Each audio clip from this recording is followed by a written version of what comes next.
Hi, I'm Grandmaster Peter Svidler, and this is the recap of a very eventful round 4 of the FIDE Candidates 2026 here in Cyprus. And we begin with the main event of the day. In the open section, 2 players were on 2.5 out of 3, and they played each other today with the young Uzbek player Javokhir Sindarov having the white pieces against Fabiano Caruana. And what a game it was. Javokhir continues to impress, in particular because he seems to be incredibly good at every stage of the game, including the bits of the game which his opponents are supposedly maybe the best in the world. Today he, I think, conclusively out-prepared Fabiano Caruana, who is and has been for quite some time definitely one of the best prepared players in the world. Once again, Fabio opts for d5 and e6, and against Anish Giri he played knight d7 here. Today he went for d takes c4, and we had this position from the slightly quirky Queen's Gambit accepted, where Javokhir blitzed all of this out. In our studio, Vishayanand suggested some possible improvements for black, but we got here knight a5, knight f6, gf6, d takes c5, which is a position which is very similar to one of the games from the Ding Nepomniachtchi match, but subtly different, with white pawn not on h3 but on h2. And the critical moment came sometime later. This is move 17, where Javokhir just played g2, g3, blocking, of course, the counterattack along the g-file. And here Fabi thought for quite a bit, and he had some options. And he chose a move which I guess was aimed at preserving some life in the position, stopping white from maybe playing bishop e4 and preparing for maybe some counterplay against the pawn on g3. But it was much stronger simply to take the offered pawn in the center, bishop e3, queen d5, f3. My guess is Fabi didn't like this position because bishop e4 is a very strong threat, and the black pieces feel a bit shaky. But after the precise f6, f5, it's much stronger here than it is in the game. And now let's say bishop takes a6, bishop c5. Black appears to be surviving. This is a much improved version of what Fabi got in the game. Instead, he played f5, bishop c4. This is already a very problematic position, and you have to kind of accept that you perhaps misplayed the position a little bit. Play queen takes d4, bishop takes 6, and queen e4. The resulting endgame is very, very unpleasant for black, but the move Hikaru Fabi chose, which was rook g4, just leads to a position which is objectively very bad, perhaps already indefensible against best play. And best play is what we got out of Javokhir Sindarov. He played very, very energetically. He understood that he doesn't need to hurry with the collection of the pawn on a6. For instance, after bishop d5, you can take on a6 straight away, but he correctly brings more pieces into the game, waits for black to play bishop e7, now takes on a6. And very impressively, let's say in this position after rook fd1 and king g7, he once again correctly understands that he doesn't need to preserve his seemingly very important protected passer on the outside. It's much more important to remove the bishop from d5 and push for d4, d5. And once that happens, the black position collapses. So he goes bishop c6, simply takes on d5, goes rook c5, forces the rook away, and breaks the black position open with d4, d5. And it just absolutely collapses from here. And from here, I guess I can just show you the final position. Black's position is in absolute ruins. The king is getting mated. White's threats are rook c8, in some cases rook takes e3 and bishop takes f6 mate. h5, h6 is about to come in as an additional source of problems for black. And Fabi resigned here. A brilliant victory for the young Uzbek player, who is now lapping the field, frankly. He's on 3.5 out of 4, a full point ahead of Fabi, who, despite losing this game, is still in clear second on 2.5 points. There was also one more decisive game in the round. There was the game between Andrey Esipenko playing white against Anish Giri. Andrey played this very rare line against the Najdorf, bishop g5, e6, bishop d3, but Giri was prepared, and he very quickly played bishop e7, knight e4, bishop takes g5, knight f5. In this position, there's a number of moves which are okay for black, but Giri goes for definitely the most visually striking and the most double-edged of all the options black has. He goes bishop e7, knight takes g7, and now the king goes in the center, aiming it towards eventually the queen side. But this is a very, very unusual diagram by move 11 in the Najdorf. And the position is extremely double-edged. After move 15, we get here, and Andrey correctly goes b2, b4 here, understanding that he needs to try and open up the queen side. Perhaps it was wiser not even to touch this pawn, but Anish does choose to go knight takes before, rook b1. In this position, it was very important to include bishop a4, but Anish actually goes wrong. He takes on d3, and this is maybe the turning point, the most important turning point of the entire game, because Andrey, thinking, I guess, that he is much, much better, took with the queen, which I think is the most obvious and the most natural move in the position. And now if black plays bishop c6, after c4, c5, black is in terrible, terrible trouble. d5, queen g3 check, of course, being the problem. The king doesn't run away in time. But black has bishop a4, the move that I'm pretty sure was missed by Andrey. And because the rook on d1 is hanging, black gets the all-important tempo to play king b8 next move. And from there on out, Anish was in full control and ended up winning the game quite comfortably. Instead of that, rook takes d3 was much, much stronger. And it seems like best play for black would have been bishop c6, c5, d5. And now something that Andrey perhaps have missed, a very beautiful move, knight g5, attacking f7, and also creating the idea of queen e5 check. And best play appears to be queen g8. Black is not lost, but it is definitely white who is playing for a win here. White is in full control, and Andrey would have enjoyed this position a great deal. Not so much after queen d3, bishop a4, after rook d2, king b8. You can go into some really, really bad endgames by winning the pawn on d6. Understandably, he decided not to do that. He played for some kind of a speculative attack with rook b2 and c5, but there's just no mate on the queen side. The king on b8 is now completely safe. Black has a bishop pair, a healthy extra pawn. And from here, I think just showing you the final position is good enough. No attack again at all against the black king, and the pawn, which used to be on c5, is now on d2 and is about to become a queen.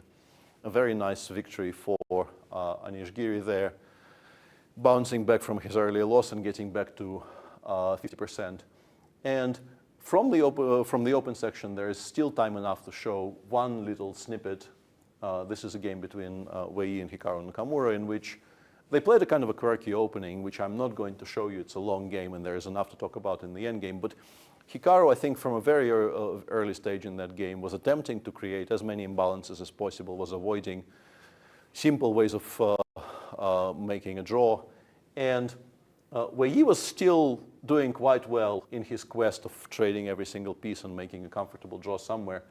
And with that in mind, we get to a position on move 38. White has two moves to make until the first time control.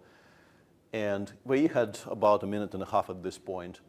And if he goes rook g3 here, let's say rook c4, rook h3, the only way for black to win the pawn on h4 involves trading a pair of rooks. You can play rook b4, and you will win the pawn on h4.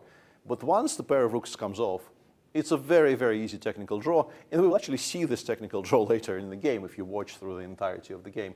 But Wei Yi began by playing rook g5. Already now you cannot force a rook trade, but you're still fine.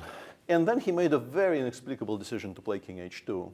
Rook takes h4. And here, luckily for him, this is move 41 now, and he realized king g3 is very bad and went king g1.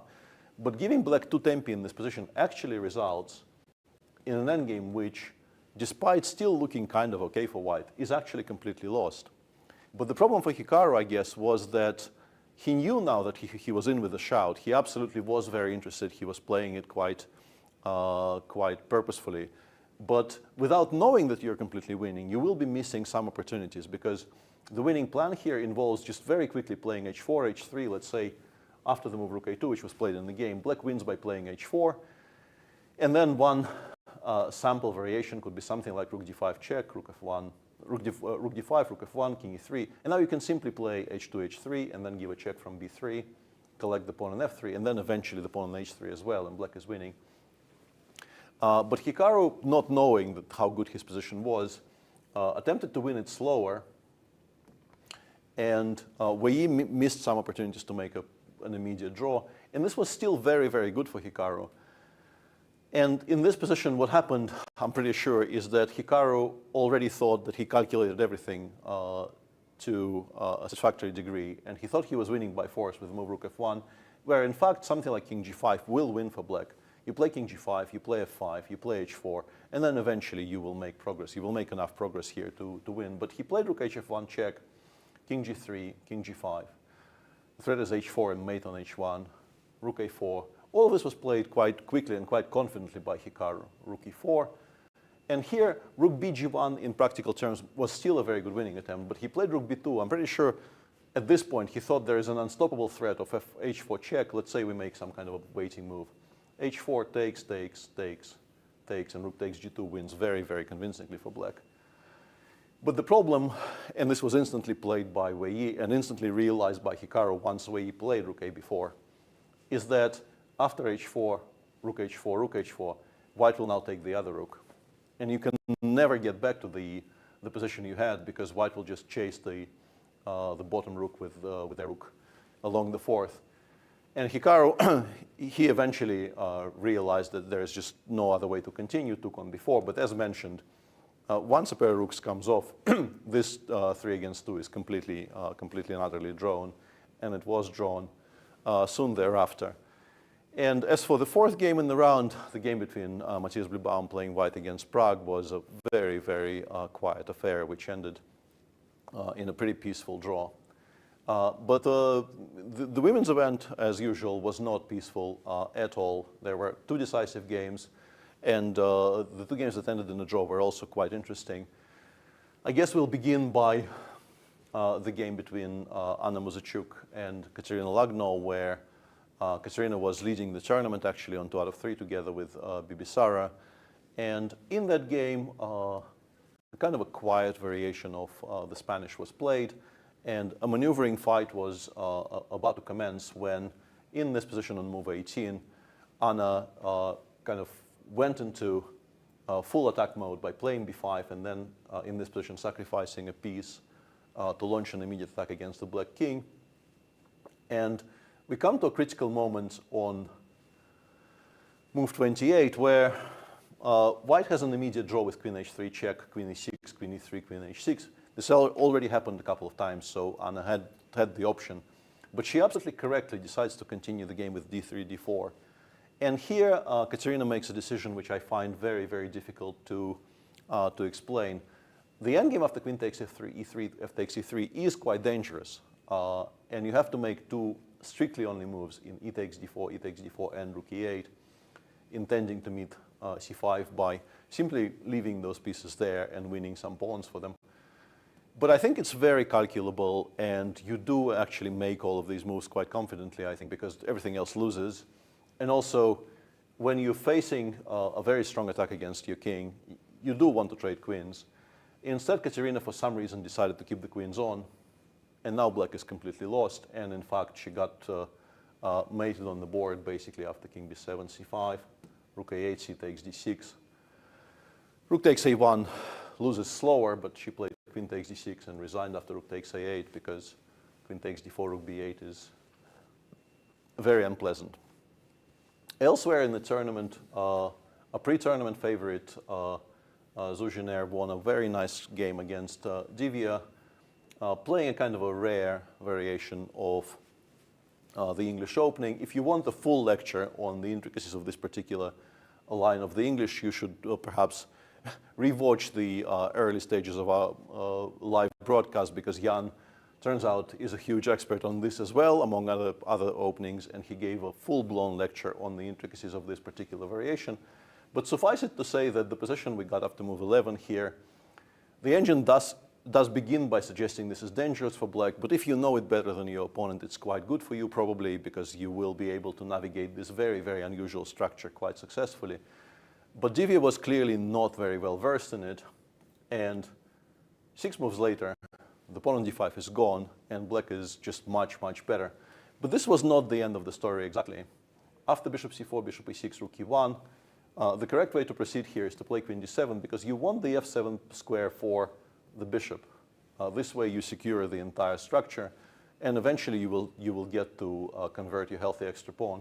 But instead, Zhu played queen f7, and now after bishop d2, c6, white had the opportunity to take on e6, queen takes e6, knight f4, let's say queen f7, queen f3. Black probably removes the king from the x-ray.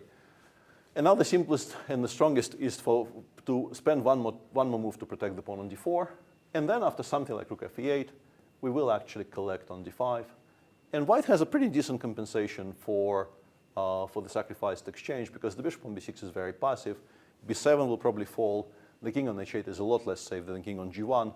There's really not very much advantage here for black at all. Instead, Divya played queen b3, and now bishop takes d4 was very strong. I'm not even entirely sure why it wasn't played. Instead, Zhu played king h7, and one more time there was an exchange sacrifice here to make black's life a lot less comfortable. You could play rook takes e6. Black throws in a5, a4 to disconnect the queen from the b6 bishop. But white can play rook takes h6, gh, and queen d3. Now black is probably a little bit better, but with this king very unsafe, once again the bishop on b6 somewhat out of play, all kinds of ideas against the black king side available to white. This was by far the better chance, comparing this in particular to the very strange move a3, a4 that Divya played, just giving up a second pawn for really not very much. And from here on out, the Chinese grandmaster converted very, very comfortably. The final position is an absolute blowout. Black is like 3 pawns up and is also about to play rook takes h4 and give mate on the king side.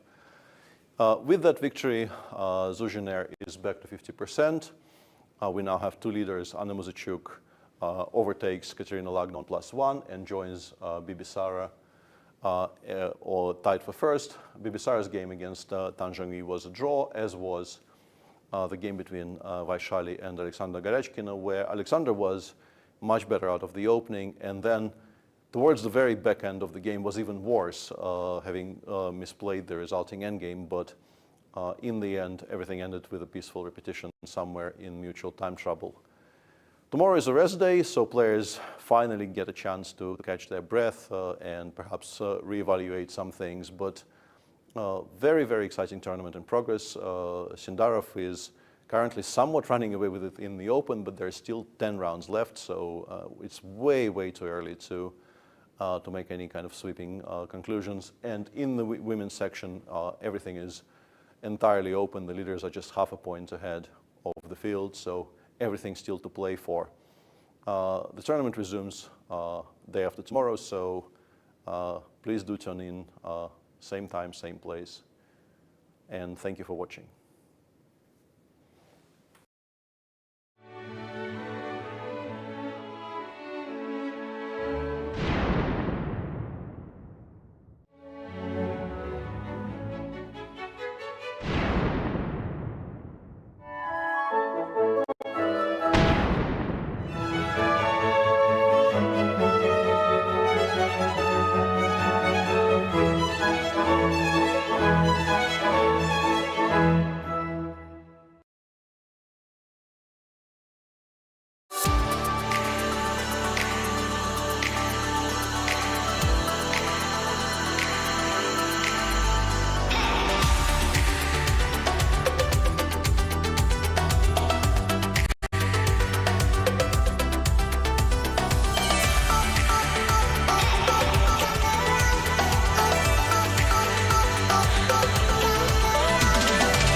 The humongous quadruple round-robin system returned to the FIDE candidates in 1962, held in Curaçao.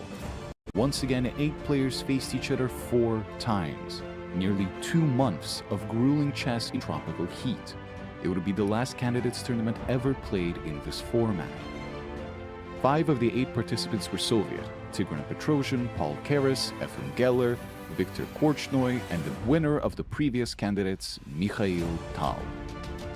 In the 3 years since that event, Tal had become world champion and then lost the title back to Botvinnik.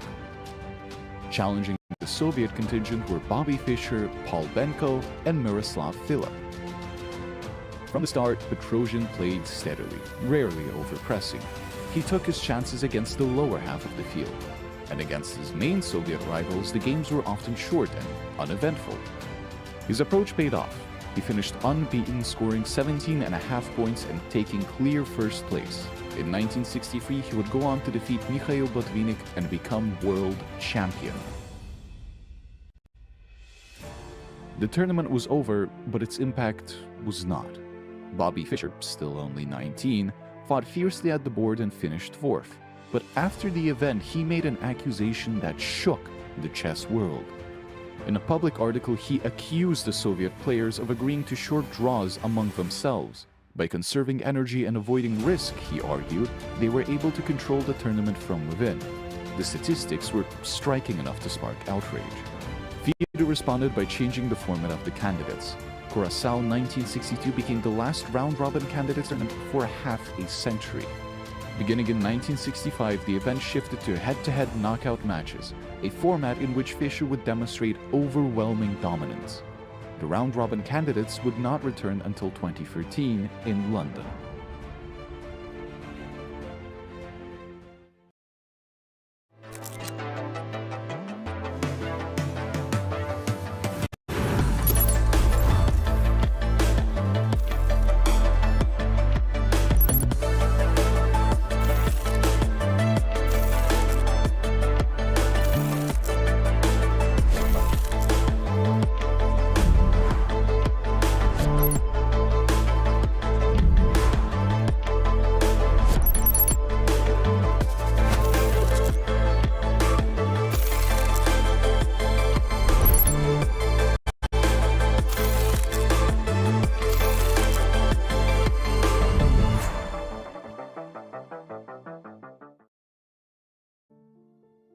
The FIDE candidates and FIDE women's candidates are two of the most prestigious tournaments in the chess calendar.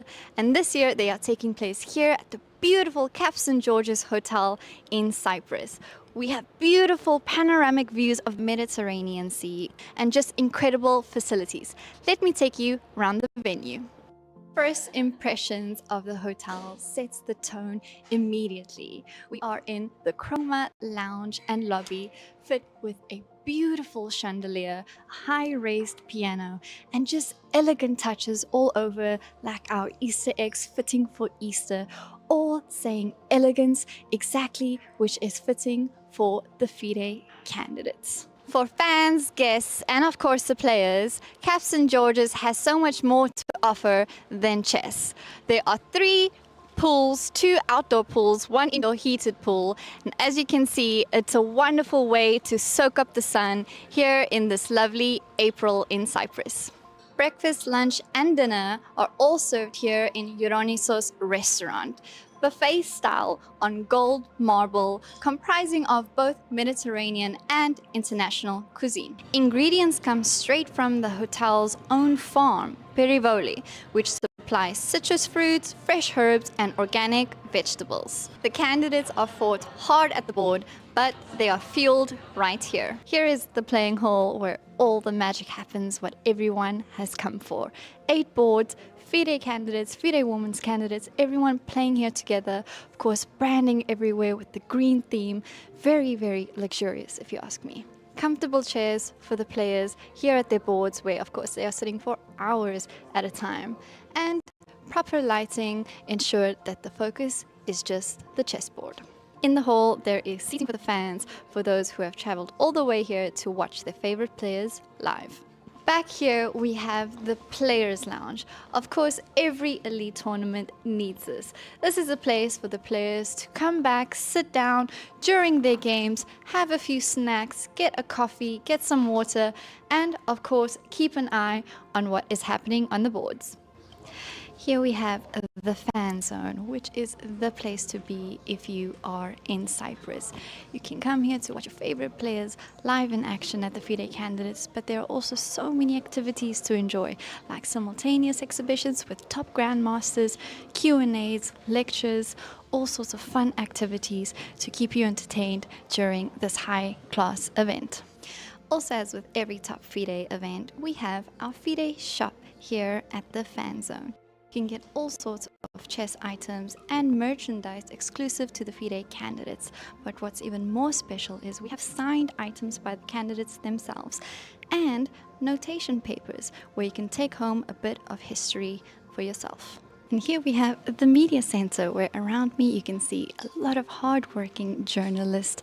You know, we've got my FIDE colleagues, Lee Chess, Chess.com, Chess Space, St. Louis, journalists from around the world here to report on the most prestigious event of the year. press conferences take place here, as well as interviews. So players come here after their games to tell us a little bit about their games. Running a high-class broadcast for such an elite event is no easy feat, but we have a hard-working, dedicated broadcast team in the broadcast studio right next to the media center. Behind me you can see all these cables, all these computers, really all the work that goes in to bring you the best production possible. On this side you also see our actual studio with our dynamic duo, Jan Gustafsson and Peter's Fiddler, bringing you every move from the FIDE candidates live with expert commentary. And finally, we have a VIP room where special guests come to relax, enjoy the games, look at the beautiful views, and of course, see the trophies on display. Step outside and this is your view. The beautiful Mediterranean Sea, which the hotel and every single room looks out onto. Our players are fighting hard indoors, but it's such a breath of fresh air to come outside. There you have it, the incredible venue for the 2026 FIDE candidates.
Good afternoon and welcome back to the FIDE Candidates 2026, coming to you live from the Cap St. George's Hotel here in Cyprus.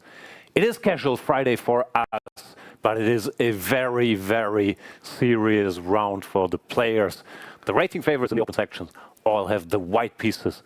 They will be trying to catch the man who so far has been running away with the tournament. Javokhir Sindarov on 3.5 out of 4. I'm Jan Gustafsson, joined as always by the most well-read person in the room, Grandmaster Peter Svidler. Peter, they used to say it's especially tough to have the black pieces after a rest day. Does that still apply in 2026? Hard to say, but after the rest day, I personally always felt like I'm starting the tournament anew, and I'm guessing if you're playing round one, you would much rather be white. So my initial assessment would be yes. I think that still very much holds. And on that topic, a lot of people, I mean, first of all, our tournament leader is black today, and then some people who the rest of the field might start consider as potentially maybe a bit of a target are also restarting the tournament with black. Let's see how some of these people spent their rest day.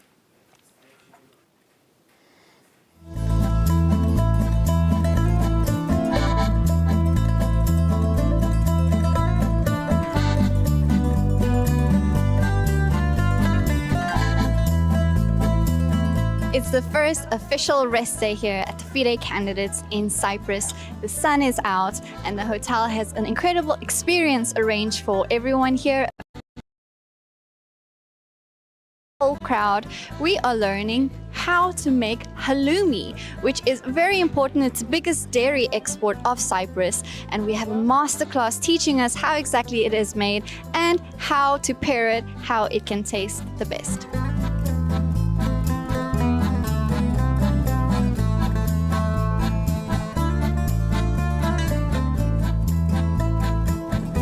We boil the liquid because when you squeeze the halloumi, some of the milk is going back again to the liquid. So we boil the liquid, and this milk is going to be the fresh ricotta.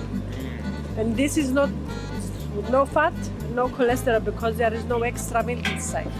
So this is the most healthy cheese you can eat.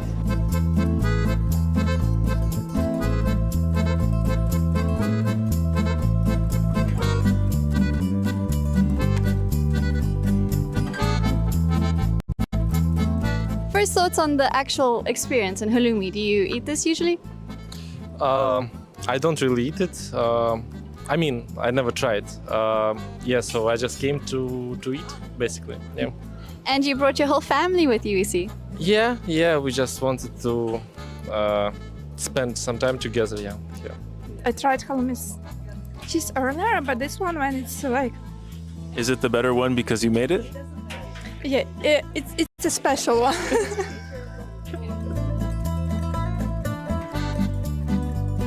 We have just completed the halloumi session with Andrey Esipenko and Anna Muzychuk and Charlize here. How did you experience that? Tell us your thoughts. I think that was pretty fun. I never thought I'd see a chess grandmasters making cheese and stirring pots. What about you, Zach? Grandmasters, certainly at chess, maybe at cheese. We'll have to check on that. But all the same, it was very fun. We made some halloumi. We made some ricotta cheese. Anna absolutely laboring on that cheese to make the first batch of halloumi. It was very impressive, very hard, work intensive. But all the same, we've got to where we are. So now we're done with the cheese and we'll move on to the chess with round 5 of the FIDE Candidates.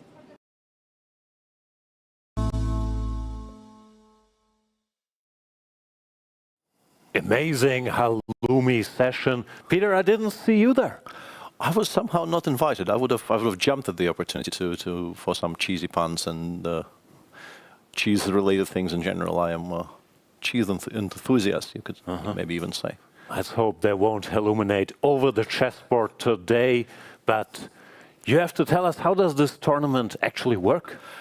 I do have to tell you that, yes, dear viewer, and I shall proceed to do just that. This is a double round robin, 14 rounds in total. We have 8 players playing each other twice with both colors. Drawers not allowed until move 40. The time control is slightly different between the open and the women's section, but it all comes out to roughly the same 6-hour game stops. In the FIDE Canada, in the open section, the difference is you'd only get increment from move 41, and you have therefore slightly more time for the first 40 moves. Got it. So you can end up in big time trouble in the open section, but not in the women's section. It's more difficult in the women's section, although you can still try. And to reward them for that stress, there's more money in the open section. It is very true. There is more money in the open section. The total prize fund in the open section is 700,000 euro, with 70 grand up top, 25 for third, and every half point being rewarded with a $5,000 euro check, or wire, I guess, these days. Matthias Bluebaum was cashing in 5,000 on a daily basis. Let's have a look at the women's section. And in the women's section, the total prize fund is 100,000, with 28 for first, 17 for second, 8.6 for third, and 2,200 per half a point scored. Slightly lower, but still very good prize fund, totaling €1 million combined between open and women's section. There you go. So how did you spend your rest day? I promised on air that I will go for a walk, and I did indeed go for a walk. It was very satisfying. The nature here is beautiful, and there is even some minor, quote-unquote hiking involved. You have to go up, inclines, which is very difficult, but very satisfying when you do finally manage to crest the 5-degree hill. Amazing and impressive stuff. Let's have a look at the pairings of today's round number 5. Indeed. And this is where there's a lot of potential talking points, as you can see on your screen. Prague there playing white against Andrey Esipenko. Andrey, we've seen the entire Esipenko clan in that report on the rest day. He brought pretty much his entire family here, but hasn't really been playing his best chess in the first 4 rounds. So Prague, I think, will be trying his hardest to get something out of the opening today and then play FIDE white against Matthias Bluebaum.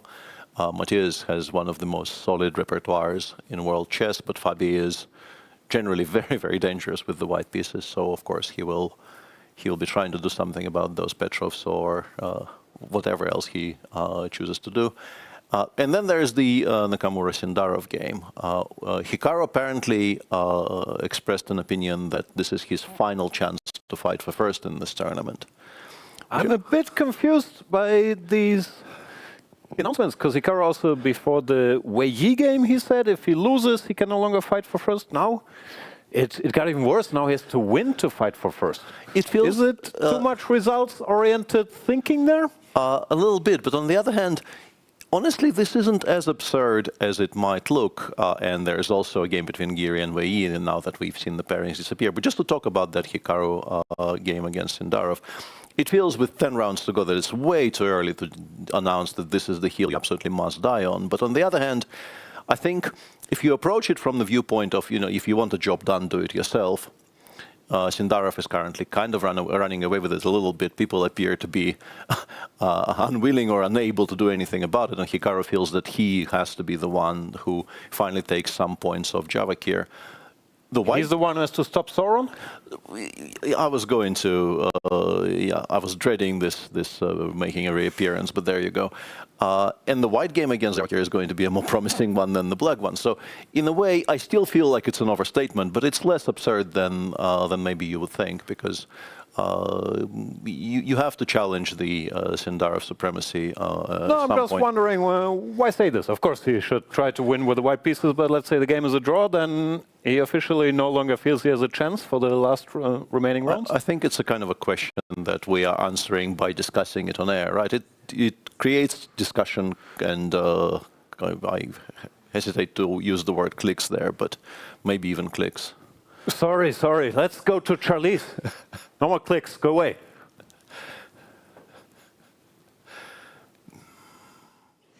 Welcome back to the playing hall, where we are just about to start round 5 of the FIDE candidates. You can see behind me players are starting to come in. Some arrived very early. Everyone is fresh from their rest day yesterday.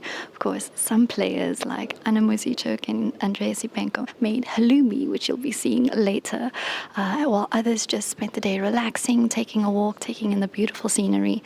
Either way, I think everyone is refreshed and ready to play this next part of the tournament. Of course, it's also a very important matchup. You can see Hikaru Nakamura just entered the playing hall. He has an important game against Javokhir Sindarov behind me. All stakes are high.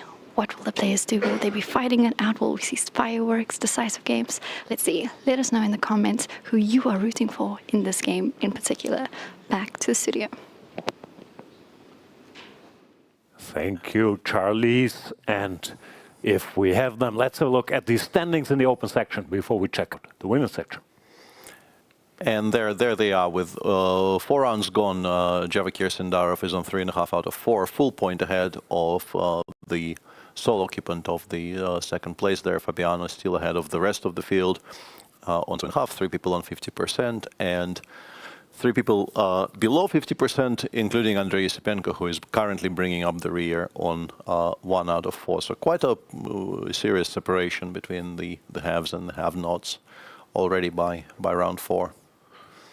Then again, everything can change so quickly. If we assume Hikaru wins the game, all of a sudden the field is very, very close together. And here we have the standings in the women's section, which is even tighter. Yeah, this is very tightly compressed with 2 people on 2.5 out of 4, Bibisara, Assaubayeva and Muzychuk, Divya and Zhongyi on a -1, and the rest of the field on 50%. Having gotten there by different means, Kateryna Lagno seems like she is playing very fighting chess, has a lot of swingy games, and could have had any number of points, I think including 0 out of 4, but is on 2. And Aleksandra Goryachkina and Vaishali, I think, drew all their games so far, but also could have been very different, in particular in their personal encounter day before yesterday, where Aleksandra had very good winning chances, almost straight out of the opening. All right, who's playing whom in the women's section? Let's take a look.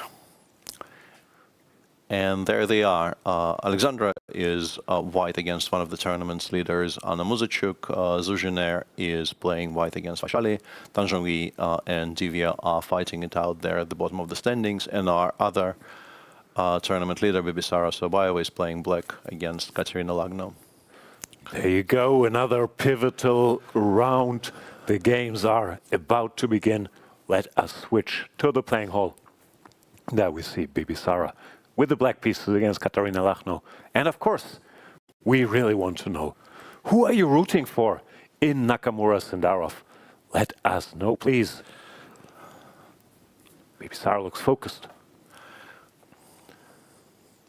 And there we have the all-important clash in the open section, the experience versus youth and leadership, I guess you would, but maybe describe it slightly incorrectly. I've heard tell of some kind of shocking statistics, and I hesitate to bring this up, but apparently if you look at and it's a bit early to do that seemingly, but still, if you look at the current prediction markets for who's going to be the next world champion, Gukesh, who is the current reigning world champion and will definitely play a match for the title, is pretty much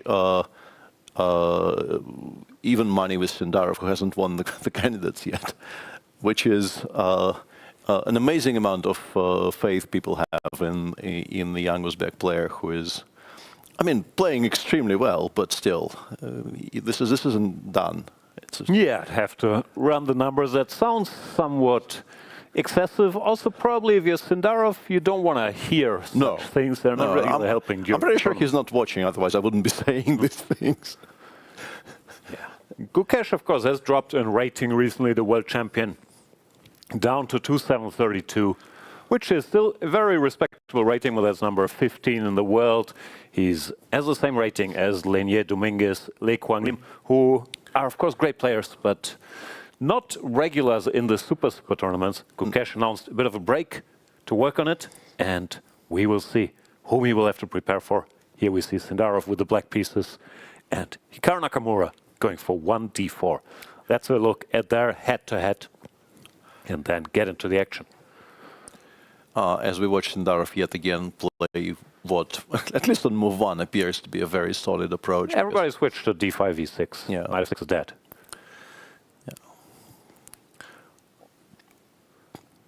And there is this... Stunning action. Yeah, a lot of games there, just the one draw between those, so they will play more games in this tournament than in the entirety of their careers against each other prior to this tournament, which is... there you go, another feature. d4, d5, c4, e6. I mean, we've talked about this being a trend, but did everybody have to abandon the Nimzo Indian? Is there something wrong with it? Why did everyone switch to d5 followed by e6? I can once again venture a suggestion which you will shut down instantly, but... That's why I'm asking. Yeah, I know, it's a trap and I'm going to fall into it. Obviously nothing is wrong with the Nimzo, nothing is ever going to be wrong with the Nimzo, I'm pretty sure, but maybe people have begun disliking slightly having to play those extremely sharp Zemish type positions where, I mean, the amount of control you get here in the d5, e6 lines, I guess, is slightly higher than in the Nimzos, which appear to be fashionable right now from the white side, at least some parts of it. Because white might be worse by move 15, but you can't control the game as easily as maybe you will be able to do here. Is there anything in that, or is it just fashion? I don't know. I mean, there's something to it that if you go d5, e6, you're limiting the territory. You're very likely to get a Karlsbad structure. While in the Nimzo Indian, which is d4, knight to f6, c4, e6, knight c3, bishop b4, white does have lots of options, including the ones you have mentioned, but it's been such a staple of top-level chess for the last 20 years after d4. They go knight f6, and then they play the Nimzo Indian, and if you commit to knight f3, then most people will play d5 when the Karlsbad structure after c takes d5, e takes d is the better version for black. So I'm still a bit stunned. They've all switched, or not all, but we've seen a lot of d5, e6 in this tournament. I think one point is also that people realize these Karlsbad structures, which I keep saying, they have some winning potential for black, just born out of the structure, that if things quiet down, you can sometimes be better, which maybe made it more appealing. And that definitely did not used to be the consensus opinion when I was growing up. It was supposed to be just an absolutely risk-free way to play for white. But Sindarov actually switches it up here and goes for c7, c6, the so-called... Oh, the triangle! The triangle, yeah. Which I think, I was about to say a good choice against Hikaru because he might be bluffable in this spot, but no. Hikaru says, no, you can't bluff me with this. The bluff being, of course, is that what Hikaru is doing right now is incredibly critical, very, very strong, and probably the correct way to respond to the triangle.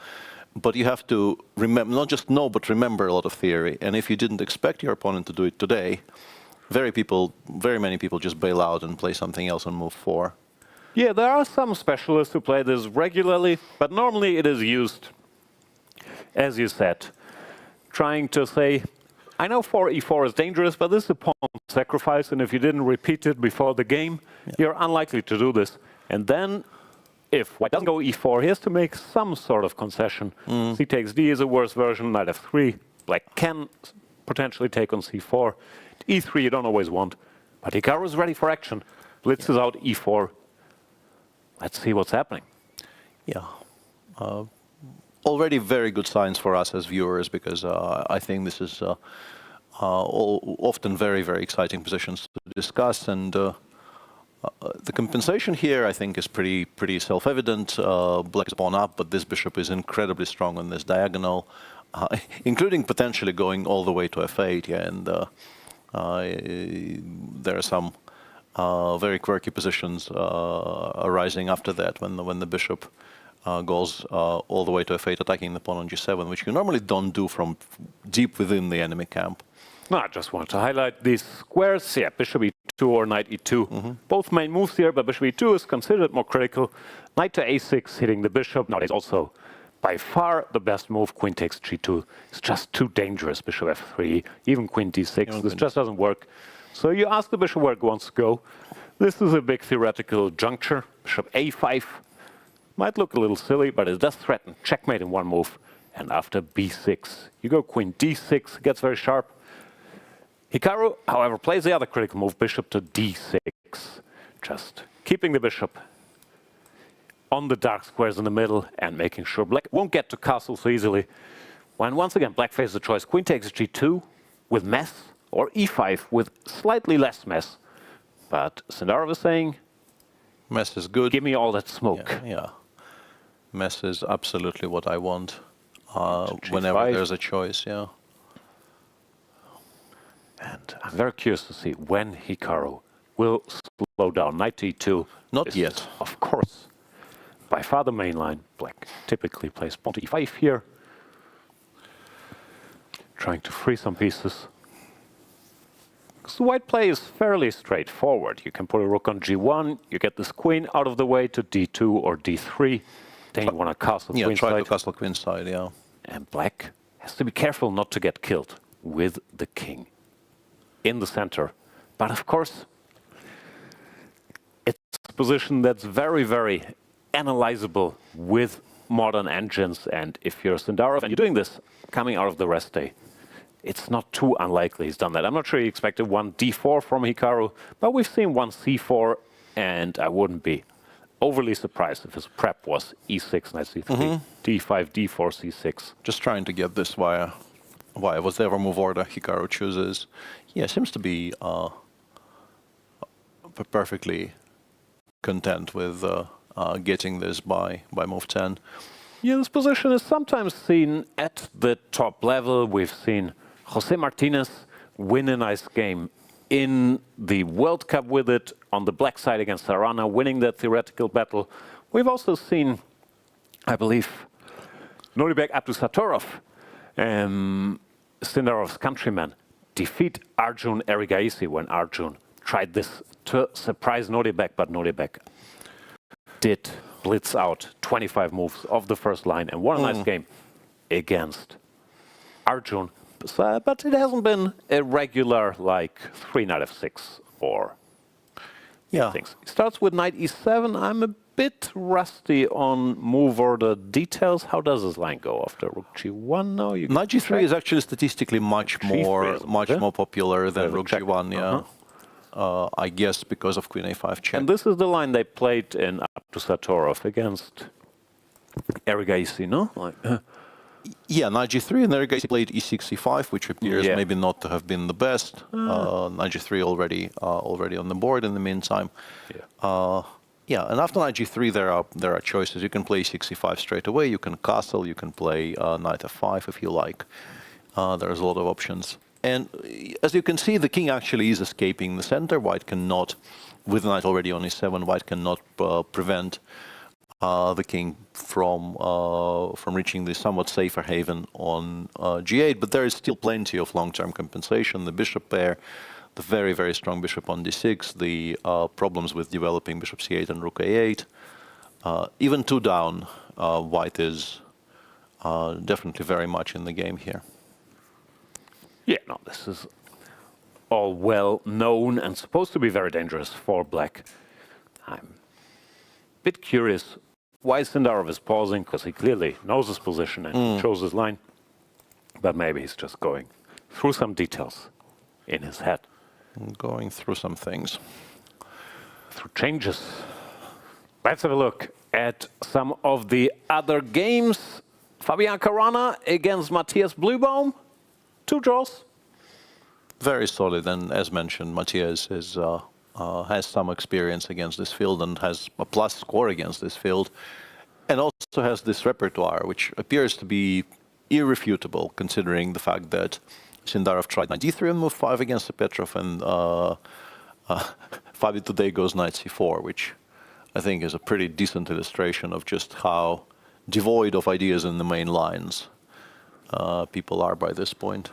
Yeah, I'm not sure it's just that. Of course, also, Matthias is still rating underdog, and if you follow the sharp main lines, especially knowing he has prepared for these candidates, it is quite likely that if he has done his homework, the game fizzles out. So people are trying all kinds of strange things. Before we mark him as too invincible, though, He's only had one black game where he was much worse in his Petrov after 10-12 moves against Sindarov. Yeah. So you can still ask him a question. Did have trouble in that game, but managed to solve it once Sindarov made some slight inaccuracies. Knight to c4. Another rare move, knight f3. Of course, by far the main move. Sindarov tried to go here. We're running out of squares to surprise him, unless finally someone will. Unlikely. Unlikely. Maybe a choice for round 14 when either there's a lot of stake or nothing at stake. We've seen this in the last candidates, if memory serves. FIDE played this against Nepomniachtchi.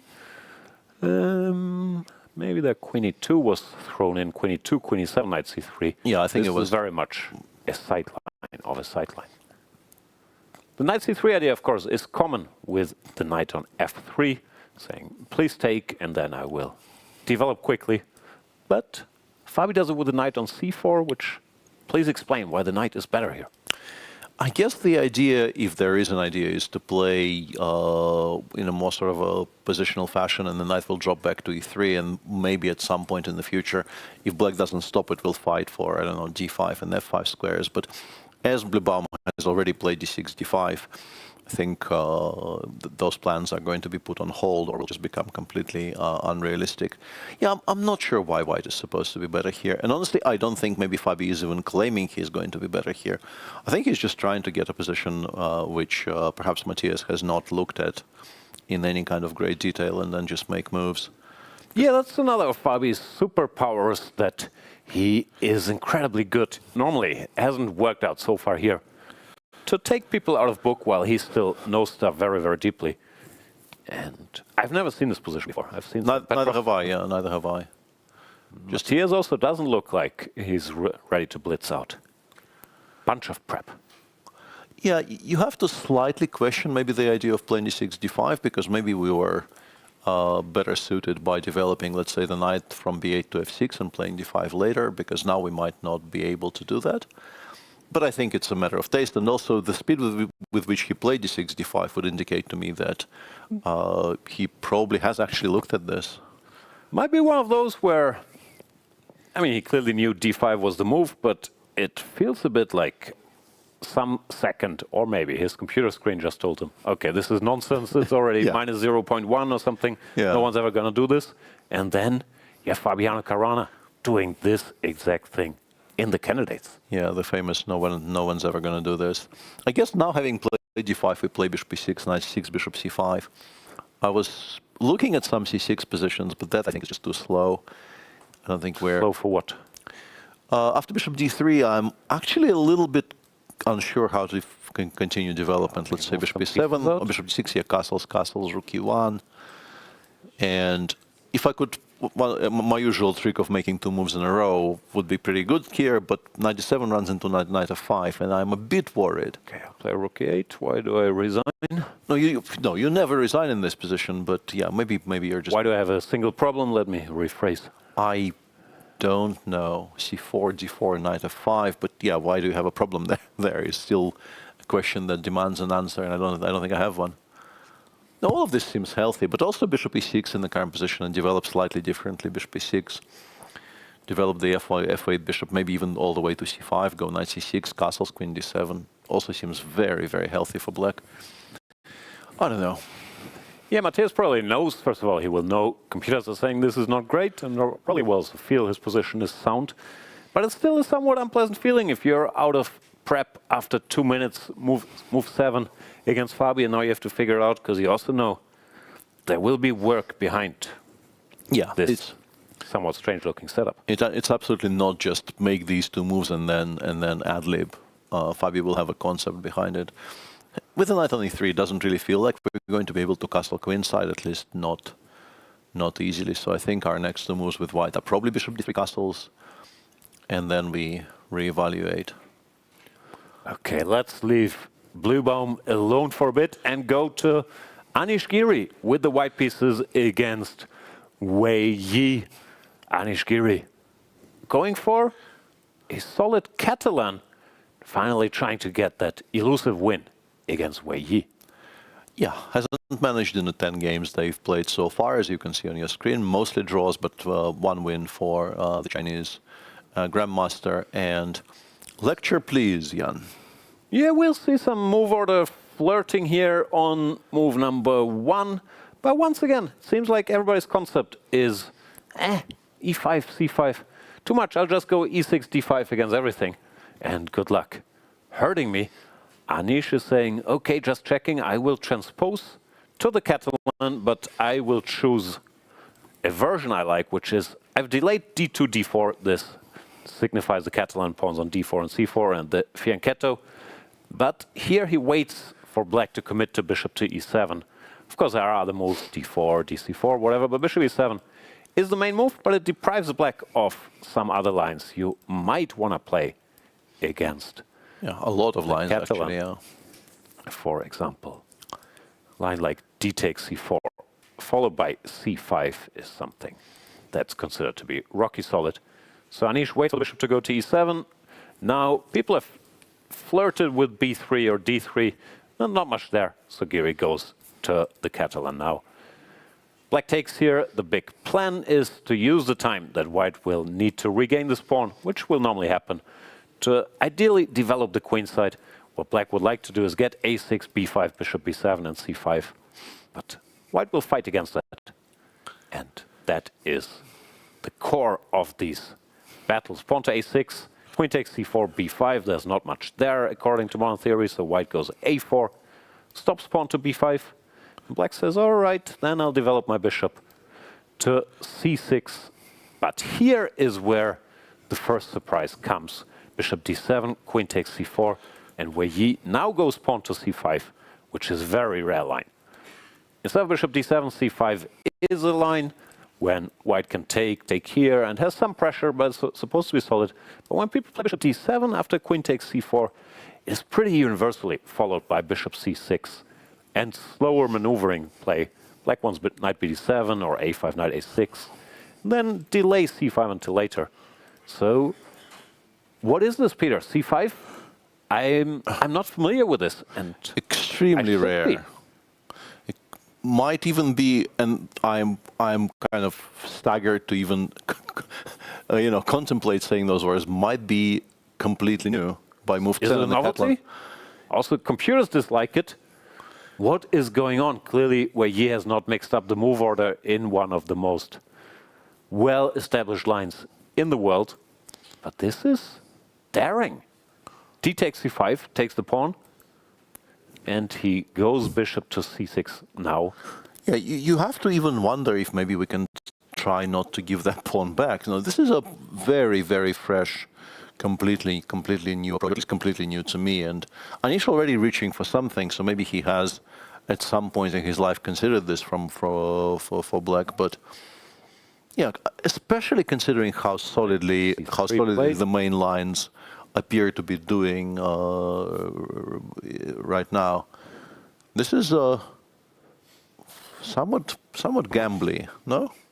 I like the way he is prioritizing surprises. Just I don't see how this equalizes. I'm curious. Yeah. What will be blitzed out here? Pawn to a5. a6, a5, and this is why. Knight a6. Interesting. Yeah, I was wondering if we could just begin with b2, b4 in a previous move. Okay, Anish has already not done that, so it's less relevant. But I saw no refutation of the immediate b2, b4, and I was very curious about it. There are also other moves, certainly, like even a dumb move like bishop to e3, and then keeping open what we do with the knight. I know a line, this might be too off topic, but maybe not, where, let's say, black takes here, queen a4 check, bishop d7, queen takes c4, c5, d4. Here you're supposed to go bishop c6, d takes c, which is sort of similar, but black hasn't committed to bishop e7 yet, which means that often you can try to take this pawn in one go. And even these lines weren't exactly easy. So I think Wei Yi's logic is this: I might have lost time, but you played a4. Therefore, I have the option to go a5 here, which would be less appealing, with the pawn still on a2, and put the knight here. But it's a completely new concept in one of the main lines of modern chess. So that's stunning in itself. Yeah, that's Anish also says, very interesting. well, I've seen everything by now. 50 years of analyzing the Catalan, and now this. Also, it didn't look like he was expecting a5. Maybe he was thinking along the lines. I was thinking that, okay, the guy wants knight b7, but then b4, now we a5, can play b5, takes, and we're just better. get a pleasant grip, which is sort of a known motive. Like knight takes c5, I don't know. And he moved bishop e3. It's just pleasant for white. Yeah, it is quite nice. I was also looking, I was kind of assuming that if black is allowed to do that, black will do that, but no. The concept from Wei Yi is quite different. My first question is, what happens if I do try to... It's actually not that easy. I was wondering if I can go knight d4 or if I should go knight d4. Because allowing knight a6 will stop that idea from happening, or at least take much of the sting out of it. So let's say take. Yeah, feels like you should be taking, but then I guess queen c8 or some move like that, and maybe I'm not actually doing a particularly great job of preserving the pawn on c5, unless I can play bishop e3, knight g4 you have, right? I don't know what trickery you have in mind. Queen c5, you have knight e6? I was planning, I was hoping to do that, but then maybe I lose the knight on f8 and I'm not happy either, right? It's takes, but maybe I have knight c7. Maybe I can be more devious. Knight f8 bishop somewhere I'm not so sure I love, but maybe knight c7 is good. Sounds like you're overdoing the fancy play a little bit. Sorry. And can't trap the horsey? Maybe I still lose it. Yeah, to something like bishop c5, knight a8, knight yeah, b6. Yeah, that's what I was trying to do. But yeah, actually, I'm still losing. Knight b5. Yeah, I'm still losing the horsey to a similar problem. Okay, yeah, anyway, I guess that's too much. Bit far. Yeah. But what is news? Completely new concept from Wei Yi and Anish Giri, super theoretician, surprised and out of book in the mainland of the Catalan by move 11, which is an accomplishment. Was that calculating? Singing? Okay, let's have Anish think and check in with our final game of the open section. Praggnanandhaa against Andrey Esipenko, and finally, level score there, 1-1-1. Yeah, not much, nothing separating them prior to this tournament, and Prague going for the fabled knight of 3, e3, b3 system, which people do these days against most, I think, d5 openings. First of all, how dare you call it that? This is the Vincent Keimer system, knight f3, d5, e3, knight f6, pawn to c4. If only somebody had done an excellent opening course in German on this very line. But yeah, this is a line that wasn't considered to be very serious until Vincent, the German. People expected to be here, the world number 5, but was not here. But Matthias Bluebaum started playing this at a high level fairly consistently. When he finished second in the World Rapid in 2022, he played it every game, won some nice game. So people started taking a look at it, and that of course can often mean that it declines a bit in popularity, because anything once it gets scrutinized, black will find ways to equalize. But Prague is bringing it back, it's added it to the mix. And he starts with b3. Could have debates here, knight c3, allowing d takes c4, and b3, allowing c5, which move order is better. But Andrey is saying, I don't care, I will just go bishop e7 castles, which is one of the most solid replies there is to this whole thing.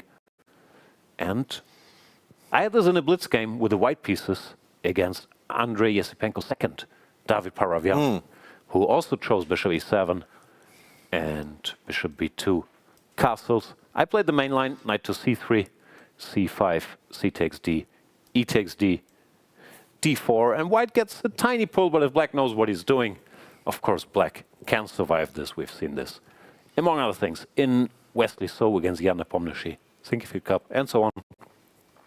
But Prague is doing something else, because of course Prague didn't just play this to make a draw. He starts with bishop e2, playing without knight to c3, pawn to c5, c takes d. And I'm assuming his point is after e takes d, he wants to castle, see what black does, probably knight c6.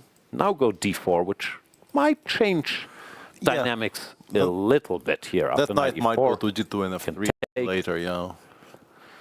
So a little move order trickery there from Praggnanandhaa.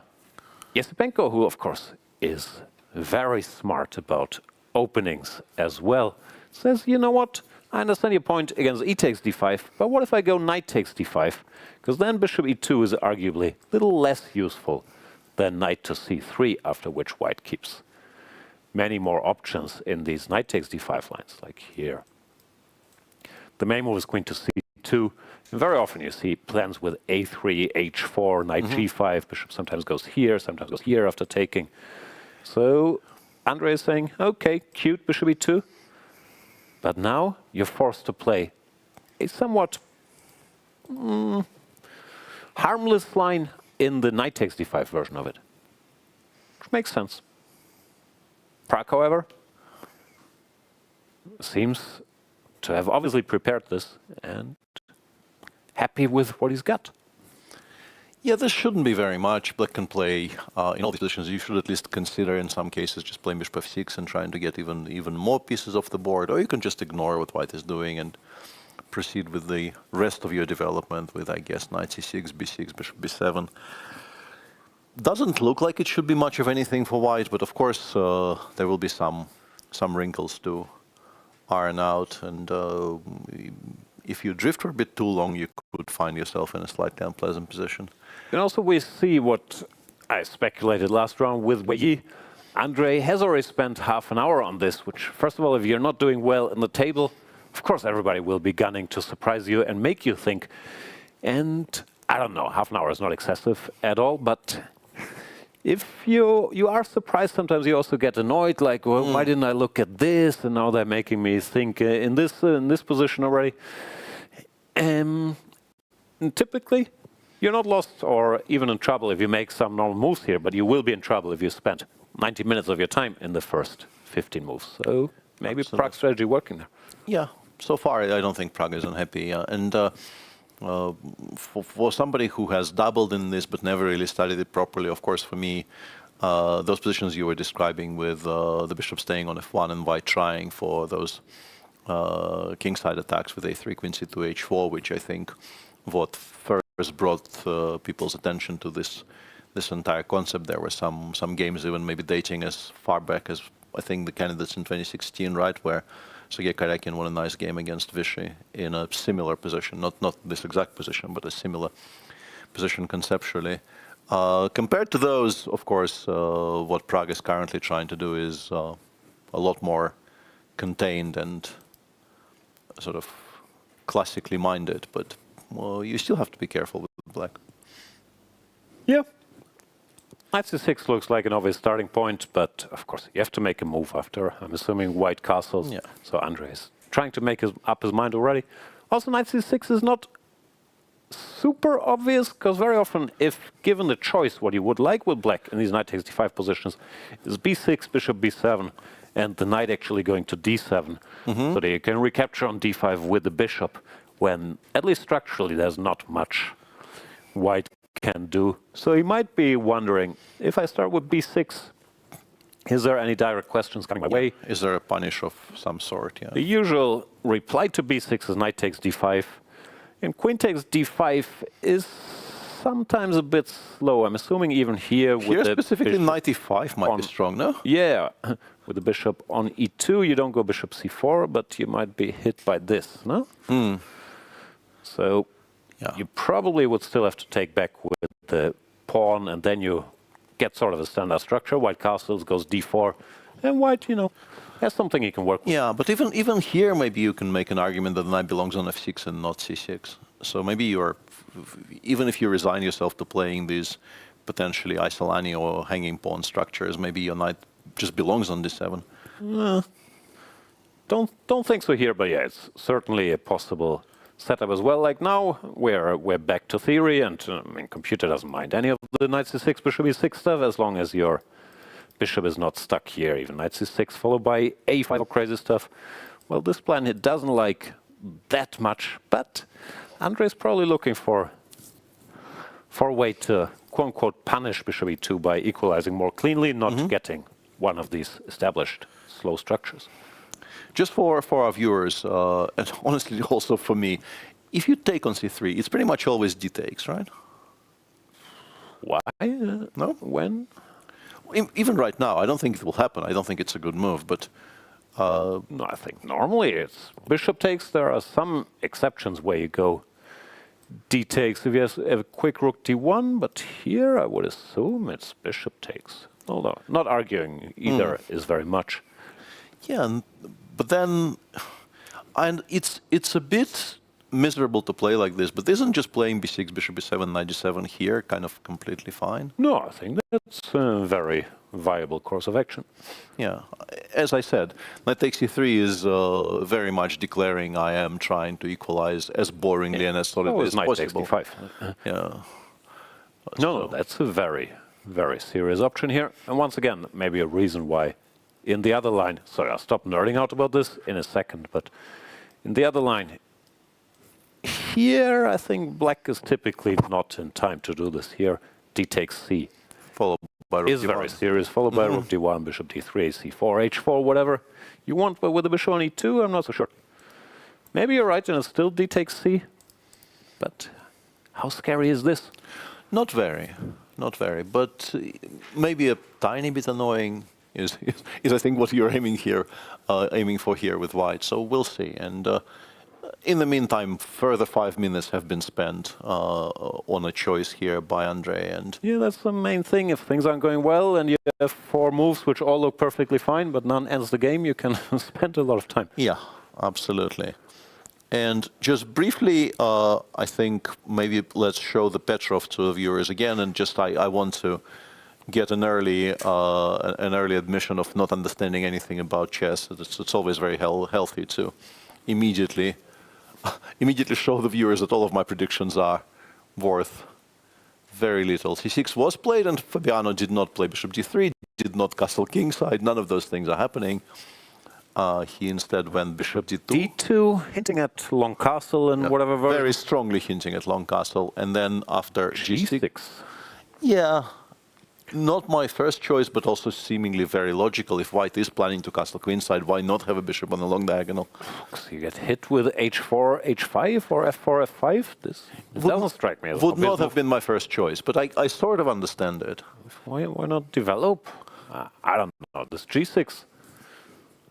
I don't like it at first sight. Yeah, and Fabi replied, so far Fabi is basically playing on increment. There is no increment, but no, of course. That's the impression. Yeah, g6 immediately met by f4, bishop g7, queen f3, so white is now prepared the queenside castling. There is a bit of a hole on e4, which Matthias immediately kind of points the finger at by knight f6 or knight c5 even maybe, to make bishop d3 less of an attractive proposition. This is actually kind of sharp by move 10. Yeah, this is very double-edged. Which, of course, Fabi will be happy to see. It does look, however, like Fabi is also starting to take time now. Guessing g6, c6, g6, knight d7 wasn't that high on his bingo card. But yeah, this is a mess. And Bluebaum also spent half an hour. Here, I'm maybe a little less critical because it's such a non-standard position. And normally Bluebaum is very good at taking these decisions. In particular, once you see bishop quickly. c1, d2, you understand you are in a game you perhaps were not expecting today, and you have to start choosing between 5 different setups, which probably are all, to some degree fine. Yeah. Same problems as with Esipenko game. Still white to add fire to the flames.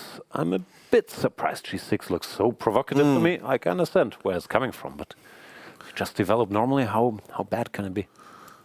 Anyway, maybe I also wanted to cover the f5 square, with this knight being here. Prevent the jumps maybe, but so far, I think you're happy here with white, not because you're necessarily better, although as our viewers can see on our screen. Better if we can see that little bar creeping up there. Yeah, but mostly you're happy because your opponent is thinking it's a completely new position, and there's definitely going to be a lot of play here. So. Yeah, I think once again a good choice by Fabi, and potentially a very exciting game in progress. Very hard to imagine how this becomes dry Like I can very easily imagine how black becomes very happy with his position. If you give black, I don't know, castles, knight c5, queen a5, knight e4. I'm starting to take black, but and I'm so far unsure how you stop all of that. Yep. But little infographic on screen is saying Praggnanandhaa. Shall we go back there? Perhaps. Yeah, b6 played. Andrey is keeping it classical. Knight takes d5, e takes d5. But shall we remove that from the show, maybe? Maybe it's just for us. So yeah, this is normal stuff. Time to go over to the women's section. Absolutely. And we begin with this game. Kateryna Lagno versus Bibisara Assaubayeva. Bibisara leading the tournament so far, but somewhat behind in their head-to-head with only one decisive game going in favor of Kateryna. And Kateryna is doing some quirky things today in the Accelerated Dragon. Something I don't believe I have even seen before. And I played it a bit with white, maybe even, fair to say, a bunch with white. Also, not saying this is bad. Magnus did an entire World Championship match with this, but to come into candidates and saying, I will play c5, knight c6 in so far every game against one e4, you're sort of asking for at least some questions to be asked. But let us see. Knight to c3 played after d4. I am assuming the Kalashnikov or the Sveshnikov, we've seen the Kalashnikov in round one, would be coming. So Lagno starts with knight c3, which is typical way to at least make the Sveshnikov a little harder, because after knight f6, you can go bishop b5 or even e5, but probably bishop b5. And the counter-argument against that move is always 3g6, arguing, now we transpose some sort of dragon, but you don't get the perfect version for white, because after takes, bishop g7, bishop here, knight here. White can't really play f3, castles, queen d2, as he would in the dragon, because black has not moved the d-pawn yet, and d5. It's just good in these positions. Yeah, you no longer get that. And that normally results in white going bishop c4 here, and there's obviously a huge body of theory there. Starting with bishop c4, black normally castles, and white normally plays bishop b3, and various directions the game can go here. d6, of course, a5 used to be fashionable, e6 at some point became a move, rook e8 became a move. All kinds of things black can definitely try here. But Kateryna does something which takes the game immediately in a completely different direction. She goes knight b3. Yeah, it's interesting, because common with colors reversed in the English, but you don't normally do it with white unless you have to. It is stopping d5. It is stopping d5, which I think is the major point of this black castles. And queen d2. In particular, queen d2 is very, very surprising here. I used to play these types of things against the dragon when I didn't have any repertoire against the dragon. I used to play the bishop b3, bishop b2, knight b3 lines. But you just try to play bishop b2 and castles as fast as possible there. And honestly, I'm not even entirely sure black doesn't have some way to play a very quick d5 there. But queen d2 is very new to my eyes. I have no idea what the intention here is. Are we trying to castle long, having played knight b3? I think we're just saying dragon is so bad. I can do this with a knight on b3 as well, which, yeah, is interesting. Also not a plan I've ever seen. Yeah, and common sense would suggest that we're playing a classical dragon in which instead of an active move on the king side, we played knight d4, b3, so we can't really be doing that poorly with black. But Bibisara already here began thinking and went for a5. Also, a4. already here, no one's ever seen this before, so that is understandable. Just she's exposing herself to all kinds of questions with this repertoire, of course. Yeah, and another interesting, fresh idea from Team Lagno. A5, a4, knight b4. I'm guessing indicating some kind of a. I mean, we're not threatening d5 yet anyway, because white will now have the e4, e5 as a response. Bishop e6 takes b3 is generally not great, although there are some positions in which it's playable if you get d6, d5 very quickly. How do we react to this with white? Do we play bishops? No, bishop c4 can get chased away very easily, so I guess not. I don't know how aggressive we feel with these pawns here. Also, a move like bishop b5 or bishop e2 looked sort of sensible. I'm not sure what black is planning to do. If I go bishop b5, you go bishop d7, or what do you want? I'm not sure. Yeah, because another big problem, as far as I can see, with bishop b6 is that we can absolutely reply to it with knight d4. Yeah, at any moment, I don't think. Yeah, we're not obliged to allow bishop takes b3 if we don't want to. Also, after playing a4 with white, I mean, I'm still allowed to castle kingside and be better positionally with these folds here. Which is what she's done. Yeah, she just castles very quickly. Oh no, she castles queenside. Okay. Yeah. Yeah. Aggressive. I guess I wanted to say the threat currently is e4, e5. I'm not even sure if it's a strong threat. Maybe we're just sort of we're not operating under those constraints. We're not making threats. We're just finishing development and then playing on the king side. Bishop b6, knight d4. So, because with the rook on d1, the d6, d5 break is not going to come very fast. I think white is just much better, frankly, and especially with this a5, a4 fixed structure, it's so hard to think of a breakthrough. And yeah, if you give white just a couple moves, this attack will come. And normally, checkmate. We've all seen the good old Fischer quote, down to a science. h4, h5, g4, bishop h6, rook sack, mate. Mate, yes. No, I just think, well, once again, of course, it's preferences, and Bibisara has done. She's won a black game where she was attacked by Zhu Jiner. She's very good in these sharp positions. But put such a target on your back to play these sharp lines every game. Right? Yeah. Still, very interesting work from Team Lagno. This knight b3, queen d2. News to me. Yeah, I genuinely think I've never seen this before, and it's not that easy in pretty well-established Sicilian lines to find something that is so fresh. And appears to be working quite nicely. Kateryna did spend some time on the clock, but not appears as like much. a5 was not the move. Yeah, you're helping white more than yourself by fixing this queenside. Yeah. Whatever the choice here is here, bishop e6 looks sort of normal, and then we're debating. Either d5, or maybe knight or a5 or knight e5. Yeah, the way they play those positions keeping a6, normally. b5. Yeah. Yep. Especially with a knight on b3, this looks more common. Well, yeah, so far Lagno winning the opening battle. Let's check the other boards. Yeah, let's Our go to other leader, Anna Muzychuk, is facing Aleksandra Goryachkina. What's their score? fairly level again, with Goryachkina slightly ahead, 2-1 with 12 draws out of 15. A decent amount of volume played between the two. And another c5, knight c6. Yes. Looks like fashion in women's candidates very different. Yeah, seems like this is meta in the women's, which we definitely are not seeing, and I wouldn't expect to be seeing in the Open. And I have to say that the way Anna approached the opening here, I always and then Goryachkina reacted in such a way that I think that currently Black experiences zero problems whatsoever. So we've seen this, and there was a previous Goryachkina game against Divya, no? Where Divya played Queen C7 here. D3, D6, C5, right? Yeah. But maybe Anna's just saying, okay, you've shown your cards, you will probably do this again. I can prepare very targetedly. Yeah.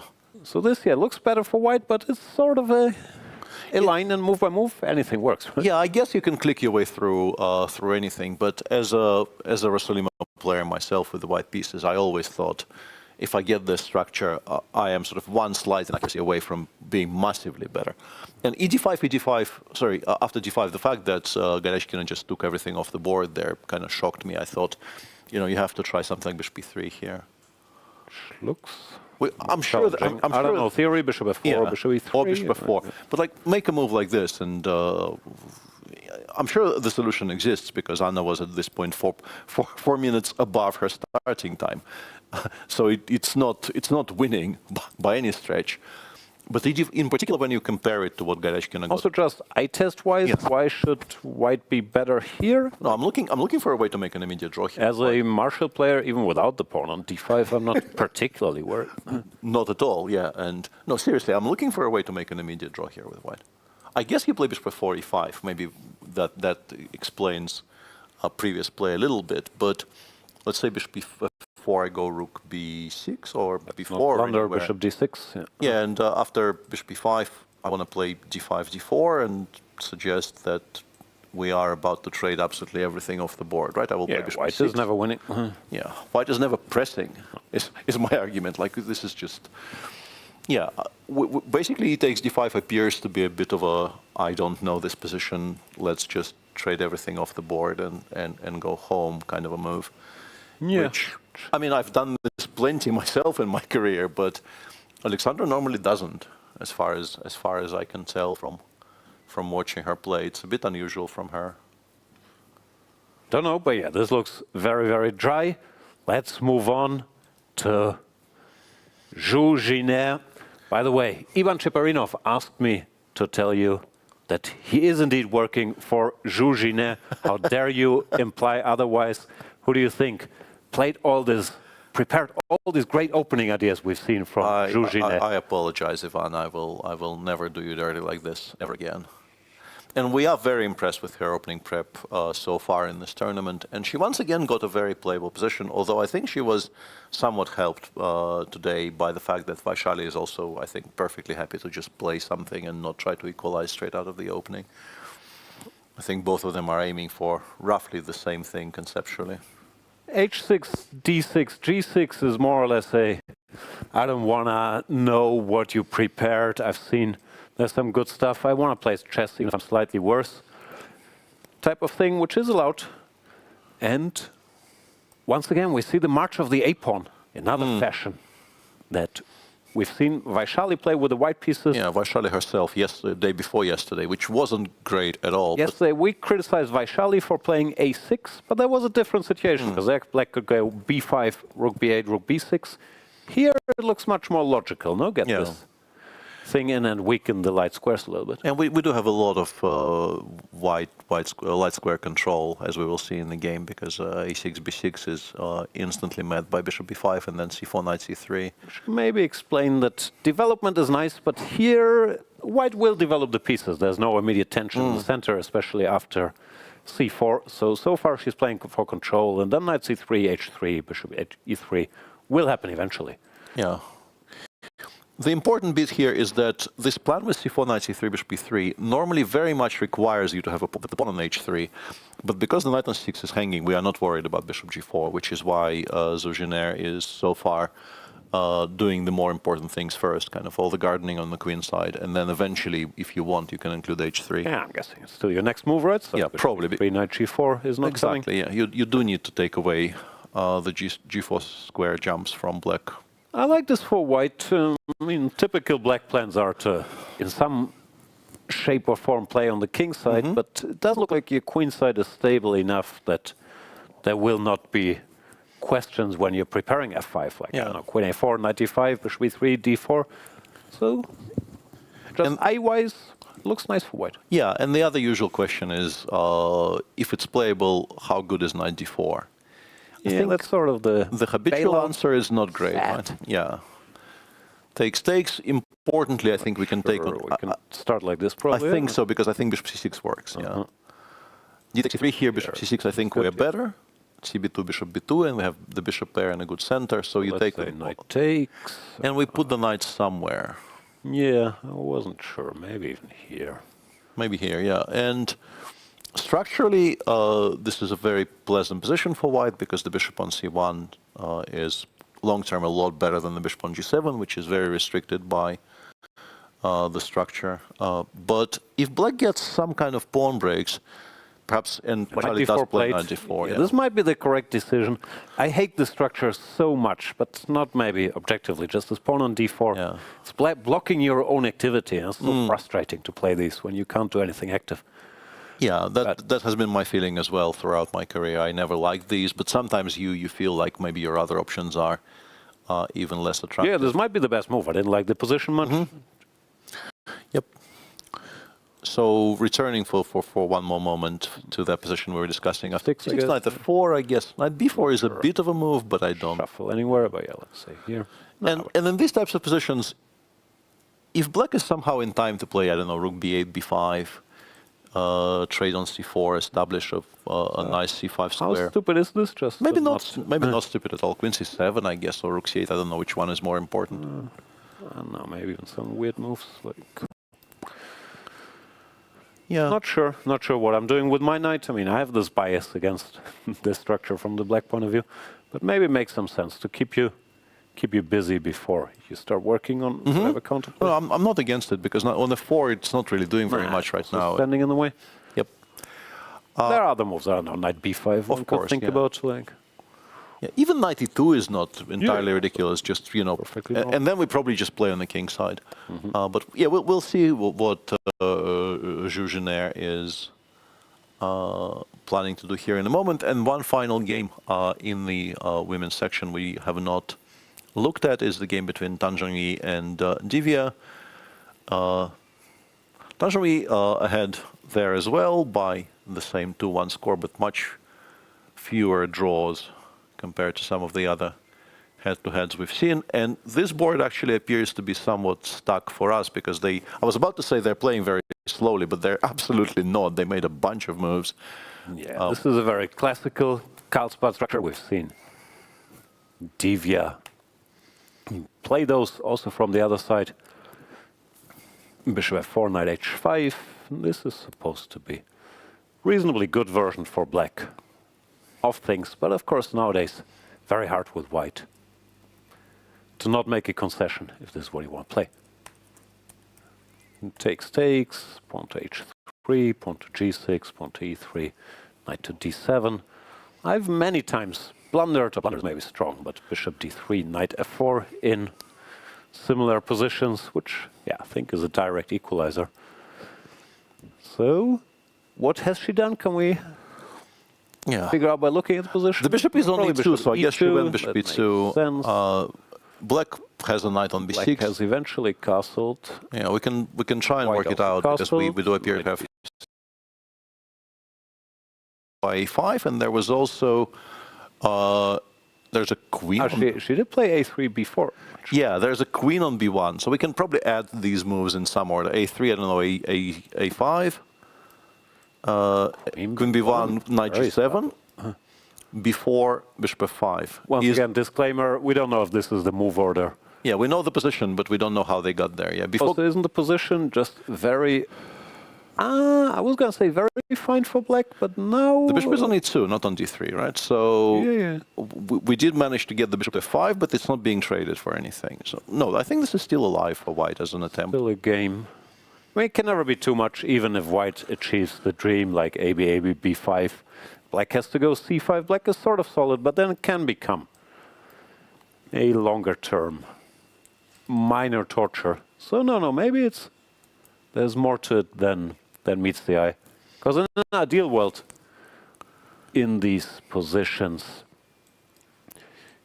you want to get b5 and knight b6. If white goes b4, so the knight there by itself, it doesn't stop the famous minority attack, which is, of course, you put the pawn on b5, and no matter what black does, black ends up with a weakness, either on c6 or after c5 you take, and this pawn becomes weak.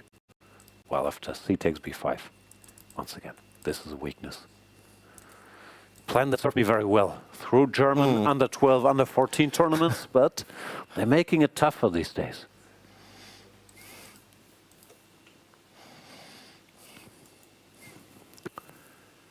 Yeah, I'm not sure. Well, okay, we don't know the move order, so I shouldn't speculate on subtleties, because this is supposed to be a sort of harmless version. But I was also curious. Sometimes black even reserves the option to go long castles in these positions. Anyway, we'll catch up once we know the exact move order. Where you want to go?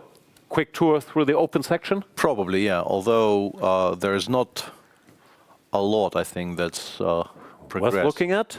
No, worth looking at plenty. But as mentioned, the second seemingly very playable move here, e5 was chosen by Arjun. Castles is definitely an option here.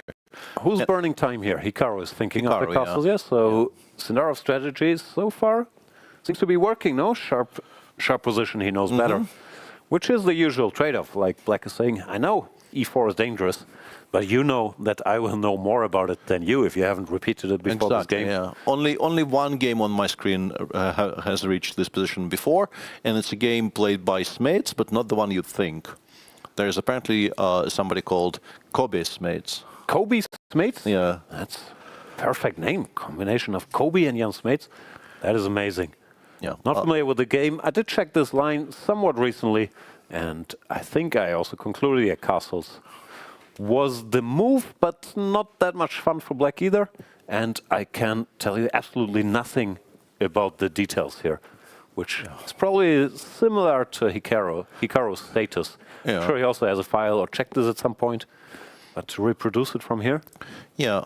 I mean, the first immediate obvious question is h4, I'm assuming queen a5 check, because queen f6 loses a piece as far as I can see. And now before, and do we go for some jumps or do we just play queen d8? Oh, we have knight d5 check. Oh, sorry, I'm being really stupid. Yeah, knight d5 check is pretty strong here. Okay, that question then is probably withdrawn because we're not playing king f1 here. If we have to play king f1 there, things have gone badly wrong. What was the move here? b4 maybe? Just ruling out queen a5, yeah? Trying to play h4 next one. Feels And knight e4, queen a5. I'm drawing a blank, and it looks like Hikaru is also desperately trying to remember what was in the file. And he's in that really, you know, what's the opposite of a sweet spot? The extremely sour spot where you don't know if you're supposed to calculate or try to remember. Because you definitely have seen this before, but clearly you can't remember exactly what it says. Yeah, it's very dangerous, because sometimes you recall some details from a similar position, and this is not the type to play on, type of position where you can play on half memory. It is legitimately one of the most annoying things that can happen to somebody who has done some work on an opening, but has not repeated it on the day. Where of course. You have snippets, but they don't really make sense. Yeah, coming back to this position, if you know you haven't repeated this recently, you can also question, like, is it wise then to be shown what the latest theory here is by Sindarov? But okay, I guess it was the concept to play e4 against the triangle, and he's sticking with it. Yeah, and also he is very much practicing what he preaches here. He did say that he felt this was a very important game, and he's treating it like one. Of course it's an important game, but do you maximize your winning chances by entering a very sharp position 2 pawns down where your opponent knows everything? I don't know. Maybe not, actually. Yeah, if it really is something that they haven't looked at, I don't know, this week, this month, if it's some files they generally prepared for this tournament, but they haven't been touched in a while, maybe not. Maybe just play a game, I don't know. It's always easier said than done. Trying to be principled. After the game against Anish, people also said, yeah, play more ambitious opening, blah, blah, blah. So there's no right spot, but once again, very impressive, at least practical preparation from Sindarov, saying, okay, Hikaru, not all the time one d4 player, also spends, obviously, a lot of time on his streaming career, growing the game. Just became a father. How much time has he spent on the triangle? Yeah. And I'm sure he has a file, but I have a file too. I can't remember anything. Even I have a file, yeah. And I have no shot, absolutely no shot of remembering what goes where. So let's make some moves. Yeah, what are the options? This is maybe wrong. Yeah, this doesn't look right, because then how do we attack the queen on g5? Yeah. G1 might be a move, but we're not threatening any. Not very much. Yeah. Jumps. Queen moves. Where queen d3 maybe looks like. Somewhat. My biggest question is, if we give black a tempo to play rook d8, do we even have a reply to it? Yeah. Is my problem, because once you unpin that rook and start, knight on e7 achieves some degree of freedom. It's going to be a challenge to keep black boxed in. So what is it? Knight e4, queen a5 check. Yeah. e4, there's knight takes b4. We've established. Hang on, that. was there some lines and then half queen memory g2 where you then go for the end game? Let's say king f1. Okay, I wanted to try rook. Am I losing to bishop takes e7 here or something? I don't think you are. Probably not, but this is sometimes scary. Maybe not in this particular case, but sometimes this is quite scary. Rook G. No. Oh, sorry. I was just about. Clicked some wrong button. I will get back to it. I was about to pretend I'm very excited by things happening on my screen. Takes. H6, I genuinely think you might lose. Like rook. Check. Even knight f6. No, yeah, I can't do it immediately. Yeah. Rook g1 here. Does look somewhat scary. This is very scary. I don't know. This I would be extremely excited about with white. Rook g7. Yeah, all kinds of things. Yeah. I mean, you do have a queen takes d8 bailout once I give you some more material, but yeah, I don't know. Maybe the f pawn somewhere. How do I do this? f6, f5. f6, but then I thought I will give a check and then I will just play bishop d6. Ah, yeah, okay, that doesn't work. Yeah, f6 maybe. Maybe that works. Because yeah, I was about to blunder a rook there. Ah, d6, queen 8, got it. Oh. Yeah, I was about to blunder full rook, and that doesn't really inspire much confidence. I was about to blunder this bishop. Yeah, we are so far indicating a lot of wrong things. Knight d6 check here? Not sure, I had to go king f7, but yeah, let's look at this. Knight d6 check, rook takes g7, you have to go to f8. Rook f7 check, king g8, and then I want to play rook g1 check, but I'm not going to get there, right? King, yeah, I'm not going to get king there. g2, quite move. A bit too slow, yeah. King f1, h1 would be strong, but... Yeah, it doesn't look like white is playing for a win. I mean, I am, I'm just not going to win, yeah. No, e5 is there as well. I definitely am, but this is at least something. This looked like sort of interesting. Yeah, it looked like human moves you could consider, yeah. King f1, rook d8. Is rook d8 forced? Is queen d8 any good? Queen d8 probably too passive, right? We can probably justify. Ah, no, but rook d1, rook d8 feels so... Well, if it works. If it works, yeah, I'm also not sure how bad this is, but at least here, I don't know. Looks weird. Yeah. And now I play, I don't know, f6 and pretend I will have time to play e5, b6, or rook f7, knight g6, or what have you. All of this is very, very critical. Do we even have moves apart from knight e4? Do we even like anything else? Let me just, because I'm curious, see this. You just take and rook e8. Rook or e8. Rook d8, yeah. Even rook d8. Maybe even rook d8 looks even more, even more to the point. Yeah, not. What can I do? Not a believer in this. E2 looks ridiculous as well. Ah, but hang on, king e2 maybe has some advantage in that rook can go. I was about to say, yeah, maybe there is a point to it, because I will have rook g1 somewhere. So takes. We still have f6 as an option. Yeah. So we were playing rook g1 here. Okay, this line, king 7 now loses, right? This you can probably no longer do because of knight d6. Just to show the difference now with the king out of the way. Yeah, we give mate in 2 here, happily. Still, we're doing highly speculative stuff, and you have to be so sure all of this works. Stakes are high, and yeah, gotta give it. Once again, who knows what happens, but for now, gotta give it to Sindarov. Expert choice. Yeah, no, he is actually, he has significant winning chances now. I'm sure the position is completely fine for white, but Hikaru has been thinking for about I'm guessing, 20, 25-ish minutes from here.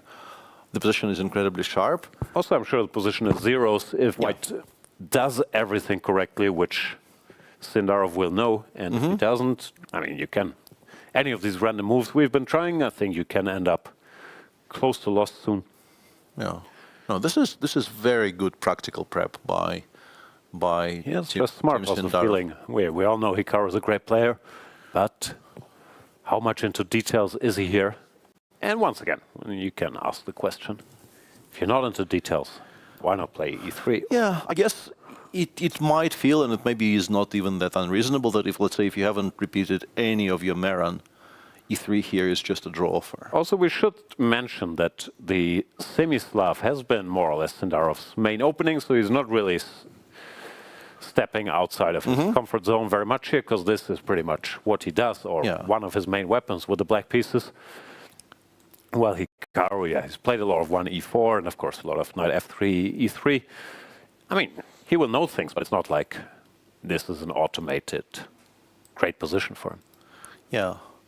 And of course, what this move order does is that if you provoke e3 on move 4, the bishop will never go to g5, so you no longer have to think about the Moscow, anti-Moscow, and the rest of the things which would have occupied at least some of your attention. Very, very smart choice there by Sindarov. Yeah. Very much liking it. Tough spot for Nakamura. Also very deflating psychologically. Once again, he's been around the block. It's not the first time he's out of book and so on. But you come to play, he even said, he has to win this game. You choose the sharpest line and your opponent says, okay, here are other computer moves. Now, please show me the money. Yeah. Not fun. Yeah, good stuff yet again by the young Uzbek player. You've seen the poll we're running in our YouTube stream today. Who are you rooting for in this particular game? And on that highly exciting note, let's take the first break of the day, and we'll be back with more of round 5 of the candidates here in Cyprus. In 2013, the future king of the chess world Magnus Carlsen made his first appearance at the Candidates Tournament. The event in London featured only 8 players, but they faced each other twice over 14 rounds. At 22 years old, Carlsen had been world #1 for 2 years, but he was not yet world champion. Under constant pressure and attention, he had a rocky start. Vladimir Kramnik and Levan Aronian dominated the first half of the event, taking the early lead and setting the pace. As the tournament went on, the margins narrowed. Carlsen began the second half strongly, and by the final stretch, the situation was clear. Every win mattered. Round 12 set the stage for a dramatic finish. Carlsen lost to Ivanchuk, while Kramnik defeated Aronian.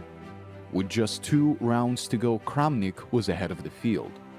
However, Carlsen pulled level by winning the next game. Going into the final round, Carlsen and Kramnik were tied on points and were the only players who could still win the tournament. The finale would go down in chess history. Carlsen lost his final game. Was it the end of his chances? Surprisingly, it was not. Just a few minutes later, Kramnik also resigned. Both leaders lost their final games, an unprecedented ending. The standings could not separate them, but the regulations did. With more overall wins, Magnus Carlsen claimed first place on tiebreak and earned the right to challenge for the World Championship. London 2013, the Carlsen's only candidates tournament. He would go on to win the World Championship later that year and never return to this stage of qualification. Some face the candidates again and again, but for others, one appearance is enough.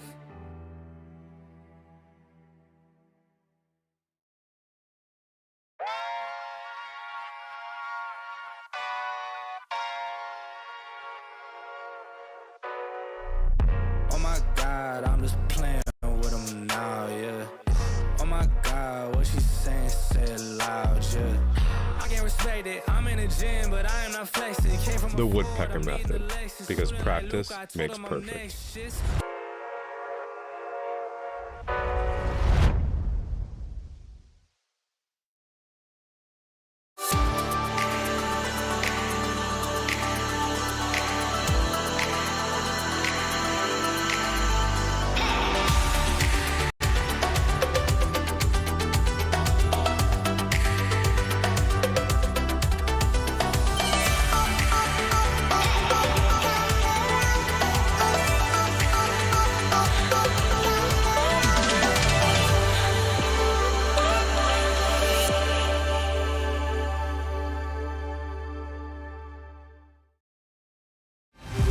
In a land bathed in light, 2 unstoppable journeys set sail for greatness.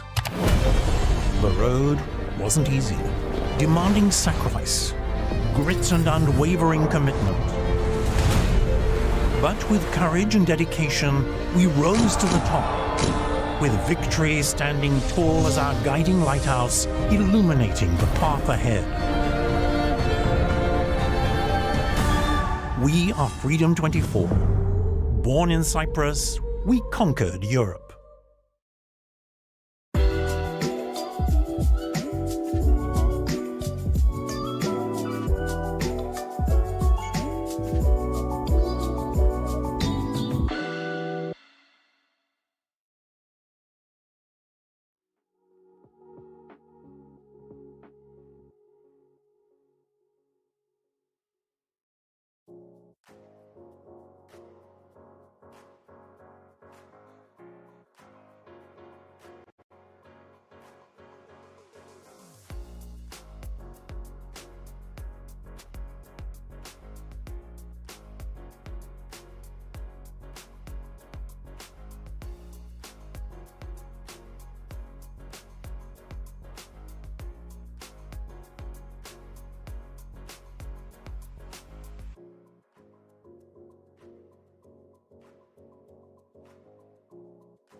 Welcome back to the FIDE candidates, where Hikaru Nakamura is still thinking in a very sharp position against Javokhir. Sindarov's preparation. Before we get to that, let's welcome our tallest team member, Zach. How tall are you? 6'7"? 6'7". No, I'm 6'5". What's going on? Well, the massive headline of this tournament is the one and only Javokhir Sindarov, who after 4 rounds has a record-breaking 3.5 out of 4. Now, we checked history to see just how record-breaking this was. And the last time such a dominance occurred in the first 4 rounds was in none other than 1959. The tournament, Canada's tournament in Yugoslavia, Bled, in which Tigran Petrosyan, the 9th World Chess Champion, had a fantastic start of 3.5 out of 4 and did not end up winning the event. Who ended up winning?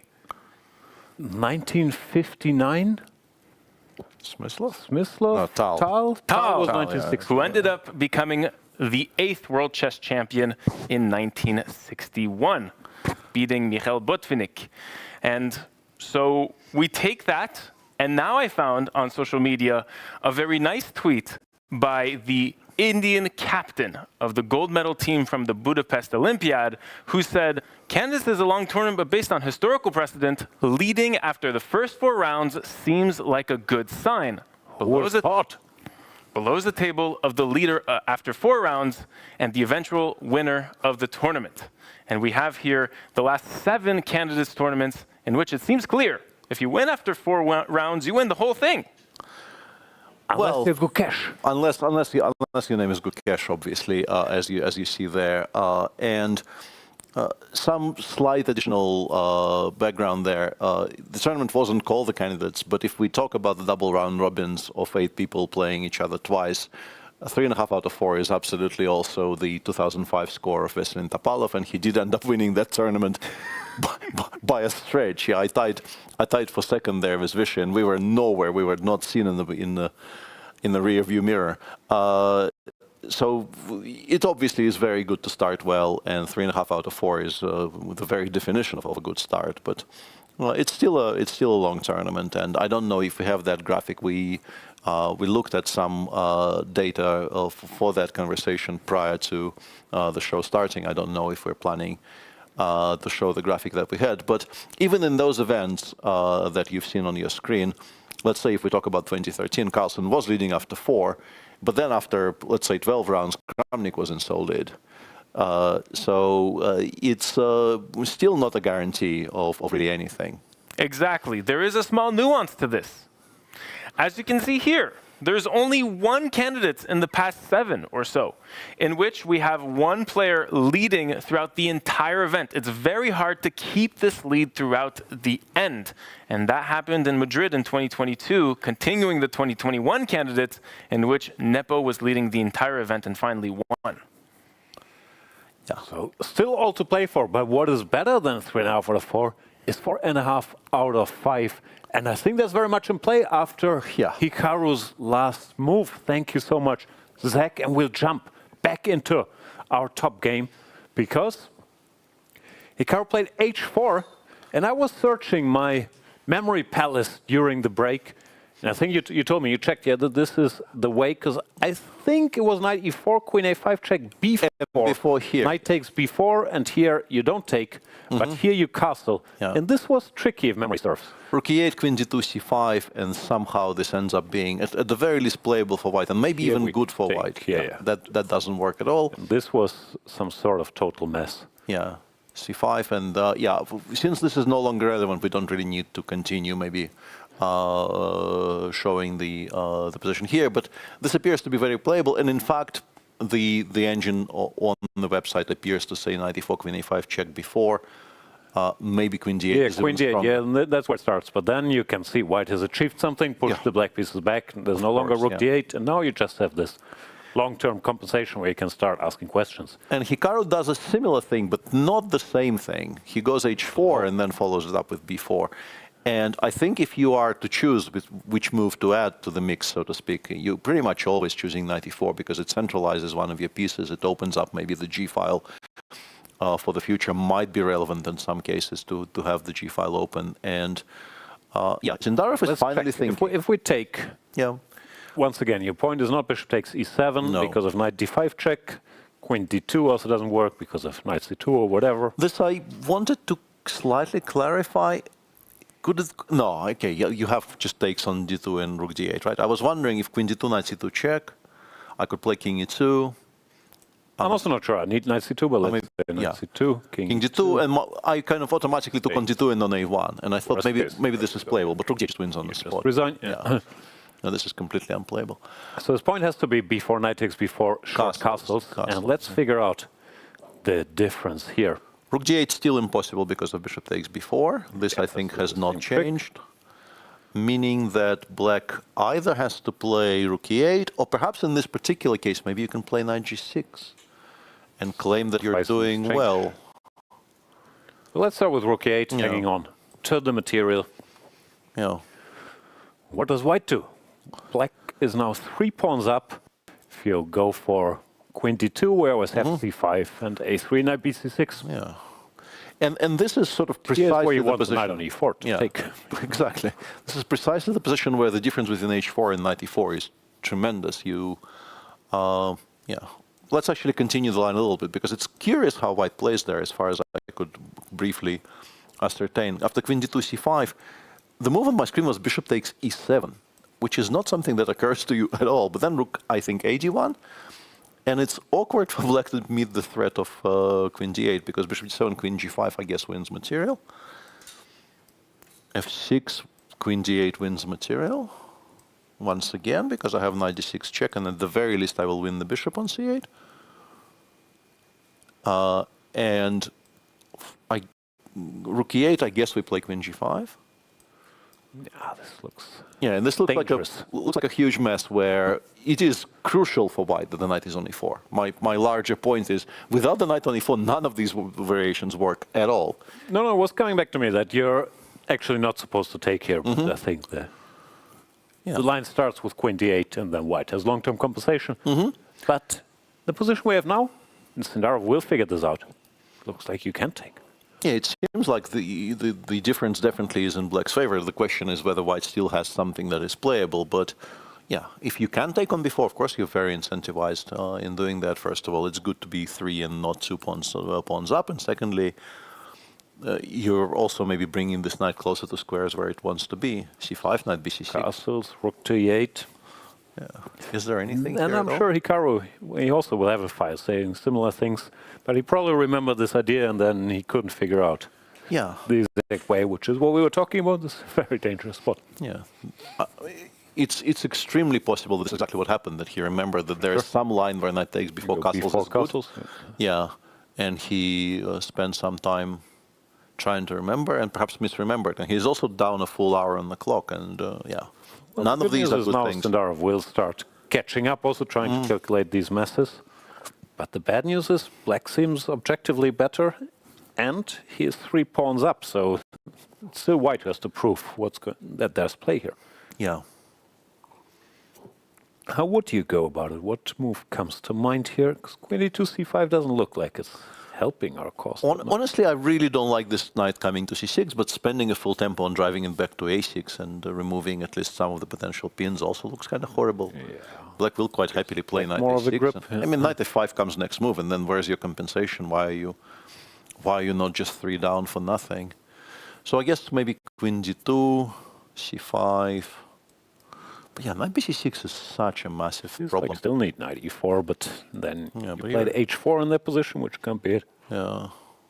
Yeah, you want to start... If we do the same, just for argument's sake, takes and some rook to d1. Now bishop d7 is playable, because after queen g5 I will just play f7, f6. That's another big difference. We don't have this. We need knight f6 in every single position here, otherwise it just doesn't make any sense. We're 3 down. Stakes is high. Stakes is very high. But will Sindarov take? Because once again, for him it could also be that he does know. He clearly knows knight e4, queen a5, b4, queen d8. Maybe he's thinking, okay, this is a better version, I'll still go queen d8. Then again, it is a pawn up for grabs, and if he can't see what's wrong with it, He's a sharp tactician. Yeah, I think he is very interested in the possibility of. We should repeat once more. You can't take the knight because of knight d5 check. And next move, black recaptures. And then he's just 3 pawns up for really not very much. Yeah.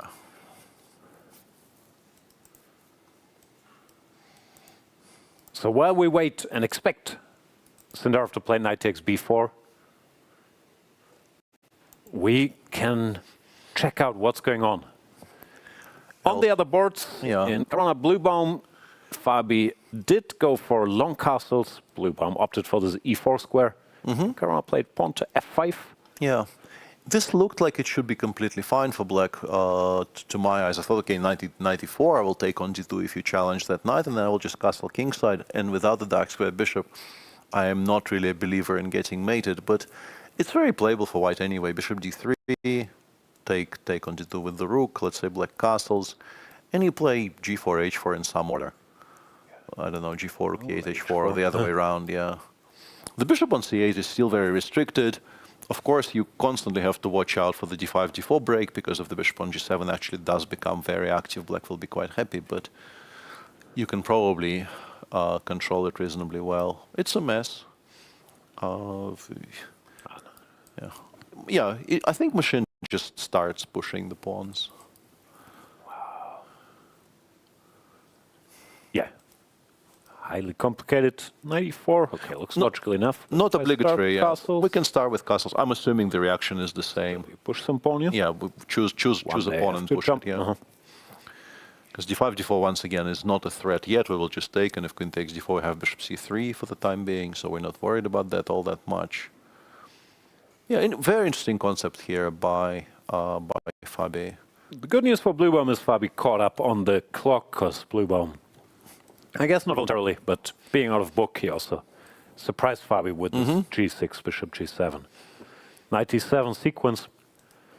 So now they have a sharp fight, but at least you avoided the dreaded Caruana showing you 25 computer moves and then finishing with some precise calculation. That's not going to happen. No, that's not on. But for Fabi, I'm pretty sure is quite happy with this. It's a playable position. It's a very kind of an unusual position. You don't get positions like this very often in the Petrov, and there's definitely potential for white to develop a significant attack on the king side if black plays too slowly somewhere. All right. Moving on to Esipenko versus Praggnanandhaa. Yeah, this is more subdued. So bishop e6 was played, pawn to d4, and he did go for your knight d7, knight f6 plan, which I mildly criticize mainly just because I know that computer prefers knight c6, a5 business, but it does look very sensible as well. Yeah. No, actually, my version was even worse than this because I was arguing for the bishop on b7. I quite like it on e6. I don't know why I was putting it on b7. Yeah, and Prague played bishop a6, which is a pretty typical idea in this type of positions, kind of fixing the pawn on a7. This a5, a4 business. Yeah, denying c8 for the rook, which might become relevant at some point. Knight f6 played, and some further normal development occurred. Yeah, sort of normal stuff, but at least Prague got, I think, first of all, a tiny edge, and secondly, a playable, slightly non-standard position. Because these weakened squares, I mean, nothing happens directly, but they're annoying. Like, you always have to figure out where to put your pieces. You can't put a rook on d8 because of knight c6. And the bishop on a6 is a significant annoyance in these types of structures. It doesn't seem to be doing very much, but it's just constantly in your eye line, preventing you from... I don't know how bad taking is, but it can be quite bad, because it can shift his attention to the king side at any moment. And will very, very quickly, Risky. You probably don't want that. My first question was, can I play knight d7? But there's a bunch of decent replies to this. f4 might be playable. Knight c6 might be very unpleasant, maybe in some cases. But although you have queen h4, maybe knight 6 is not that great. Even just being boring and taking, then I'm not sure if it's very much, but no, it's definitely something. You d1, bishop a3. There's always you can know the structure a little bit. Yeah, but like tolerating this knight on e5, as you mentioned, like with the knight still on e5, your rook. What do you do? If you can't go rook d8? Yeah, rook f8 maybe, but like, what is it doing there? Why are we putting it on that square? Yeah. No, I've still bluffed e8. Sorry. B8 that makes more sense. Yeah, b8 would be a bit of an odd move. Yeah. I mean, on the e8 it does have some future, maybe in some positions, but. Yeah. Again, you have to worry about getting hit. Then you go here. No, nothing's dropping or anything, but it's a mild annoyance. So Praggnanandhaa can be happy here. Let's switch to the great Wei Yi innovation in the Catalan. This very rare c5 move in this very position.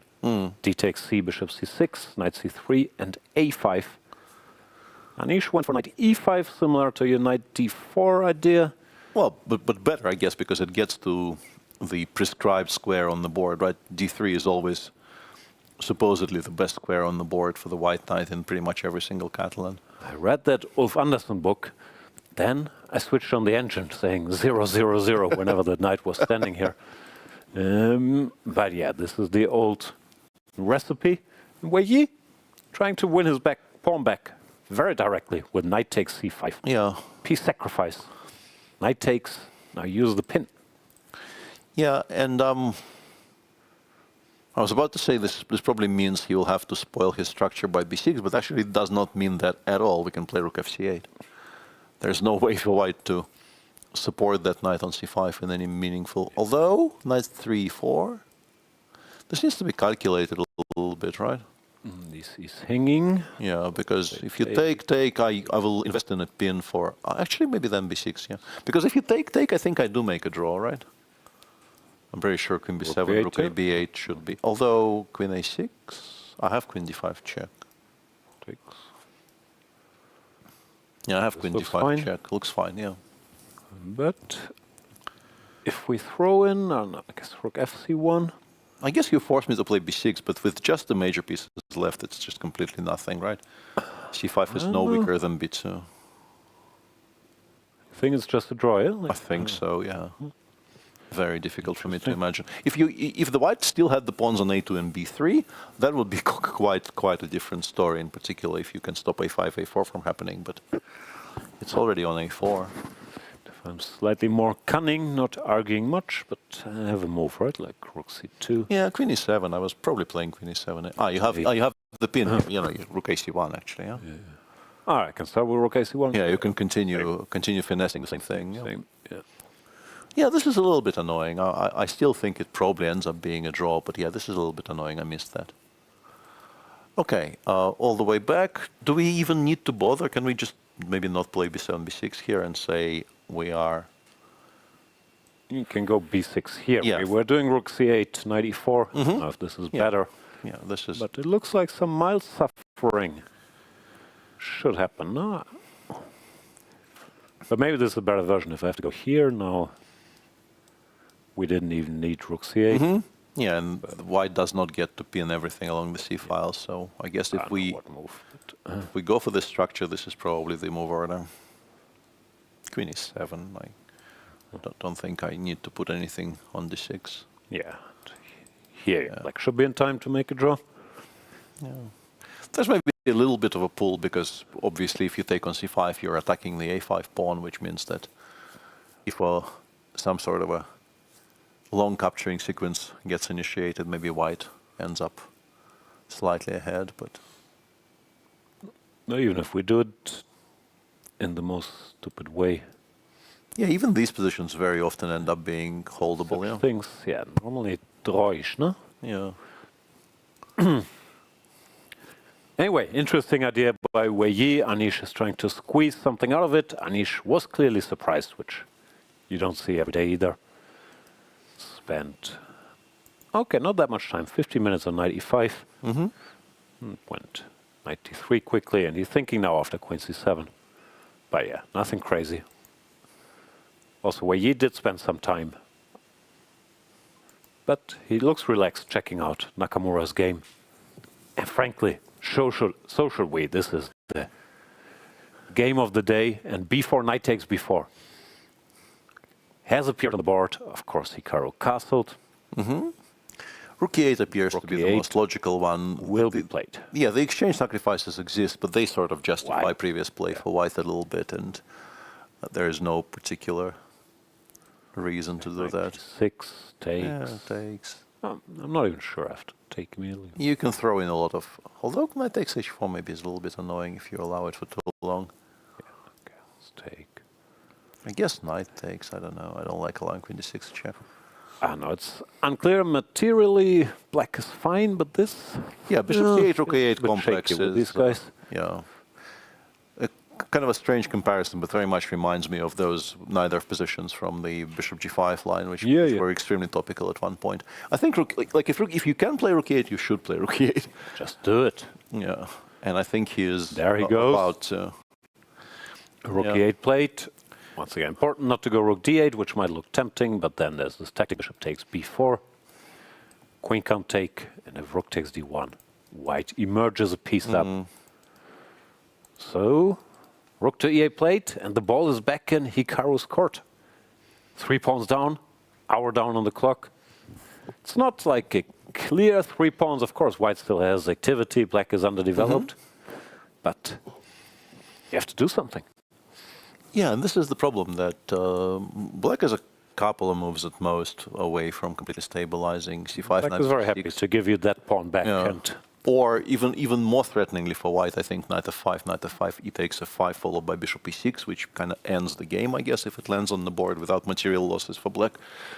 So you have to be very, very concrete here. You have absolutely no time to waste. And while we're not switching from here, we will update our viewers on the first result of the day. As expected, everything disappeared off the board in the game between Goryachkina and Muzychuk. So yeah, not much of a game. But solid result for Anna, not being tested with the black pieces. Maintains her +1 score. Yeah, absolutely perfect for Anna. Yeah, Hikaru looking for chances here. Probably also at this point, you start feeling something's gone a little wrong. Tough spot for Hikaru Nakamura. Hikaru also mentioned, once again, I read this, I haven't watched the whole thing, but that he felt the anti-cheating measures in place here were a bit too much with the scans before and after games and checks. Like, how do you feel about it? It's sort of part and parcel of high-level chess, and I mean, he would know much better. I already played under some of those, but I haven't really played at the very height of the current standard. I'm no longer an active participant in the playing side of the business. But I mean, I haven't really seen Hikaru complain about things which aren't worth complaining about. He is not one of the nature's biggest whiners, frankly. So if he is saying it's a bit too much, maybe it is, because he would have experience, and I don't think he would be mentioning it if it was absolutely run-of-the-mill, same standards everywhere else. Yeah, of course. It's a tricky debate in general, because, of course, also many of the top players are or were very, very concerned about cheating, even in over-the-board events. For me, that I need, like, half an hour to set up for Title Tuesday is rough, but of course I understand where it's coming from. Queen d2 played. Yeah, and here a bit of, once again, the position is so complicated, and sometimes it feels like we're just not giving the position justice at all by completely ignoring what the oracle says. Apparently queen e1 was much stronger than queen g2. Wow, deep. Yeah, but unless you know, I think it's very, very difficult to play that. The point being that after queen e1, c5, we have rook g1, and the rook reaches the d file faster. First of all, stopping knight bc6, because now that loses a piece. Simply queen takes a5 and bishop takes a7. That is a nice idea. Yeah, which would be the same with the queen on g2, but I guess with the queen on g2, maybe we're allowing knight f5. I guess this is the difference, right? Because queen d2, c5, rook a g1, we can play knight f5 ef, which is one of the biggest dreams. With the queen on e1, yeah, with the queen on e1, this would not have been particularly available to black. That is very subtle, but that would also mean that, queen d2, not good, and we didn't like it that much to begin with, so white is in trouble here. Yeah, white is absolutely in trouble after c5 here. Yeah. Queen e1 was also not equalizing, but it appeared to be, at first blush, slightly stronger than queen g2. By the way, just for some context, hope I'm not boring people with too much opening stuff, but queen takes g2. This is the position we had in the opening. The line Hikaru chose is a very recent line, this bishop f3, because everybody for decades was playing queen to d2 here, when the line goes something like knight f6, bishop f3, queen g6, knight e2, short car e5. Yeah. Now there's rook g1, queen f5, all this business. So the bishop f3 is very much a recent fashion. People used to not play this. Brought to you, of course, by the computer. So yeah, Hikaru was aware of the fashion, but the problem is so was Sindarov, of course, and Sindarov just came better prepared or had repeated this line before the game. Now Hikaru's in some trouble.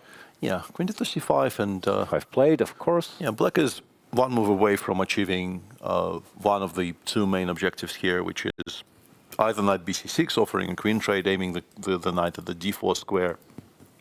If it ends there, it probably also effectively ends all the counterplay you're aiming for. And also knight f5 is a massive, massive problem for white. You really can't allow it.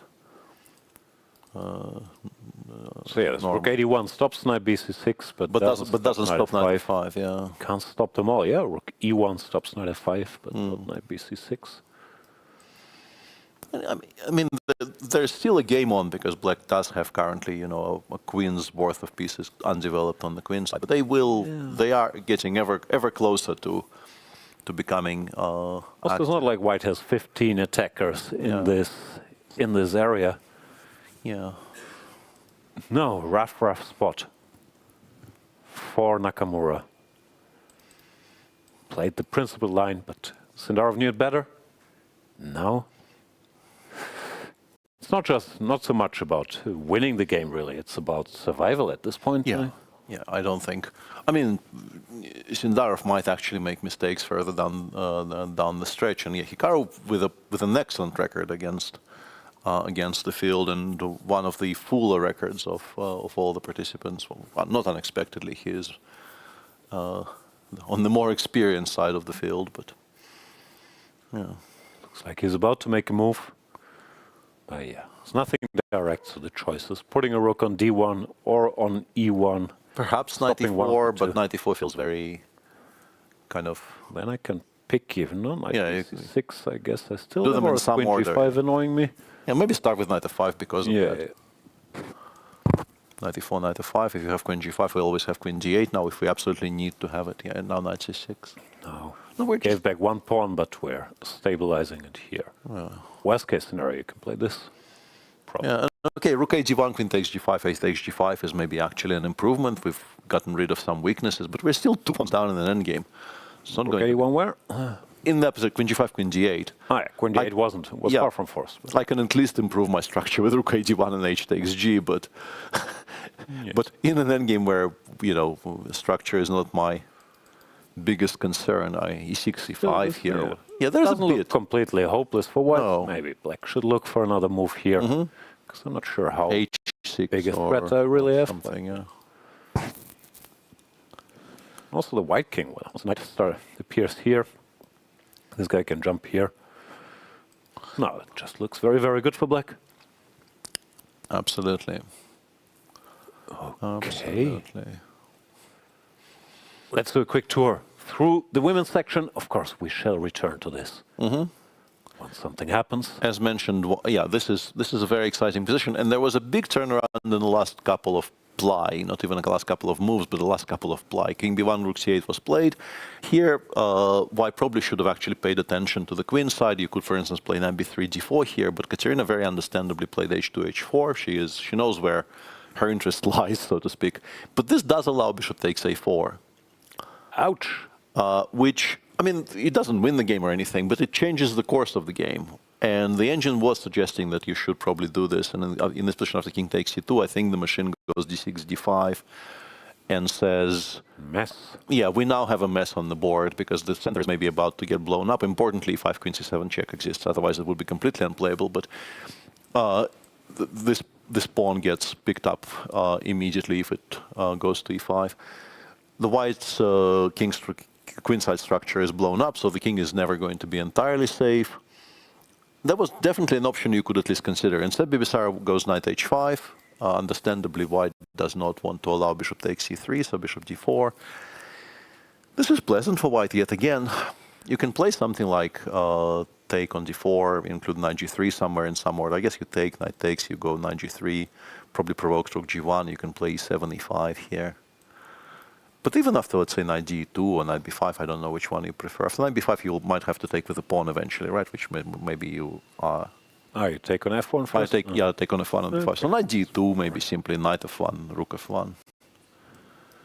These are not always that bad, but they are risky, in particular because queen h4 loses not one but two pawns in the center, right? Queen h4, queen d6, and then e5 also falls.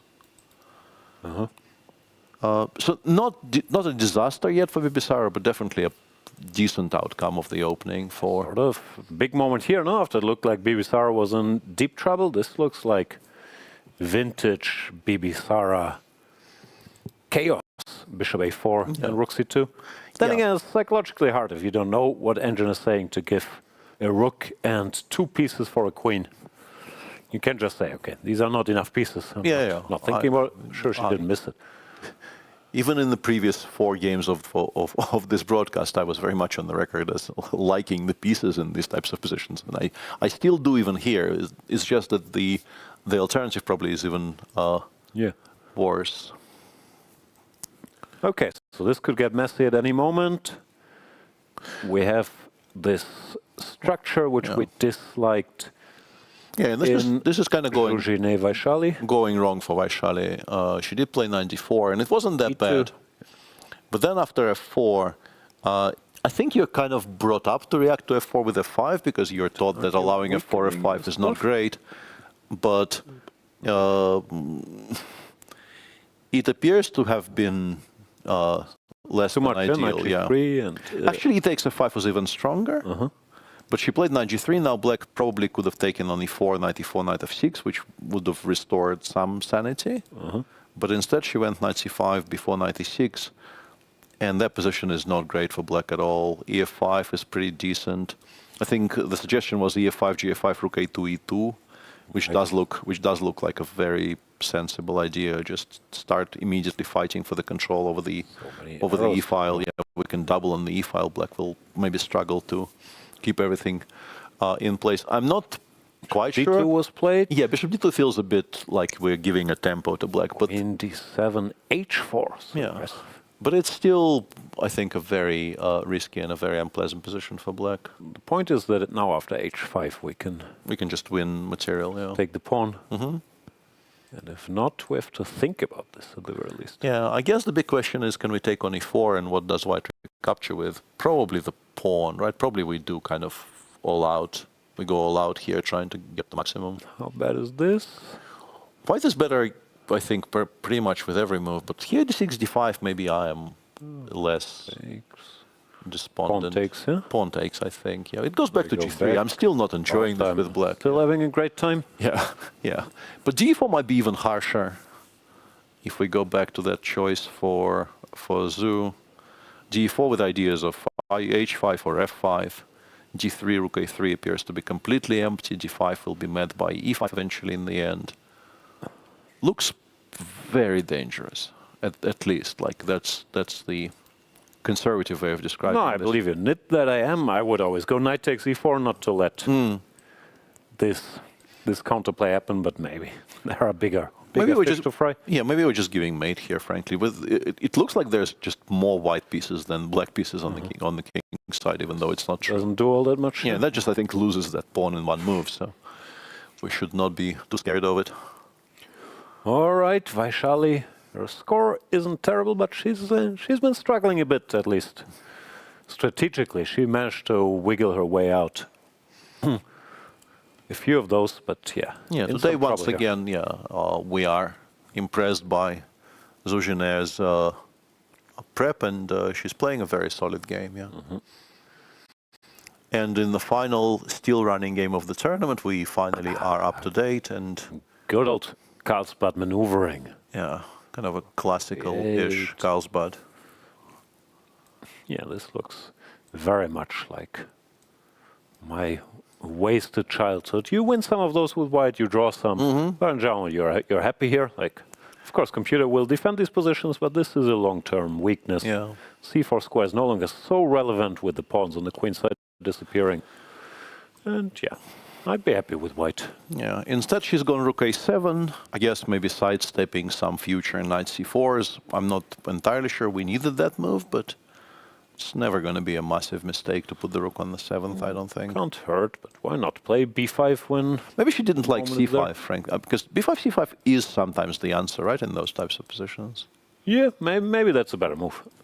And then queen takes, and maybe yours... We're activating a bit. Yeah. Fair point. Although the knight on e8 really is... I mean, it should be closer to the center, somewhere, ideally somewhere on the e6 square, but it's not. I'm not sure if I have some cleverish move here, like queen a3 or whatever. But well, knight d6 will have to be calculated there with some jumps. So perhaps this was the reason she didn't want to pull the trigger on before b5 just yet, but rook a7, knight d6. Also makes sense to keep the tension, but I don't think without b5 there's much progress here. No, yeah, you will have to do it eventually. And okay, here at least we no longer have queen takes c5 with black, so I guess white is a bit happier about the b5 c5 structures. Yeah, fair enough. Some pressure for Tan Zhongyi. And we've had a draw in Muzychuk, Goryachkina. I don't think we missed much there. Yeah, this happened pretty much like you described. Everything got exchanged. Yeah. Rook e8, big tactic, but she's spotted. Yeah. The back rank mate. And rook d8, interesting. Not taking. Not, yeah. Preserving You some. exchanged the rooks. No, you. All right. And draw agreed. Yeah. Okay, do we have a move in Nakamura? Sindarov, queen d2, c5 on the board. Hikaru down to 24 minutes, down 3 pawns. This is not great news. Not great, no. And it feels like, once again, I wanted to slightly investigate, like, what are you supposed to do and how bad it is. The engine says allowing knight f5 is less painful than allowing knight bc6. It goes rook d1. Actually, whichever rook. Somewhat shockingly, rook f d1, I think, is a move a human being is incapable of making, but rook fd1, yeah? Appears to be slightly better than rook a1, but I don't think anybody does that. And the point being, anyway, regardless of what we do, knight f5 has to be the reply. We take, and we play king h2. And we pretend we have some rook g1, queen h6 shenanigans, which are... To calculate rook fd1 with then the idea to go to g1? Yeah, I don't know. Yeah, it's still not great. The computer would not lose its position with white, but... Probably not, yeah. Probably not. Then computer against another computer might. I'm not sure how bad it is, but yeah. No, this is still alive actually, because there is, the one thing that white has going for them in this position is that there is nobody home on the king side. So if you do manage to create some threats on the king side by at least placing the rook on g1, it could become a bit scary. The bishops are nice too. Yeah, but tough sequence to find. But I'm on board. Still, you pick black, I'm assuming. Yeah, of course you pick black here. Yeah, it's. Black is 3 up, and the advantage is like +1 point something, so clearly there is compensation. Fair. Yeah. But also, looks like there are bailouts by being willing to return a pawn or two. Yeah, I'm pretty sure we're not taking those. I think we have to switch to the, for better or for worse, we're supposed to switch to the attack on the king side. I think if we try to enter one of those endgames, the fact that we begin from 3 down should be the most telling factor. Hikaru does look concerned. Clock is ticking. Such a rough spot, especially with the white pieces. It's even more painful sometimes than with black, where you're sort of mentally ready for having to defend and being asked some unpleasant questions. Still, it is Hikaru. He does have incredible resilience and ability to ask questions. Yeah, he's probably in the field one of the people who are the least afraid of going down on the clock, because he has vast experiences of playing on low time, but yeah, obviously still not having shaking fun. His head, down 3 pawns, and once again, maybe it's too much psychobabble, but I was surprised that he would announce before the game this is a must-win, and I'm not sure. Helped, but okay, who knows. Mainly was the preparation. Yeah. I think by this point he must realize that he mixed something up because... Sure. He's a world-class player. He knows he's not better here. Yeah. So it's... we're pretty sure it's one of those where he had this kind of a snapshot in his mind of playing before knight takes, before short castles somewhere, and couldn't quite work out where, and kind of lost the coin flip here. No, this is where it starts. But of course, yeah. It's also one of the big dangers of... I don't know about this, but I was told by Niklas Uschenbeit, who used to work with Hikaru for the last candidates. He told me on air, so I'm not really telling any big secrets, that Hikaru doesn't work much himself on openings, but of course he has people working on the openings and then he repeats files. But it's still, it can be different when you have to rely solely on memory to digest this, because, okay, I'm sure he has a great memory, but there's so many lines. We always see only the tip of the iceberg here. And it might be a bit different for guys like, I don't know, let's say Anish, who I'm assuming is doing a lot more clicking himself, or Pragg as well. Because if you click through it, then you also see some of the other lines that are there. And maybe it's a bit easier to commit to memory, and this can happen. I really can't agree with this enough, and I think for people who have not really been in that situation very much, it's difficult to understand just how much of a difference it makes, whether it's your file or somebody else's. Because if you were actively involved in the creation of the file, you sort of know the reasoning behind it, the engine lines are on your screen. All of this percolates.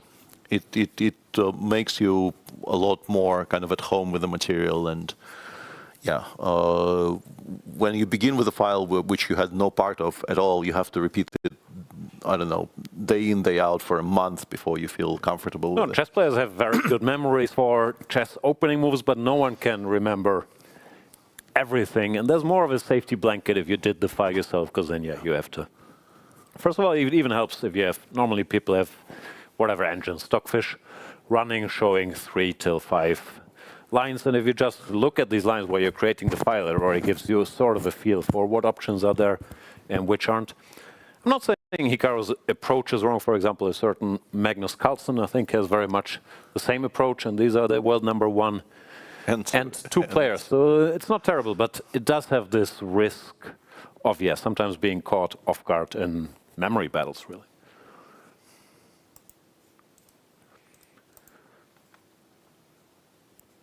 Queen to d2, pawn to c5, down to 18 minutes. Yeah, and the fact that he keeps on pausing pretty much on every single move, that like he can't string a sequence of, I don't know, 3 together because he...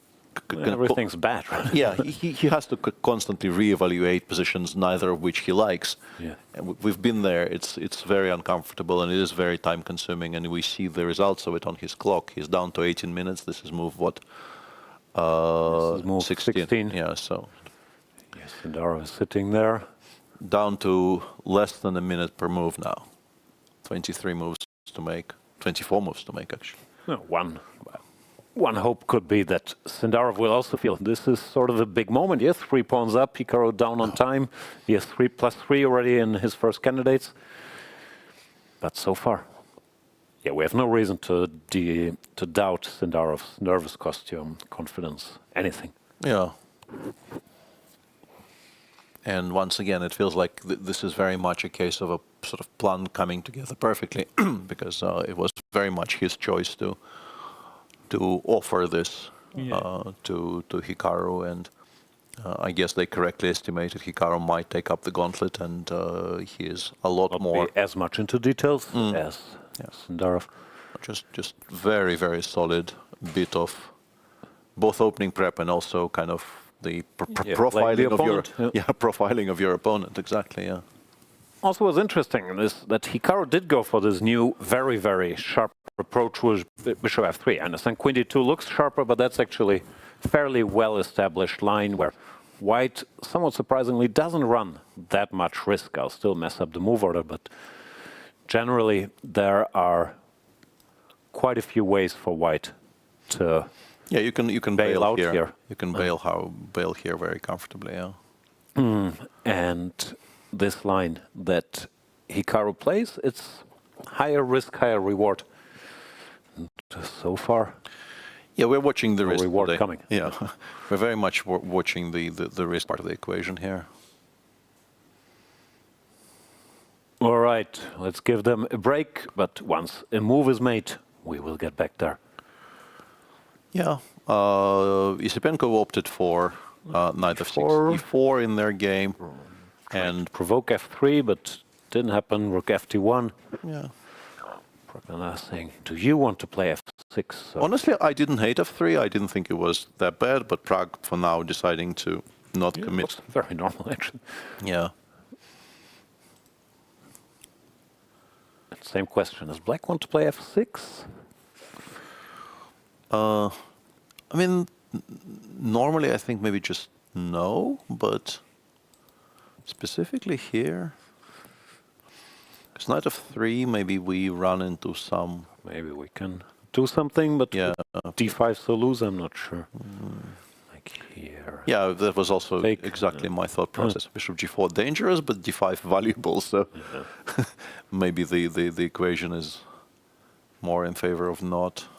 Okay. Still lower stakes than that Hikaru game, just from judging from the position, but still mildly uncomfortable for Esipenko.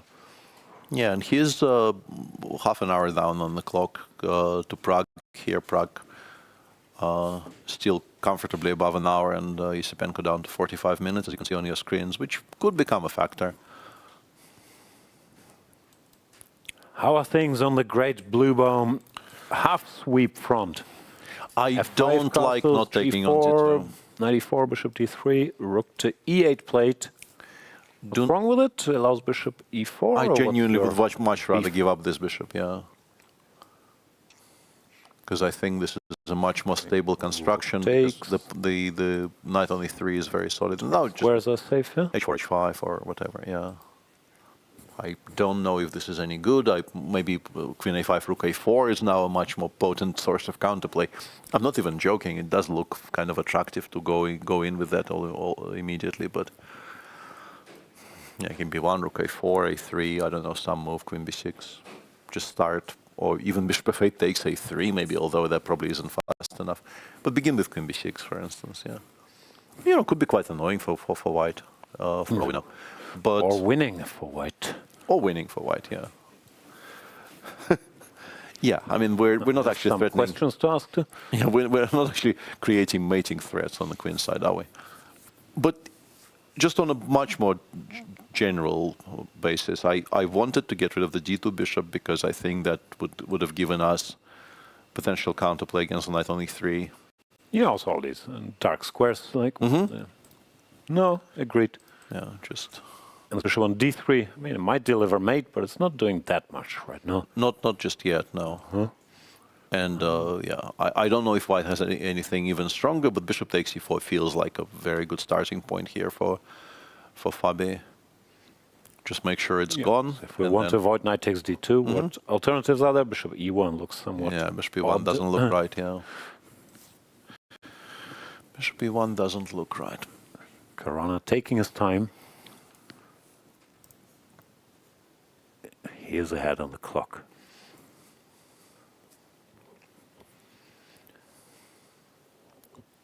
They went swimming yesterday, the team Fabi. Oparin, Christian Chirilla, and Fabiano. In the open sea, you mean? I do not know. I saw them wearing towels and bathing clothes, returning from the sea direction. But I would assume they went to the sea. Yeah. Well played them. I've been steeling myself to do that as well, but so far, not enough steel. Let's not go too crazy. You already went for a walk first time on the first rest day, maybe second rest day.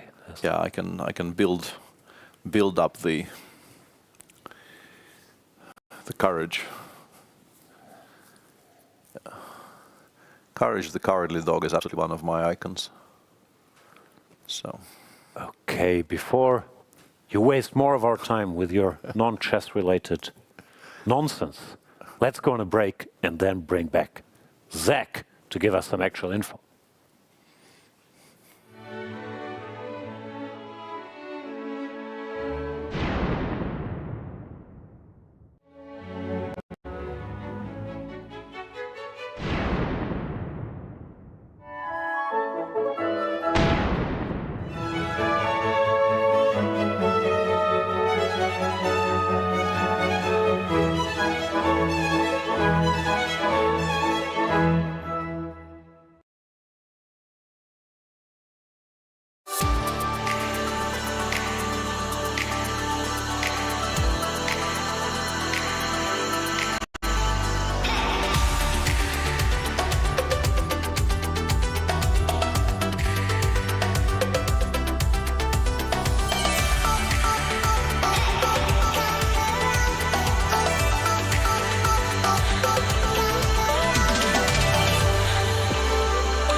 Welcome back, everybody. We have some moves in our top game. Hikaru Nakamura against Javokhir. Sindarov, where it looks like Hikaru spent some time, but the fight is still very much ongoing.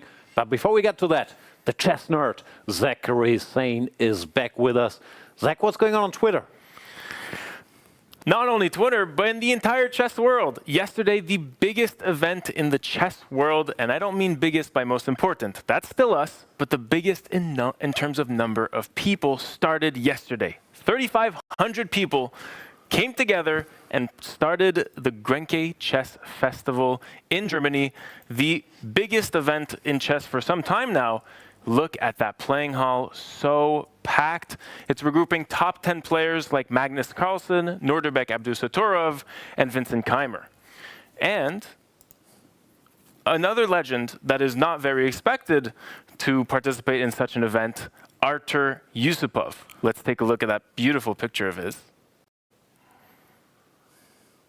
Ah, beautiful. Taking a break from feeling Mr. Mercedes on Netflix, there is Artur, absolute legend. Have you ever played Grenke? Yeah, I've done commentary, and it's a long-standing tournament. Started out as the Daizizao Open, and it's been growing in size over the years. A lot of people there. If you like people, that's the place to go. Which is why you're here, I must admit. Very much so. No, but it is impressive how they manage to keep it growing like that. And Peter, have you played Grenke? Not in the open air. I played and randomly got invited to one of the closed tournaments. But the festival is fantastic, and what they're doing there is very, very impressive. And the fields they're getting for the open consistently are something to behold. In particular, now that they're also expanding into other forms of chess. There's obviously a star. What are people playing, like Magnus and Vincent and so on? They play the freestyle or the freestyle open is by far the better represented in terms of because pretty much everybody who's not here, I think, apart from maybe Arjun. I think Arjun isn't playing, but Magnus is playing. Nordirbek is playing. Vincent is playing. Nepo is also there. So it's the top 10 looks like. An edition of candidates could be held there if, at the pinch if for some reason this was required. But yeah, very, very interesting, very impressive tournament. And also I'm very happy that you, Zach, brought it up, because I tried bringing it up a couple of times during the previous show and was shot down so fast by Jan that I thought I will never be able to talk about that. Okay, you guys spent 10 more minutes on our rival tournament, but this is still the one where the challenger for the World Championship match, the classical World Championship match, is being decided. Are people talking about that too? Let's have an introduction video for you guys. Let's take a look at that as well.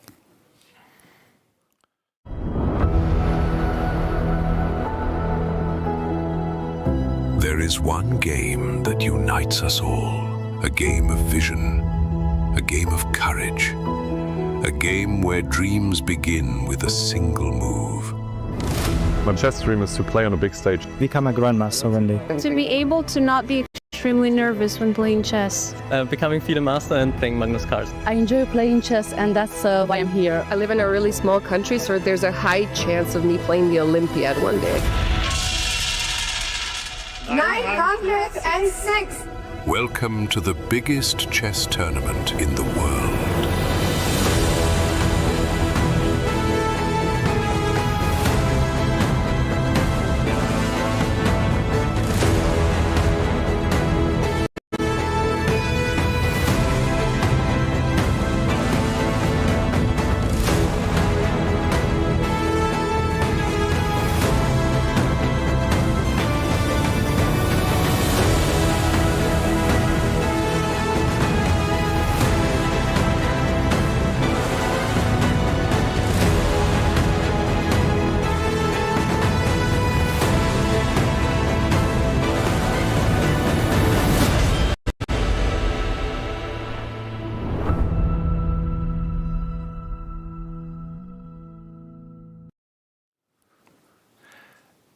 And we're back with all the action of the round 5 of the FIDE Candidates tournament here on Cyprus, and some developments on many of our important boards. Hikaru finally settled on something in the game we're watching with the most interest, I guess, in this round. So let's talk about that. And he actually, I think, once again, we did not really have time to properly analyze it. I think he is actually sort of fine, but the way he is fine is going to be incredibly difficult to find. So let's catch up. He played rook 8 to d1. Yeah. Sindarov went knight to f5. Not much choice, takes. And here you can still do even more material. The line Let's I say saw king h2. Yeah, knight c6. He begins with queen f4, which also might be okay. I think all of these lines will potentially flow into each other. But king h2 maybe was sort of weird to say that, but maybe more direct, because we absolutely do want the rook on the g file. But queen f4 also a very logical move. So white is 3 pawns down, but his position, at least eye test-wise now, it looks a little more pleasing than even before. Now it's clarified a bit. Still, 3 pawns are 3 pawns. What do you do? Knight c6? I think queen f4 is aimed specifically against bishop e6, because if you play bishop e6 here, I think we can take on b7, and rook a d8, desirable rook a d8 runs into bishop c7, exactly. So at least we win some material back, which means that it's probably knight c6 in our current position. And then we actually get back to the line I briefly saw on my screen and was very shocked. Seemingly, you have to play king h2, and then just give up on another. You're already 3 down, and after knight d4, you just take on d4. You can't allow that knight to survive. So takes rook g1 here. And this appears to be okay-ish, okay adjacent. By okay-ish, you mean white somehow makes a draw? Or yeah. What's going on here? Like -1. I think in the position like this, -1 is probably draw with best play, I would assume, because we're so much material down.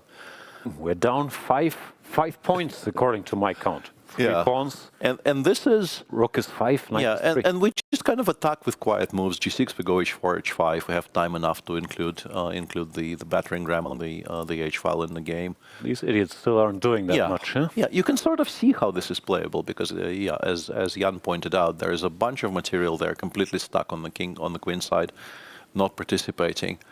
But whether any of this is easy to find in a practical game kind of remains to be seen. I'm expecting Javokhir to play knight c6 here. Second best move is knight c2, but knight c6 does look more natural, I think. Takes is just too much here, claiming opposite color bishops, attack, blah, blah, but not enough attack. Probably not enough attack, yeah. Rook e4 is there. Yeah, I guess mainly we're just allowing rook e4 in all of these positions, which... Yeah, that's annoying. Yeah, takes us out of the ideal battle stance here. So, and I mean, Hikaru is a tremendous calculator, and he will understand that, you know, you can no longer bail out here. You're too many pawns down, so you have to play for kind of direct attack on the king side somehow. So it's not impossible that he finds this entire sequence simply by correctly assessing that the position will be hopeless if he doesn't do something immediately. But it's not easy, and he's also down to 16 minutes. Sindarov taking his time now. Not sure if he has alternatives to knight c6. Not particularly. Looks highly logical. Yeah. These pawns somehow. That is a bit excessive. Yeah, you really don't have time to to continue picking up stuff on the queen side. Knight c2, also the difference is knight c2 allows rook d5, which is for some reason important. Knight d4, queen d4, no? Knight d4, yeah, yeah, that is actually a very good point. And after knight c6, this would also be true, but then taking on c5, b7 is hanging, so we're actually getting somewhere. Whereas in this position, yeah, bishop b6, and then, I don't know, queen takes a2, queen c3. Stuff is loose, yeah, this looks winning for black. Yeah. You can't allow black to finish development like this. Pawn on c5 is unimportant. Okay. So yeah, we're expecting knight c6, and then the big test comes, because if you try to win some material back, I think you will lose. So the way to go is, I don't know if a move like h4, h5 might also be somewhat playable. I didn't really check any alternatives to king h2 because it's... Looks very logical, no? Yeah, to bring in Rook G1, once you decide to commit to rook takes d4. Yeah, h5, h6 also seems very logical because you generally you want to open that up, but maybe black now has time to play h6, king h7 even, I don't know. Or that, yeah, h6. This, I don't know, without rook g1 looming. Yeah, rook e6, I guess, covers everything, yeah. Rook e6, swing it over to g6, and you are in reasonably full control. Yeah, king h2, rook g1 just feels like it's much more to the point compared to all the other moves you could make to prepare for an eventual attack on the king side. Why is rook e6 not playable there, by the way? Let's say knight g4, we take, we go rook g1. Why can't I play rook g1, rook e6? Try to get something in the way of the attack. Something in the way. Something in the way. But rook g6? Yeah, what am I missing? Do I go h5 or what? Yeah, h5 at least gives me a tempo maybe to do something. Perhaps queen d8 to bring some more pieces home. Okay. Not sure. Yeah, I don't hate it. Yeah, I think it's logical. No, this is the problem, I guess, that we are never in full control. Even bishop b5 maybe is kind of... Yeah, I was wondering if maybe there's more direct questions here. And in this position, something. Maybe just the bishop... bishop takes d4, queen d6, though. This we cannot afford, I guess, yeah. 7. It's so white who's fighting for... He's fighting for survival by going for checkmate, but it's more likely that the best he can hope for is a bailout somewhere. But at least it's more pleasant to play for white now, because you're making active moves, you stabilize the agony phase. Why am I 3 pawns down and out of book, sort of over? Sindarov even takes off his jacket, saying it's serious now. Yeah, the legendary taking off of the jacket. There we see. Which is often the decisive move in the position, as is known. The young Uzbek, up to, I think, number 6 in the live rankings, keeps climbing. That is... I didn't expect you to check, but right. Very impressive, yeah. Yep. There you go. 0.2 points ahead of Alireza Firouzja now on 2759.2 live rating. And slightly less than 3 points below Vincent Keimer, who's his next target at 5. Then it becomes a bit more difficult because Abdusatorov is on 2780, but... These things can swing quickly. Nuribek Abdusatorov, Sindarov's countryman, of course, had a rough stretch. Last year, I think it was down to 2720, and he decided to correct that by winning every game for a while. Now he's back up there as well, number 4. And that was not a joke or an overstatement at all. He did at some point started winning every single game he played, which was kind of scary to watch. It was a bit of an overstatement, but he did win London Chess Classic, which I think 7.5 out of 9, one of the best results scored in recent history, and then he followed up by winning Vaikanzai. So the young Uzbeks are in tremendous shape, and the next Chess Olympiad is in Samarkand in Uzbekistan. Team led by Abdusatorov, Sindarov, and Nuribek Yakuboyev, who made the semifinals of the World Cup. It's a bit of a force. They won in 2022 already when they were kids. Yeah. They have not gotten weaker. No, they have not gotten weaker at all. Truly scary, yeah. Other good chess teams out there, are obviously. available, India has some young, talented players. I've been told. Yes.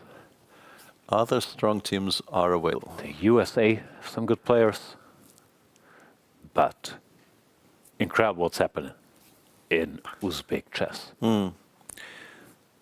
Sindarov, taking time here. Because of how quickly he got here, has been thinking for a while and still has a very, very comfortable full hour edge on the clock, so no reason to hurry. It's just that the options are so limited, weirdly, in a position where you are 3 up and there's no direct threats, that he, I guess, You gotta get those pieces out, no? Yeah. You can't go bishop e6, so you go knight c6, preparing bishop e6 or knight d4. So a question for you then. Let's say you establish fairly early on here that your best move is knight c6, but you don't quite understand what's going on after it. Against somebody on 16 minutes, what's sort of more correct? Make it and make him think on his time, or try to solve the problems for at least like the next 3 to 4 moves and try to blitz out a sequence? Well, with your premise, if you establish knight c6 is the best move, I think you just play it and then you take it from there in general. Once you feel one move is clearly better, I don't think it makes any sense to try to figure out every single detail. But of course, in order to establish that, you might have to do some comparing, calculate whatever, knight c2, something. But I don't even think it's playing on the opponent's clock. It's just, not wasting your own time. I've always been of the opinion that, the moment you know what the best move is, you just make it and kind of pass the turn to your opponent. But specifically in situations where maybe you don't want to clarify the situation for your opponent as much as possible, you want Hikaru who could be in very, very serious time trouble in this game. This is still an incredibly messy position, and there's a lot of moves to make on 17 minutes.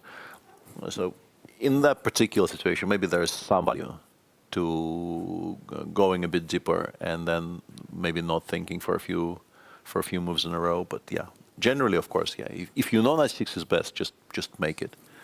Yeah, the one temptation one should resist, but here we're not really in the time trouble phases to blitz out your moves in your opponent's time trouble, because that way you're shortening his time trouble, and he only has to be focused for 5 minutes, which is much easier than being focused for 30 minutes. But here, I think it's too early for such considerations. Yeah. All right. Agreed. Let's check in with the boys. Matthias Bluebaum in some trouble now after rook e8, as you pointed out. Should have taken that bishop. This bishop does less. Takes, h4. As expected. Bishop to e5. Yeah, somewhat mysterious move there by Bluebaum. I'm not sure what that is supposed to achieve or what he's trying to dodge. Maybe he is worried about allowing a 5 of 6 and getting that bishop locked out, but I don't think, at least. Don't think that was such an immediate consideration here. Maybe he wants h5, g5, and just wants to perhaps park it on f4 at some later date. If I just improve on a rook df1, I rook f4? Yeah, maybe we're actually happy to take some pieces off the board. We don't like our position and we would like to trade. Still, where's these idiots? Yeah, no, I think even here white should still be better, but maybe there is something more precise than rook df1. What's there? h5 feels h5 definitely somehow. exists, but maybe, This seems wrong. g5 looks a bit too subtle. Don't want to give black hopes of... even actually bishop takes f5 in response feels like we're letting go some advantage. If I do nothing, what's your next move? This is good, because actually maybe we will even throw in bishop d2 c1, and the rook d1 might be somewhat a participant in the game, because black really isn't threatening anything and not even planning to threaten anything in the immediate future. So it wouldn't unpleasant. It wouldn't shock me if Fabi just settled on king b1 eventually, because we're not quite sure what to do on the king side. Also, you no longer have to think about queen a5 business. Yeah, and feels pretty decent to just rule those things out and move on. Okay, so Bluebaum under pressure here. Fabiano Caruana finally started playing 1 e4. No more knight f3 shenanigans.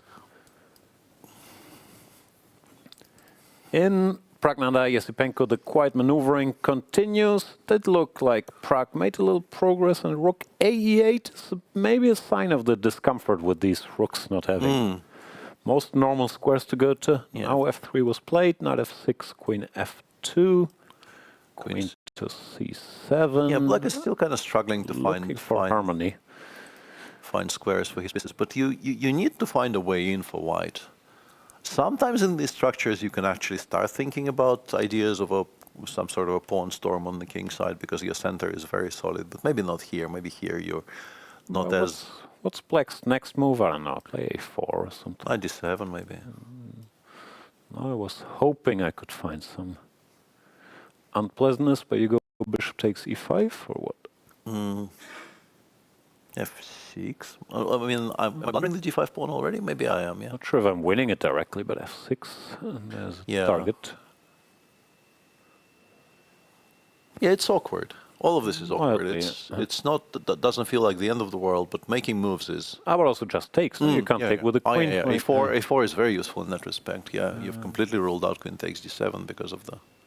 Yeah, instead maybe I'm blundering bishop h2, bishop g3. I don't know. Pragg brings the bishop back from a6. We were, went to d3. Yeah, very impressed by the bishop, but he says, okay, it's done its job. Maybe now he wants something like fair. Queen h4 and then direct play against the white king, black queen side, king side. Also, if takes knight d7 never happens, then the bishop is already where it wants to be. Yeah. And with if the queen d7 now, then we threaten checkmate. Queen h4, wait for a move. Yeah, I guess. Yeah, not thrilled to play h6, but what to do? And now. And f4 is there. Yeah, 4 is also an option actually in all of these positions, but even more double-edged, of course. Knight 6, bishop e7. Even takes. Queen takes. Not that much, huh? No, I don't see anything. Unless we can attack something immediately, which I don't see how. Maybe it's not. I mean, maybe d takes c5 here, and if you take with the bishop, I play bishop d4. But you if you take with the pawn, I was hoping maybe I can find a tactic somewhere, but it feels like we have all of these beautiful pieces aimed at the black's king side, but but one move and they disappear. Not seeing any way to exploit it. So maybe he has to go f4 to keep pushing. Or is the drawback of h6 that f6 is less tempting now with this weakened square? Yeah. And I'm not sure if I'm able to just sit here. This looks very dangerous risky somehow. Yeah. And if I take on e5 with the knight, you take with the d pawn, right? Because f takes, I think I can maybe live with, but. Bishop e7. Here I'm rolling, no? Queen h5. Queen h5 is very annoying, because I was planning to play f5. But this, the rook will hang in the end, which is bad. Yeah, this looks like trouble. So now Pragg got what he wanted. Non-standard maneuvering game. And his slight move or the trickery, maybe, took Andrey out of the cleanest ways to equalize. Speaking of clean ways to equalize, Wei Yi has done so. There's nothing here, right? The active rook doesn't do anything. Yeah, the rook on d7 is very pretty, but it doesn't really do very much. And let's counterattack here. Attacking b6 is very, very far away. And we do have breaking news from our central game of the round. Hikaru, after knight c6, played king h1. Apologies. And king h1 is much worse than king h2, because now after knight d4 takes, rook g1 runs into rook e1. Honestly, this is even... Also, why we're controlling this diagonal 18 times? Why not put the king there, isn't it? Yeah, that's a bit of a strange one, because, with the bishop on d6, normally you play king h1, because on h2 maybe your king gets checked at some point, but it really feels very unlikely with all of our pieces on this diagonal. And now after knight d4, you actually don't have anything. There's a big difference. No, but this is I'm guessing with the king on h2, rook takes g7 would have been an immediate draw, at least for white, with queen g5, queen f6, I'm just surprised that just on pure instincts without knowing anything, king h2 looks so much more natural. This really is a strange one, because I think in the blitz game, Hikaru would never have put that king on h1. Probably he calculated some very smart stuff, but the king was better on h1. Yeah, here rook g7, at least a draw for white. Probably also the most. Queen g5, queen f6, and so on. Regrettably, we can't really improve, because bishop f8, queen e5 check is a way to lose, but we do have the immediate perpetual. And also, if we want, we can just rook e1, the rook can go somewhere. You don't have to sacrifice it. You can play rook g2 or rook g3. Yeah, this is a bit of an odd decision there by Hikaru, and knight d4 is very strong. There are some other moves which also have been improved by the king on h1. I'm guessing for similar reasons. Queen c3 is quite strong, but knight d4 is so straightforward. Looks like he also decided he has to play quickly. Then again, Sindarov took a long time before playing knight c6, so I'm sure that did not come as a surprise. Interestingly, if you play knight d4 and white plays rook g1, more or less the only way to achieve anything at all is the move g7, g6. Maybe that's where we're headed. Yeah. Which means that white kind of bypassed the problem of rook g1, rook e1 for one move, but there is still, knight f3 for some reason is not, maybe. Just take. Oh, no. No, I think it's still rook g7. Is it? And rook g1. How is this rook g1. So far I haven't sold king h8. But king h8. Yeah, I haven't sold king h8 yet because I thought maybe queen h6, but there's queen c3, regrettably. Yes, then let's do both. No. Too brilliant. Too brilliant. Yeah, maybe I'm just wrong. Queen h6, queen c3 covers. Covers everything. Yeah. I think I might just be wrong. Let's figure this out.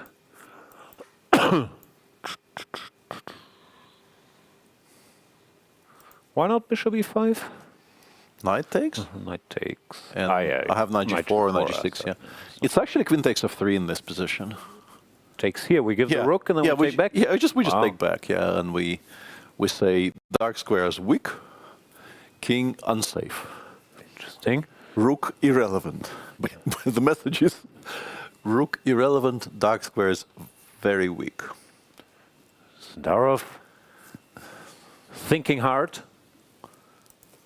Does he have alternatives to knight to d4? Like, that's of course. Queen c3 is also pretty strong. Queen c3, rook g1, g6, yeah. What about like development? We're still enough time, yeah? Bishop e6. This, I think, improves white's situation quite a bit after rook g1, yeah. Yeah, he's gone knight and d4. he goes knight d4. That's the normal move, of course. Hikaru will just blitz out rook g1. This is clearly the intention. And yeah, now a very important critical point because knight f3 throws everything away. Knight f3 also doesn't look logical, no? No, you have this it doesn't. Powerful knight. G6, of course. I mean, it makes a lot of sense to stop rook g7, but it's not a move you play lightly without the dark squared bishop either. No, but on the other hand, the bishop on d6 really, I mean, it's not landing on the long diagonal very easily. It's not on f6, and it's not really getting transferred over to f6 anytime soon. So I think you can do it. If I go queen c3 here to attack something, am I missing rook g7 again, or what's going on? Yeah, here you might lose, right? Because I have bishop e5 in the end. Oh, this is even checkmate. Yeah, this is even worse. Yeah, and queen e5, yeah. Ouch. Queen e5 here is better. Wow, showing off. Yeah, always showing off in this position. Okay. That would be bad. Contractually obliged to show off. Sun's out, guns out. But g6 keeps serious advantage, you're saying, yeah? Yeah, no, it's bad for white objectively, yeah. Just bad.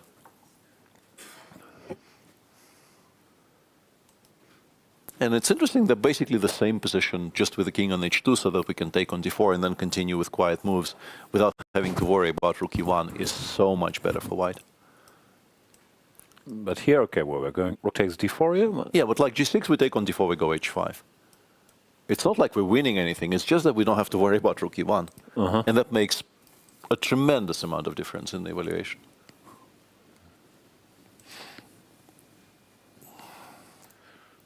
Okay. Pressure on Sindarov now to figure this out. I mean, g6 is a move you think about. Yeah. No, I mean, white is very much telegraphing that if rook takes g7, you can't blunder it. The question is, I mean, something you can blunder is sort of not understand how strong it is after knight takes f3 specifically, but I think, you know, this is not the area of the game where Sindarov makes very many mistakes in general. Calculating. Okay. We shall see Sindarov this time, so I feel we have a moment to make a tour through the women's section, but I want to be here for. Yeah, this is now what's the horsey doing here, and where did the rook go? Horsey was protecting c2, as is very often the case in these types of positions. Black e7, e5 is just, and d5. I think Bibisara was kind of gambling here that this attack will be strong, and in some Najdorfs you occasionally see this position being okay for black, but the knight needs to be on d6, not on h5. And also g2, g4 needs not to be a threat. Red returns, but g4 is just kicking g4, everything rook back. takes e3. I was wondering why not b takes e3, but Kateryna decides for a more controlled way. I don't know why this wasn't winning even more material. I couldn't quite work it out. Knight bc5, no, sorry, knight b takes d5. I was going to play bishop c4, bishop c6, g5, and claim that I am continuing to collect stuff. But I'm guessing she saw something, queen c7 here maybe. And honestly, not breaking up your own structure on the queen side, I think, is generally pretty good. So she took with the queen, black took on d5, the queen went back to d2, bishop e6. And now, white sort of winning? Yeah, bishop c5 I think is pretty strong. Bishop c4 also good. Bishop c5 I think is an attempt to win immediately, because if the rook goes away... you want bishop b5? Yeah, bishop b5 or bishop takes b4 and then bishop c4 probably also wins, that right? looks clean. There's a bunch of things here which appear to be completely winning for white. So after bishop c5 maybe you have to give up more exchanges for, frankly, not very much. So yeah, Kateryna is doing really well so far today. She's down to 22 minutes, but so is Bibisara. Knight to b3 apparently. That's a bit slow. Yeah, deciding not to attempt to win on the spot. This gives black time to unpin some pieces. Brings a piece out. Still has to be better, but yeah, not like an auto win of black. Yeah, gives black some hopes for sure, like maybe queen c7 as Jan is indicating. Seems very logical. Can go. Yeah, queen c7, try to play rook c8, try to play e5, e4. Obviously, the bishop on g7 very much wants to be included in the game. You don't want to let Bibisara hang around in such a still sharp position where the pieces can jump if we don't take them immediately. Yeah, it felt like maybe if there was a direct win, you absolutely are very interested in winning as quickly as possible here, because strategically black isn't doing that poorly. No. There's a lot of very active pieces. The white king is... Even if it's not a direct win, if it makes pieces disappear, happy with that. Yeah, just get things off the board. Okay, let's have a look at Zhu Jiner against Vaishali. Vaishali apparently is still in some trouble, so h4, she went d5, takes, and e5. Not sure if e5 was forced, but still looks unpleasant. Yeah, it allows black to go h5, which is why I'm hesitating. I guess Zhu, if we see on the live board, and we do see the live board currently, she correctly assumed the pawn on d4 is a goner, so she will be able to just be material up. But yeah, those lines we were discussing earlier where white were trying to kind of give direct mate on the king side were a lot more attractive to me, because what she got now is sort of manageable for black, I want to say. Because black has now established pretty decent control over proceedings. Yes, you're a pawn down, but if you imagine getting the bishop from g7 to e7, where exactly is the entrance point for white? Can we hit this guy quickly? Yeah, that is why I wanted the bishop on e7 as soon as possible, and queen e3 does worry me, or queen f2, one of those two, worries me a great deal. But maybe I'm in time with rook g8. But I guess if I play rook g8, you can now start bothering me along the c file, because otherwise it would have been going to c8, right? My point being that if you play queen g3, I wanted bishop f8 and bishop e7, and maybe I was in time. But yeah, rook c1 bothers me here. Okay. Vaishali is still worse, but maybe... Not hopeless. Dodged even bigger concerns earlier. This now, yeah, still looks like a classical Carlsbad grind. Black has these two weaknesses, but how much is this? I'm assuming it's actually nothing against perfect play, but in practice I think that these are very often quite unpleasant. You bring the bishop back, you want knight d3, f4, I think maybe your biggest concern here. On e5 it's done its job. I think the best square for it is either c5 or f4, and I have a preference for a 4 because I would like that bishop off the board because it supports the structure very well. Yeah. Generally, I'd be happy here. Sometimes I lose these games. Black goes b5, b4, and they queen the pawn, but ideally that shouldn't happen. And here b5 doesn't work because of knight c6. Yeah. So yeah, pleasant position, pleasant position for Tan, but strictly speaking, nothing particularly special. You're not that worried just yet with Black. Divya is down to 13 minutes, but it's a controllable position. It's also moved 29, so it's 13 for 11, not panic stations by any stretch. And we have moves on our game du jour. Rook g1, g6 played by Sindarov. Best move. And Nakamura goes bishop to d5, pretty much. Yeah. Rook takes d4 was still best after bishop d5. Now I think white is in desperate straits. Some combination of bishop b6 and knight e2 is basically winning now. Ah, there's a fork. Yeah. You can either do it immediately and then bishop b6, or you can begin with bishop b6 and then knight e2. Okay, both appear to be... Play this. This looks pleasing. Yeah. Bishop takes b7. And after bishop b7, now we can cash in. Yeah, now we can... Yeah, and it seems to just be working for Black. As far as I can tell, it's just... We can also throw in queen c3 somewhere, I guess here, because knight g1, bishop b5, I don't want to come to play. This is what I was hoping for, but... Yeah, we can probably include... a bit annoying. Include queen c3 in the mix, yeah. Now this looks like it shouldn't be any good for white. Still stuff to calculate, but currently Javokhir Sindarov might be on the way to 4.5 out of 5 in this candidates tournament. Yeah. I keep on returning to that position. Instead of bishop d5, if you take on d4 and play h5, I kept on telling our viewers that the difference is rook e1. Rook e1 is not one of the top 4 lions. Black is somehow completely winning here and wasn't with the king on h2, but exactly what the difference is. Maybe the difference, because the best move here is queen c3, and white goes h takes, and now you have to burn a tempo on something like king g2 or king h2, because queen h3 would be very unpleasant against bishop d5. So I think this might be the difference. This checkmate is another drawback of the king on h1. Yeah. No, this is all impossible to calculate. Just feeling-wise, the king looked better on h2. Yeah, it didn't seem like king h1 was right, even without being able to figure out exactly why it had a... Sarah also checking what's going on there. Bit of an off look to it. Sindarov, it's 55 minutes still. So if he can control his nerves here, I don't think this calculation-wise is beyond him to find this sequence. Should be very much within his powers, yeah.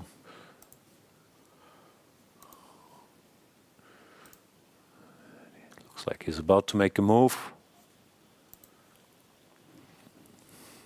Yeah, there comes the bishop.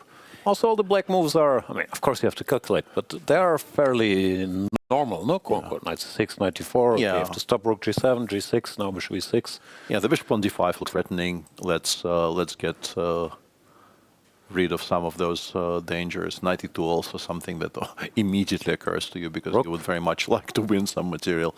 Yeah, all of these things are, by this point, very much top of the list. Fabi and Anish do not look thrilled about the course of events there. Yeah. Which is understandable normally. You don't want anybody to have 4.5 out of 5. Yeah. That was very much a look of, why are you doing this to us, Hikaru?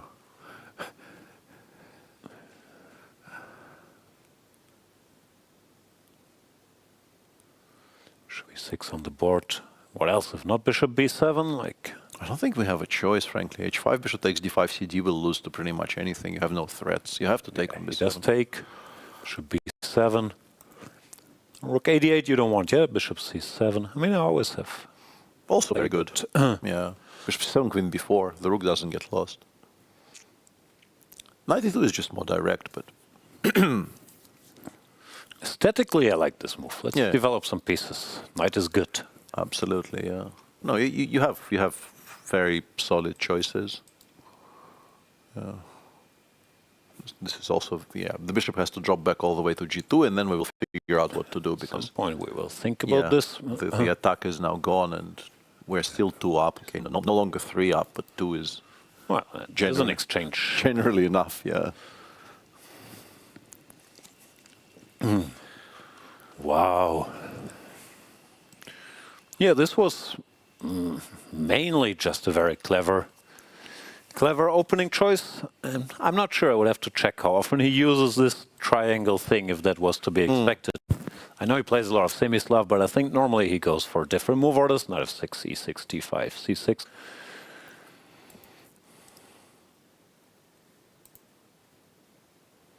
Yeah, there we see the battle of the oldest versus the youngest participant. Sindarov not hesitating much, about to go knight to e2, usually.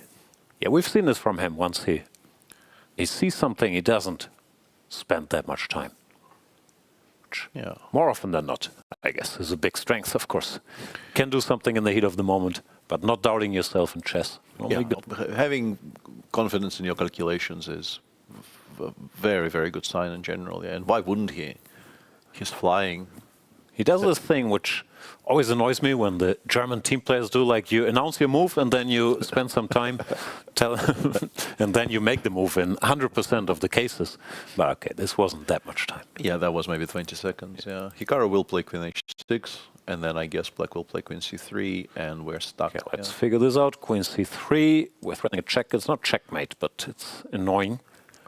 And there's also just no attack. Yeah, let's say we take, no, you give a check, or what do you do? I think we probably throw this in and then take on... Don't have to, but why not? Yeah, no. And take on a8. Take this. Technically, we're an exchange down, but there's some compensation. Rook g2, yeah, maybe not allow that even. Yeah, maybe there's something even cleaner. Although it feels like they should also be winning, yeah. f5, f4, f3. Yeah. So many things, yeah, because white really has no counterplay. That's good. No, this just wins, I think. Yeah. Yeah. Hikaru obviously knows what's going on. Yeah, Hikaru. Tough day at the office. Well aware. But there's appears to be no way back, so what to do?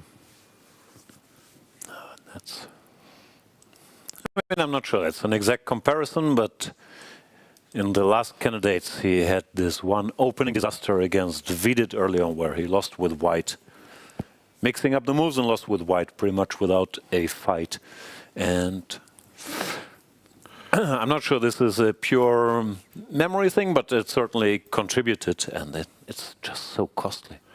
Yeah. And considering he ended up tying for second in that tournament, yeah, you could very much make an argument. Had he scored half a point out of 2 against FIDE, could have ended very differently. Yeah, Hikaru is shaking his head. No, the one move that, I mean, other than the memory thing, or you could argue knight e4 was more logical than h4, so why didn't he do that? But king h1 instead of king h2, I find... Yeah. I wonder what he saw that made him choose this over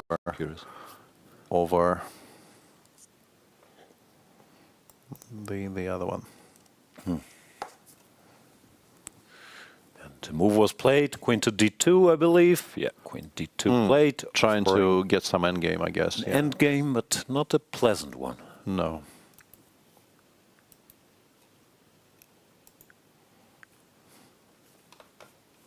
What do you do? First question, do you have to go for the endgame? Okay, let's not go too crazy. Takes, rook takes, and takes. I'm not sure about that last one. I would like to try to play rook a8 here. Yeah, Sindarov takes on d2 more or less instantly. And yeah, you are very sharp, sir. Rook a8. No. Smart. No, he does take instantly. Whoa, that's maybe where he could have paused for a second. Okay. He's like... So he is very confident he'll win this opposite color bishop position. But I would maybe just didn't think of an alternative. That's... Yeah, man. I mean, that's surprising. He does have 50 minutes on the clock. Yeah, why that was played so quickly, I don't know. Because, I mean, it's good, but you have a very viable option. And, yeah, I don't know. Strange. takes. I guess maybe he wants to take and play rook c8, but seriously, you start to see outlines of how you might not win this game.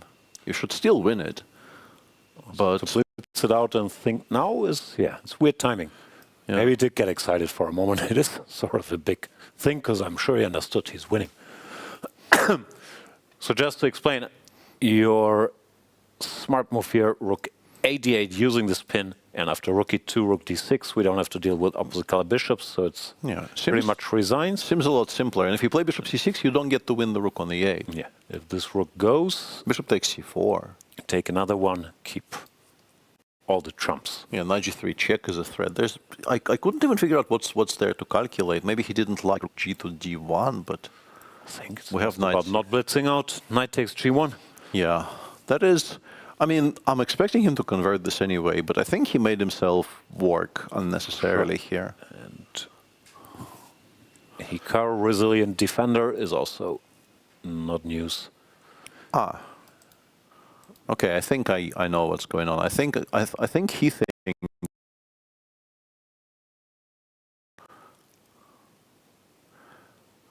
Ah yeah, rook d8 played already. Yeah, but the thing is, F4. if you... whoa, hang on a second. No hesitation. Takes. If he takes on c4, white goes a3, we are losing one of those two because bishop e3 is coming, right? Takes a3. Hang on, Hikaru... yeah, exactly. Starts with bishop e3. What? Why? Did start with bishop e3, no? He's giving another pawn, that's resigning. Yeah, okay, this one, what was that? Why does he give up another pawn? Like, probably is losing anyway, but... Yeah, this one I don't quite... I mean, it was... a3 was losing to bishop e5, and then the pawn gets to c2, and I guess you lose to the pawn on c2 anyway, but... Okay, let's take a breather. 3 down, you never save, right? Opposite color bishop endgame, 3 pawns up. This is just hopeless, no? I mean, you go, I don't know, f6, h6, g5, and build more passes here. Yeah, this feels... Then you run to the other side. Yeah, the white king is resignable, yeah. And it's over. This is a very... I mean, it shouldn't matter, but yeah, I mean, you had the option of having a passer on a3 in this position, you know. Because the way does pick up one of these. Yeah, the machine goes definitely gives up on a7, not c5. It goes like bishop b5 and then goes c4, c3, c2. Should also be completely winning in fairness. No, I mean, like the pawn doesn't matter, and we can still do. Yeah. However, we want to do it. Yeah, doesn't really still lost. Doesn't really Still matter. Strange. I guess we shouldn't criticize. Yeah. Also shows Hikaru is more or less given up. If not, you also think about this. Yeah. But yeah, we can't really criticize Sindarov if he saw a winning bishop endgame and went for it either. Yep. Plenty good enough.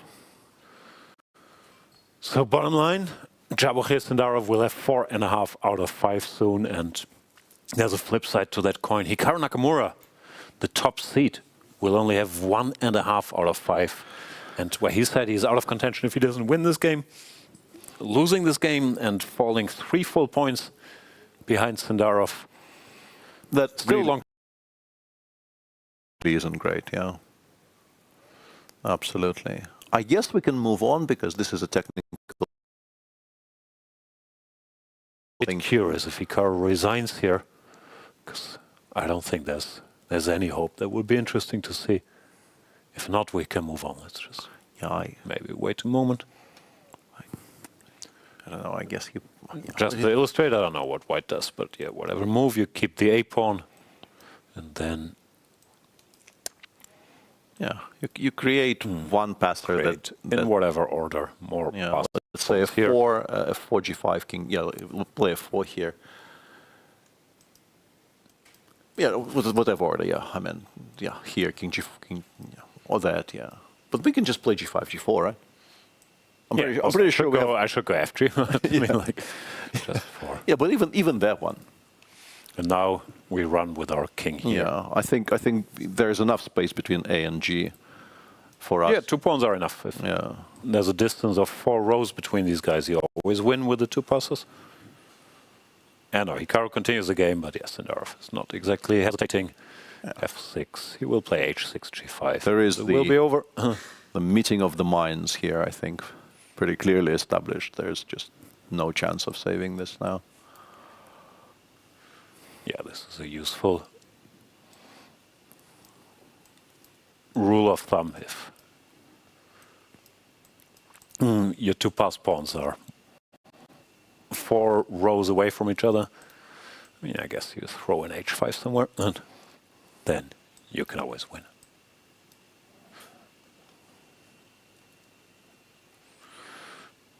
I didn't like the way I did this. Maybe go king g6.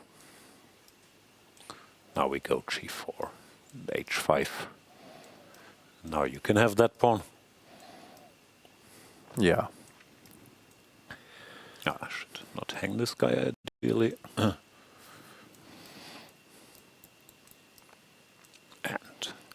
the king has to watch this guy. The bishop has to watch the other guy. King walks here, picks up the bishop, then walks over, wins. Sindarov apparently maybe thinks he doesn't even need all these shenanigans. He can also bring the king directly, but makes sense. Yeah, I don't know why we're not making another passer on the other side of the board, but yeah, it really, really shouldn't matter here at all. I guess we'll return to this when the handshake is imminent, because there are breaking news elsewhere, and we should maybe... Where are we going? Here, specifically here, where... let's go back to the position we've seen after bishop b5. First of all, as a kind of a tidbit that we will enjoy, I think both of us, king b1 by far the best move in the position, massively stronger than everything else. Instead, he played c4. Black should just completely ignore it. Queen b6 is playable. I think the engine was playing bishop d7 straight away, c3. But queen a5 is a big, big problem for Bluebaum, because now apparently white is better regardless, but h5 wins. Because if you play g5, which I think is your expectation, because you can't really allow this file to be open, knight takes d5, cd5, bishop g5 ends the game. Do you find it? Who knows? Very difficult, I think. Still don't understand why this ends the game. Because rook takes d5 lands, and then rook g8 lands, and then h6 mate lands, I think would be a way to describe it. Super tough, even for Fabi. Yeah, do you find it in a practical game? Actually, probably not. Also, even do you think of h5? Yeah. And another problem for Fabi here is that king b1 is still very strong. That's what I was wondering, if I just do this. King b1, bishop d7, you're better, but you're not winning. Okay, game continues. Yeah, just game continues. You're definitely still better. But I wanted to show that line because I think it's quite beautiful, but also very, very inhuman.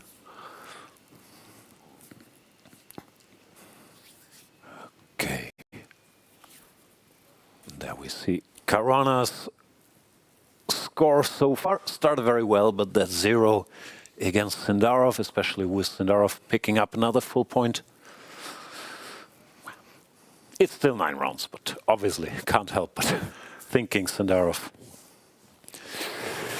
looks like a big, big favorite now. He does, yeah. I mean, for 4.5 out of 5. Okay, if Fabi wins today, it's still only a point between them. Of course. Yeah, so it's 9 rounds, Fabi.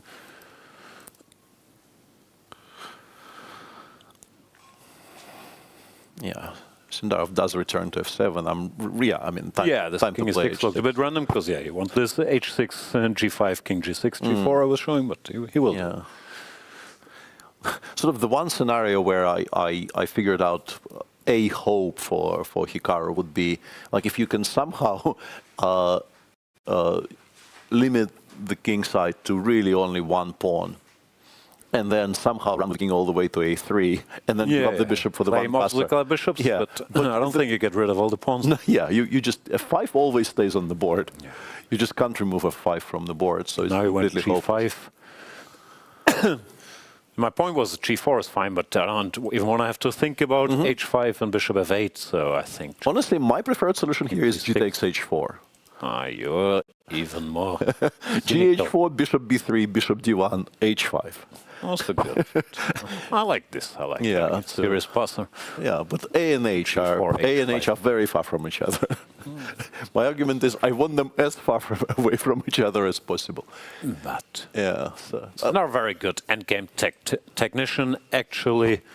I mean, he's more known as a tactician, but these things often don't rule each other out. Also here, this is not hard for any super grandmaster. No. Doesn't have to decide anything either. Moves the bishop out of the way of the a-pawn.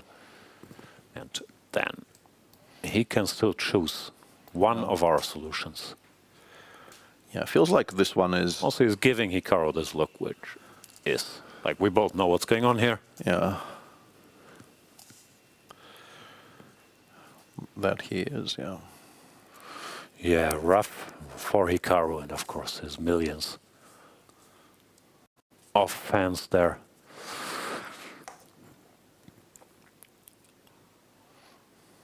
He clearly felt like, yeah, this was a must-win, and he said that much, but the recipe backfired badly.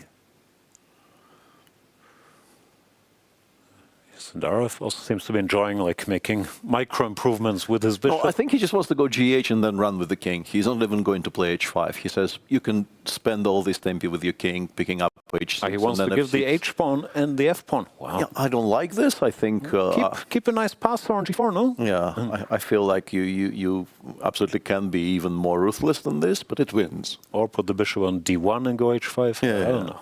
Why not? Yeah, I think this is what he's planning to do, and it absolutely wins because while the king is on H6, yeah, just GH. Yeah. And resignation after GH, after the saddest solution. But Javokhir Sindarov wins the game, moves to 4.5 out of 5 after defeating Hikaru Nakamura and Fabiano Caruana back to back. This is, yeah, just amazing stuff from the young man. Completing, what is it, the hat trick? No, he won 3 in a row? Yeah, he drew Bluebaum in round 2 and then won 3 in a row, 2 of them with black. And Jabo the hat. And he played Prague, Fabi, and Hikaru in those 3. That's not a bad. This is a pretty decent hat trick, yeah. This is a pretty decent hat trick, you have to say. Yeah, very, very impressive stuff. 9 rounds still to go. If Caruana wins, he's only a point behind and so on. But if you win every game, you're hard to stop. That is very, very true. In other news, Esipenko looks like he achieved some more harmony. Yeah, he provoked went a back 4. to B7. Now this looks... Yeah, provoked a 4 somehow and a 4 kind of without really landing any kind of a blow. So black should be okay. Anish, are they still playing? I think Anish is trying to figure out if b6, b5 is an immediate draw or not. It sort of is, but also maybe you don't want to get involved. Yeah, I think he is playing b5. He is going for it. Yeah, the problem is... AB, rook c3. Rook a6. You're going to be a pawn down, but the rook on a5 is... pawn down? No. Rook c5, rook b6, you still probably end up getting the same position. Yeah, I don't think you can avoid it. Okay, with these double pawns. But I think it's completely drawn. Yeah, rook b3 and then king g7. Maybe g5 for style points. I didn't even want to allow rook a8, rook b8, frankly. Okay. I wanted to keep it on a5. I think maybe there is a legitimate argument for keeping it on a5 as well. And here you get to play f3, f4, but I mean, yeah, whatever. What's next? Whatever, yeah. I parked the rook on b2 and... Yeah. After king f1 in particular, like I wait for king f1, park the rook on b2, and if you want to give up on f2 while your king is cut off on the back rank, be my guest kind of thing, yeah? No, black should be in time to make a comfortable draw. Yep. That's what it feels like. Anish looks a bit dejected, but I think mainly because of the Hikaru game. Yeah, like, no, none of the guys sitting at 50% enjoy seeing somebody else at +4. Yeah. And also you start having these thoughts like, hey, come on Hikaru, why are you playing this line if the guy's obviously prepared? But Sindarov earned it. He also understood that Hikaru would be aggressive and channeled it excellently. What are we doing? Are we switching to the press conference and going on a quick break here? Does that make sense?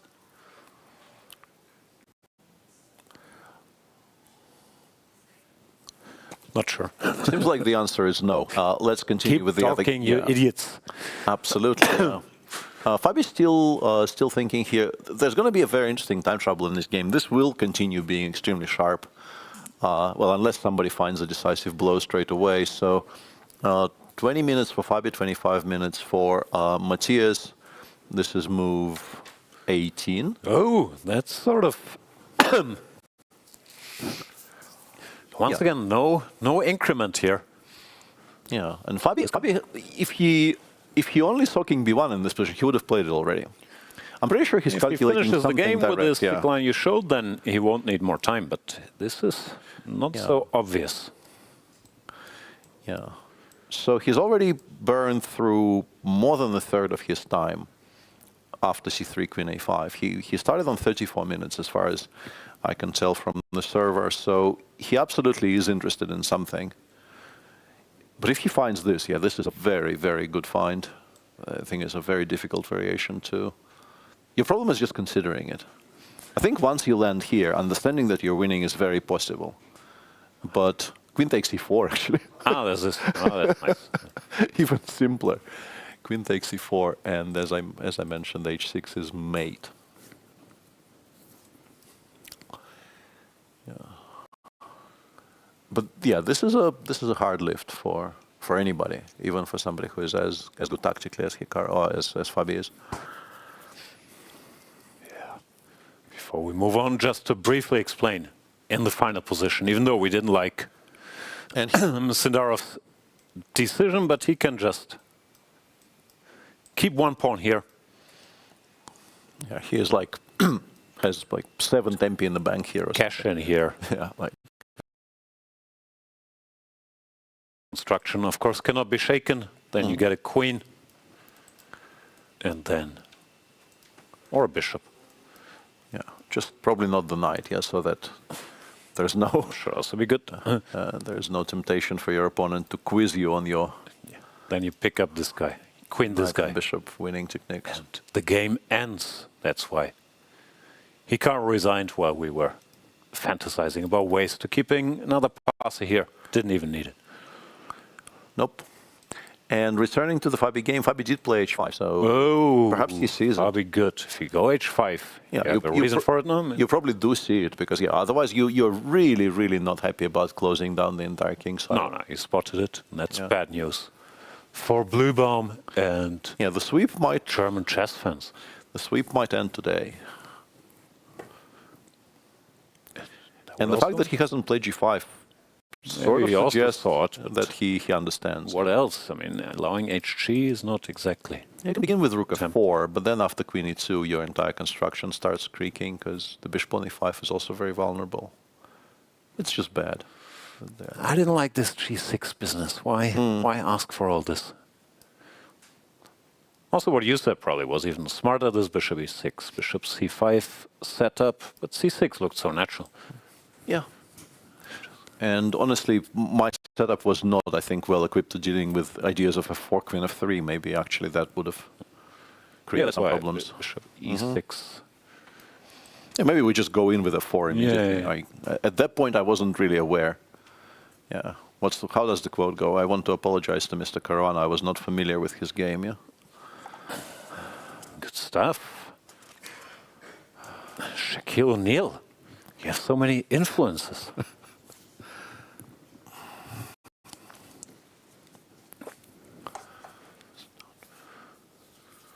All right, so this is the current position. H5 played. G5 is the obvious move, keeping the position locked up. But this knight takes D5, pointed out by Peter Svidler. No, by Peter Svidler computer. I'm like claiming no credit here. Time. Yeah, just crushes. Just crushes. Yeah. You know, the suggestions that the machine offer, it plays G5 played, show me the money.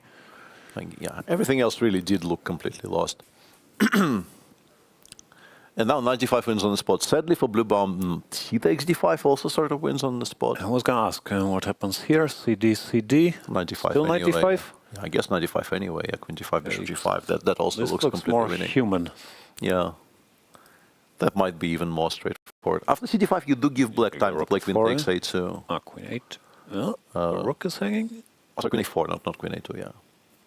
Queen A4 sort of stops you from losing on the spot, but you are just busted after some quiet moves there. And if Rook F4... I guess just pretty much always Queen E2. And then Knight C2 or something. And C4. Although, if 4 is actually not hanging, yeah, I'm not actually threatening bishop takes f4 all that much. Maybe you try that, yeah. I guess you try that. Okay, let's see what Caruana decides on. But yeah, if CD5 also wins, I'm less optimistic about Bluebaum's chances here.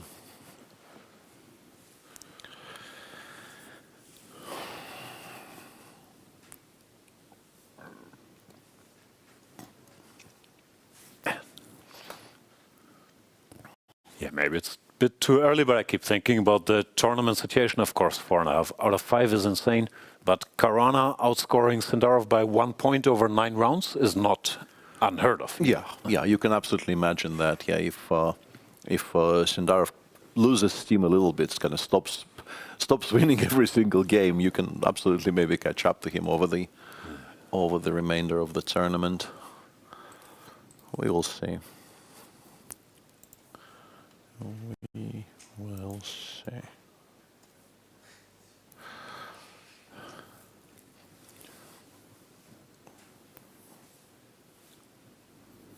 Caruana taking his time here.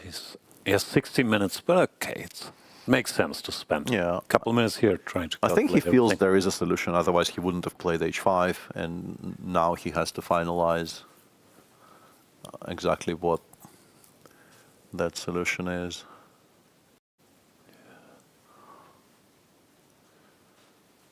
Okay. That brief thing gives us a chance to go on one last break before the time trouble, because I hope we will be joined by chess legend Vaishali again. This is exciting, so we'll try to be back soon with this game. There's been some chatter online about the fair play measures here at the FIDE candidates, and I'm here with our Chief Fair Play Officer, Andy Howie, who's going to tell us exactly about it. Andy, first of all, is it as excessive as people are making it out to be? No, we have introduced some new technologies here. Technology is advancing, so we have to be in front of it. So we do have some new scanners here that we're using on the players, but no, it's not excessive. And tell me about the importance of having strict fair play measures at a tournament as important as this one. Well, this is the qualifier for the World Championships. This is as big as it gets apart from the match. So we have to make sure that the players are comfortable, that they're in a safe environment. So let's show you what exactly this process looks like, what the players have to go through before their game to keep everyone safe and comfortable. The walkthrough scanner here. And as you walk through, we got a hit on the left-hand side. So we know potentially there's something there. Anna's got the non-linear scanner, and she's going to demonstrate what one of the scanners does.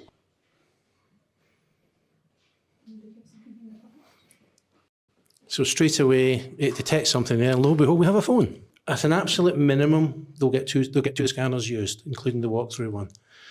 We have what we call covert devices and overt devices. These are the overt devices. You can see them. In the playing hall, we have covert devices where we're monitoring signals coming into the hall. We've got 4 different scanners, checking all the different frequencies. We're able to detect signals coming in and identify if the threats or not. Wow. And Anna, tell me, is this something that happens only before the games or after the games? How often are you guys measuring these? No, we are measuring, we are checking the players also after the game, if they win or if they make a draw. If we find something suspicious during the game, of course, we can check the ones that lose the game as well. The scan after the game is like if we notice something before the game and we weren't completely sure what was going on, then we check it also after the game. And of course, the scan after the game can be a little bit more slower and in details. So like the bags or the jewelry and stuff like that. Wow. And Andy, is this usual protocol for chess events, or is this really something new and blown bigger for candidates? No, this is pretty normal. As I said earlier, we've got a couple of new items of equipment here that we didn't have before. But for top events, covered by GSC and EVE, this is normal. Well, there you have it. Our fair play protocols are put in place for the safety of all the players to keep everyone happy and have the best elite level of chess. I'm here with Grandmaster Hikaru Nakamura after his 5th round loss against Javokhir Sindarov. Hikaru, lots of time spent, almost an hour on one of your moves. Tell me what went wrong today. Yeah, I mean, it's pretty straightforward. Either I mean, either I completely forgot it was in a file, or it's on my team and I looked at something where castles was not a move. And I suspect that it's the latter, and I didn't forget. So it's very, very unfortunate. I considered knight e4 during the game, but I mean, without any prep, I mean, it's impossible to play that position. So that's life.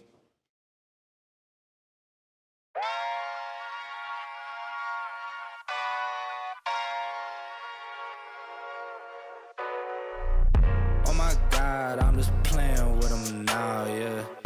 Oh my God, what she saying, say it loud, yeah. I can't respect it, I'm in the gym, but I am not flexing. Came from The woodpecker method, because practice makes perfect.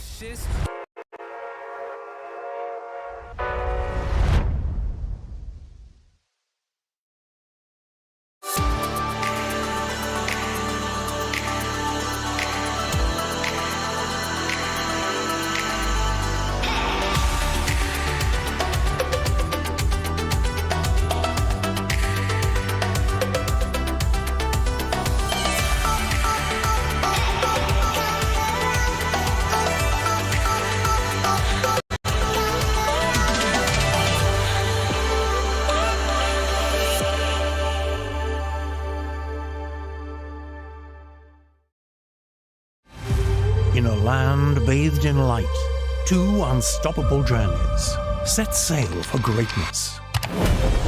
The road wasn't easy, demanding sacrifice, grit and unwavering commitment. But with courage and dedication, we rose to the top, with victory standing tall as our guiding lighthouse, illuminating path ahead. We are Freedom 24. Born in Cyprus, we conquered Europe.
Welcome back to round number 5 of the candidates. We have a leader with 4.5 out of 5, Javokhir Sindarov.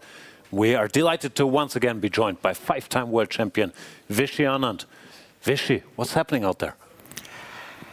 I'm at a loss for words. But I'm happy about one thing. For the first time, I actually predicted a guy, and I put in Sindarov in my favorites list. And that's true. That seems to be just amazing shot selection, I think. He seems to have prepared a lot of the, I guess, one game, but I'm not going to speak for him. One game ideas, whatever you want to call them. He's prepared them brilliantly, catches exactly the right opponents, and yeah. I'm at a loss for words. He's playing at, well, what do you say to 4.5 out of 5? Yeah. So it's just breathtaking, his performance. How can you not win that game against Bluebaum? Yeah. No, we were there the last time this was happening, and yeah, it's a lot more fun to watch from the sidelines than than from inside the event. It turns out this triangle is fascinating, and I mean, I kind of refreshed my memory of a lot of lines, and it's a fantastic thing. But of course, Hikaru can only make one move at a time. So now we'll get into that. But we were told to jump straight into the action in the Fabiano Caruana against Matthias Bluebaum game, where time trouble could be approaching. It's only move 21, but Matthias Bluebaum in big trouble. And if Fabi wins, of course, he's only 1 point behind Sindarov. What is going on here? Very much hanging on the right on his thing, and that's what Fabi will do. He will try to keep the pressure, and hopefully Sindarov slips up. Fascinating attempt at going at the Petrov. I mean, f4 and queen f3 seems very logical, which would suggest then that maybe Bluebaum needn't have jumped with g6. Yeah, I didn't like g6. I've never seen this line before, but it seems to give White more targets than he deserves. In fact, bishop d2 almost seems to be, I'll let you play g6 and then I'll go f4, because if you start with f4, of course, black doesn't do this. I thought the bishop could be a natural on d6 of c5. Yeah, so. Beginning with that made some sense. I mean, g6, of course, doesn't lose the game, but I think the critical point really was not taking the dark square bishop off the board. He could have traded on d2. Yes. But that's not a trivial decision. I mean, I found it hard to make that move, because if once h4 comes, then that bishop on d3 is actually very good, like some of these knight-offs where you get the dark bishop, but the light bishop is still putting a lot of pressure. But yeah, I know what you mean. I don't know if d4 is possible here, but probably I did consider knight d2, rook d2, d4, but I assume some pin would work. Yeah, rook e8 and then d4 next, which is what the engine suggests, yeah. And it seems to be fast enough to generate counterplay. But yeah, that was at least my sort of instinctual reaction when I saw him not allow bishop takes e4. I thought this probably makes Fabi's life a lot easier. Yeah, and then let's get to the current position after c takes d5. Bluebaum didn't recapture. Then knight takes d5 was winning. That loses to knight d5, I think. Yeah, he went rook f4. Yeah, this is very similar. Queen d5, bishop g5 here. Just the rook has no discovered jumps because it cannot give check, so you get mated all the same way. Rook f4, queen e2, and now interestingly, after queen takes a2, only the move that you suggested when we were live on air last wins. Knight c2 doesn't win. Yeah? No. Knight c2 doesn't win at all. Knight c4 is the only one that wins. Okay. Everything else is actually kind of unclear. Knight c2, black just goes f6 and says, okay, show me. But knight c4 ends the game. Because the bishop is sort of more important than the rook. We just need to get rid of that bishop. So as the line go? Rook takes f5, you just play knight takes e5 and ignore it. You just rook takes f5, but you shouldn't take the rook, obviously. We don't care, yeah. We don't care. And I don't have a lot of checks here? No, just maybe even king b1. King b1 you take on c4 and you have queen e4 check, yeah? That's what I was hoping. Not sure it's great. Yeah, here is the way. I mean, that probably also is completely lost after bishop takes g5. It feels like you probably... rook takes g4 though. No, maybe not. And there was a... Yeah, there was a... They found a repetition in the game between Pragg and Esipenko. Nobody really had particularly active plans of how Pragg started going king h2, king g1, and... Pragg must have done something wrong somewhere, no? Because it looked promising, but maybe the f4 timing was off. Yeah, didn't seem right. We And looked in the at final queen position, h4 at least. yeah, in the final position, nobody really is going anywhere, and I guess they were both at this point okay with having the point. Had to make a lot of halloumi yesterday. Anish is technically still playing, but yeah, very technically. Okay, so we can focus on and Lagno won her game, yeah. Yeah. Yeah, this is the first good position she's gotten in in the tournament, and she converted it quite nicely, actually. So yeah, back on so she replaces Assaubayeva and plus, right? She replaces Assaubayeva and is now tied with a different player. She already was tied for first once and is now tied for first once again. Yeah. Yeah. Okay. Before we move on, I briefly want to ask Vichy, how do you evaluate this position? Bishop takes a4, knight takes. Rook takes, queen takes, knight takes, king takes. I can see that black should be slightly better, but I can't assume, because you can't get in b5 very easily. And probably throw in d5, and then there's some queen f5 options. Yeah, if you capture in something like that. Yeah. I just now I realized that actually queen e1 existed, which we completely ignored during the live but it's broadcast. quite beautiful. What happens after queen e1? I don't know, so... Okay, would you like to have a go? I would like. It is brilliant.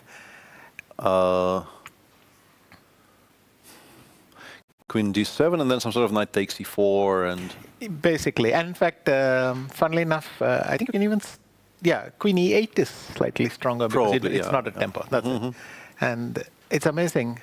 Yeah, knight e4, bishop takes e3, queen a4. And we've sort of... These are our final attackers, but they are getting there. Yeah. Yes. Knight c1, rook takes c1. Yeah. Yeah. That is quite pretty. Yeah. Yeah. Nice. We're down to final two, but they are strong enough. Just about. By the way, queen a3 is also mate in 2. Yeah. Why do that? Yeah. It was a very interesting thing, but of course, h4 is simply a mistake. Many other moves are good for white. Yeah, and returning to Fabi's game, I guess we Bluebaum ended up replying to queen e2 with c takes d5, and Fabi just went king c1 b1. Knight takes d5 was good, but king b1 is also just very, very safe, and now the center will collapse because the bishop is just not fast enough to come to the protection of the d5 pawn. You can play rook e4, but after queen d3, the d5 pawn falls, and once the d5 pawn falls, your position will just crumble. So yeah, this is very, very good for Fabi. He is down to 9 minutes against 13 for Matthias, but from here, I think he should be navigating quite safely. Yeah.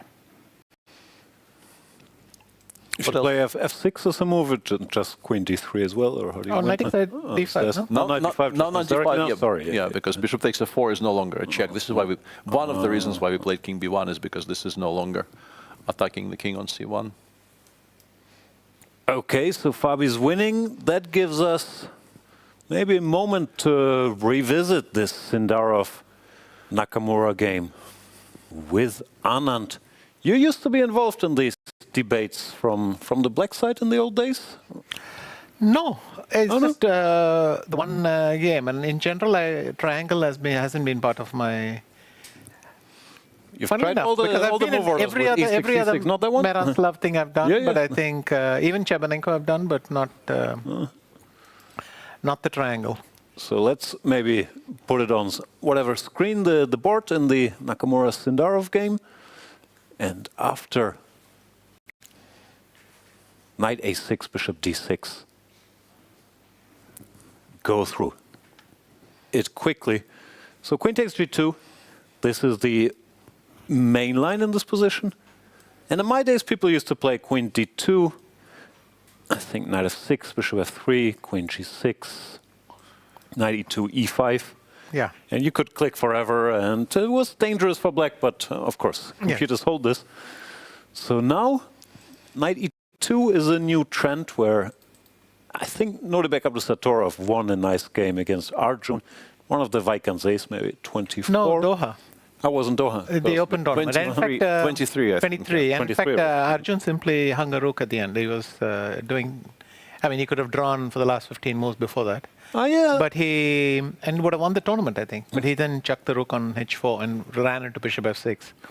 So he played, I think instead of castles, he went e5, Yeah. and I just recall Nuremberg made 15 computer moves. yeah. But castles is the computer move here. And yeah, Hikaru, I haven't seen it, but I was told he gave a brief interview and said he either couldn't remember the file or his team didn't put it in there. Which, yeah, I don't know. He'll find out. But castles, as far as I know, is the computer move. And here, the line he had to play is knight e4, queen a5 check, b4. When takes is quite bad because of short castles. And black is not in time after rook to e8. How did it go, Peter? Queen g2, and we took it, I think we were taking on e7. e5 and we take here, yeah? Taking and playing some rook to g1. I'm guessing a, but maybe even either. It's useful to know, of course. And what's the point? If bishop d7, Bishop you go g5, from knight f6, queen check g5, happening? yeah. Oh, queen g5, okay. Queen g5, and this, yeah, having the knight on e4 is very valuable here. Yes. It makes a big difference. Has it happened to So you? he would go to d8, right, in that case? He'd, instead of taking on b4, he would go to queen d8. Yeah, queen g8 is the main move, as Jan said, yeah. Yeah, sorry. So the theory here, b4, queen d8, and well, white has many dangerous tries. Of course, 0-0, but also not that fun for black. But Sindarov apparently chose very, very smartly. But it's, I guess, this position wouldn't have been a mystery to Sindarov because No, it's, no, I mean, I think that's from where it castle, started. yeah, Yeah. exactly. So, Yeah, but h4, yeah. h4 is just a worse version of these things, and now knight takes b4 was just way stronger.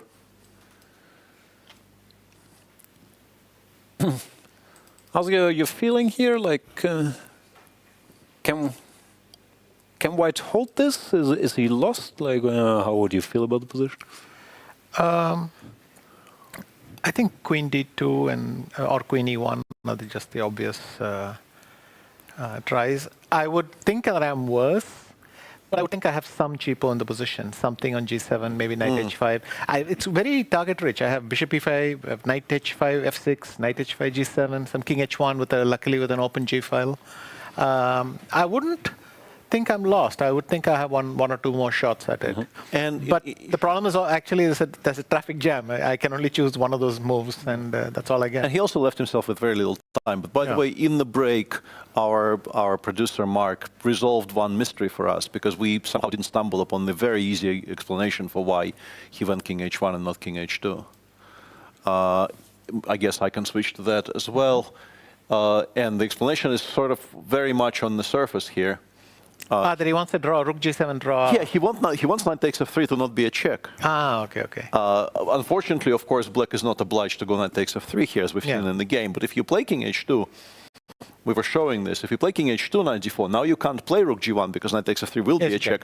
But you are fine after taking on d4 and playing rook g1, which of course is very difficult to see. I mean, you're so much material down, and you don't really have any particularly direct threats. It's just that your play is very, very strong on the king side, and black will have to start shedding material. And with king h1, the same sack doesn't work, or is rook e1 pinning? Then there's rook e1, that's the flip side. Okay.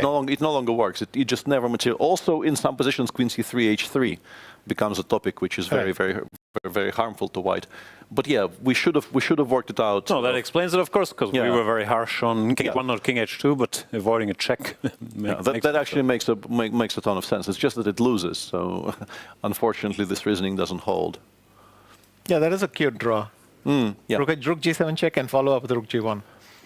Yeah, we're talking, of course, about this line with knight takes f3, where we have rook g7, then rook g1, and if king h8, white actually is okay after queen takes f3, just passing the move over to black. And actually, the only thing that makes a draw for black immediately is the move f5, f4. Everything else you might have to work for it even, which is quite shocking.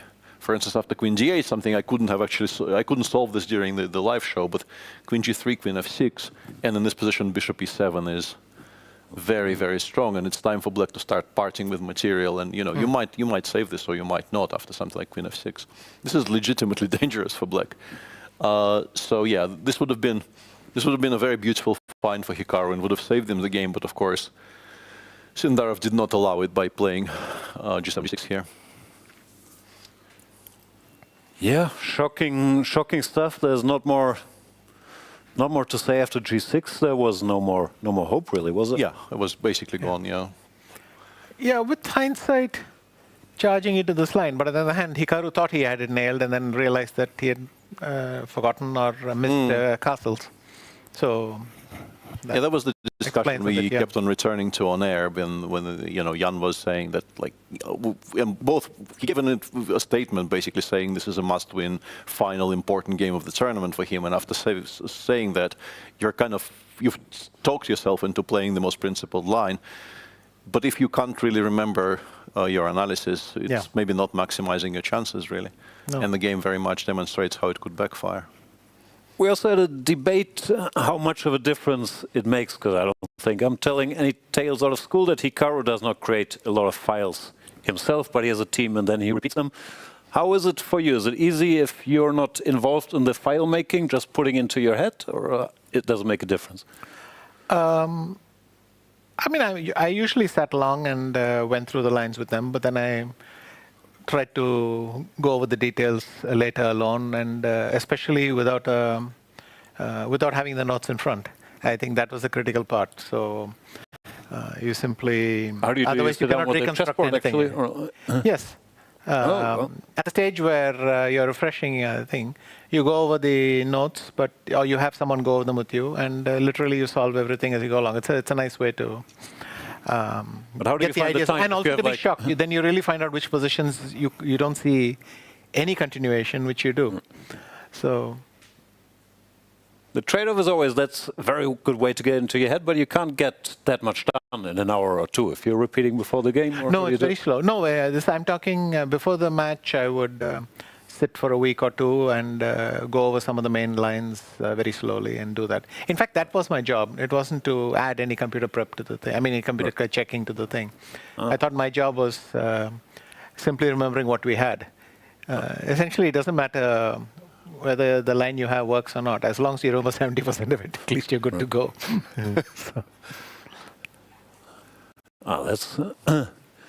That's super interesting. But during a tournament, the adjustments, I guess at some point you just have to remember or play something boring. And you don't envy Hikaru that choice today, because he sort of understands he's supposed to play E4, but if he is not 100% certain, he'll be able to reproduce. And those are very, very difficult files to, because all of those things look very similar to. No, I looked at this recently and I couldn't remember a thing either, so it's natural, but it won't make him any happier.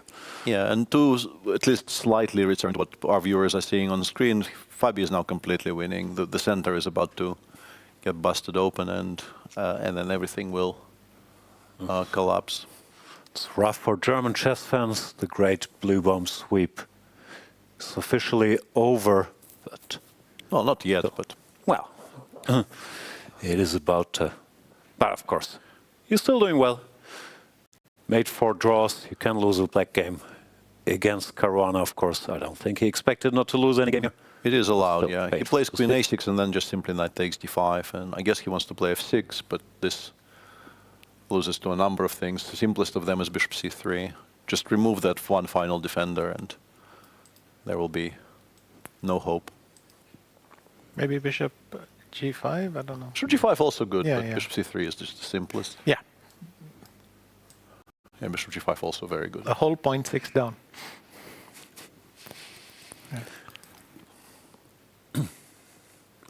Yeah, very much a matter of taste here, what you choose. Both are overwhelmingly strong.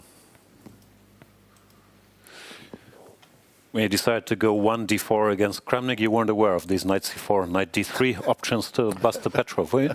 No, I kind of neglected this area.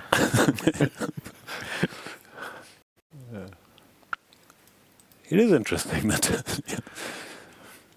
Yeah, we've had 2 Petrovs so far, and none featured Knight of 3. Yeah, no, wait, 1 Knight d3, 1 Knight c4. And Vladi did what? Queen e2, Queen e7, Knight c3 against Fabi, right?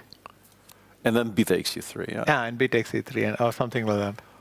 No, I think he took the d pawn. Oh, yeah. Was that with Knight c4? No, Knight d3, Knight e4, Queen e2, Queen e7, Knight c3. Just mixing a couple of concepts, Combined it all. But I think who was it? FIDE also did this against Nepomniachtchi in the last candidates. I think it was Queen E2, Queen E7, Knight C3 was something strange. Maybe also BC. I think that's what he played. So there's all kinds of territory to be explored here. But yeah, kudos to Fabi for. I don't know. I guess this is completely new territory. No, do you check, Peter? Is that? Well, not properly, but I think it's maybe maybe we'll have like one game by move 7, or maybe no games by move 7. So yeah, very, very new. So yeah, let's do a brief roundup, maybe have a look at some results. Sindarov defeats Nakamura, moves to 4.5 out of 5. Esipenko against Praggnanandhaa ends in a draw. Good news for Andrey, some stability with a black draw. Wei Yi versus Giri is also officially over. I can ask Vishy more theory questions. Have you ever seen this move? I've seen this position plenty. Never looked at c5 here. Yes, I don't think I bothered with c5 either. Well, it exists here. That's a series line. Yeah. And here, of course, everything starts with this. But Wei Yi managed to get Anish out of book by move 10 in a Catalan, which is impressive. Yeah, and held quite comfortably actually from here on out. Knew a lot more, and I think played very solidly. And and this actually made. Yeah, yeah. He actually, let's switch to the end. It is over. Maybe we can catch a handshake there. Knight takes d5, pawn to f6 played, bishop to c3, as Peter indicated.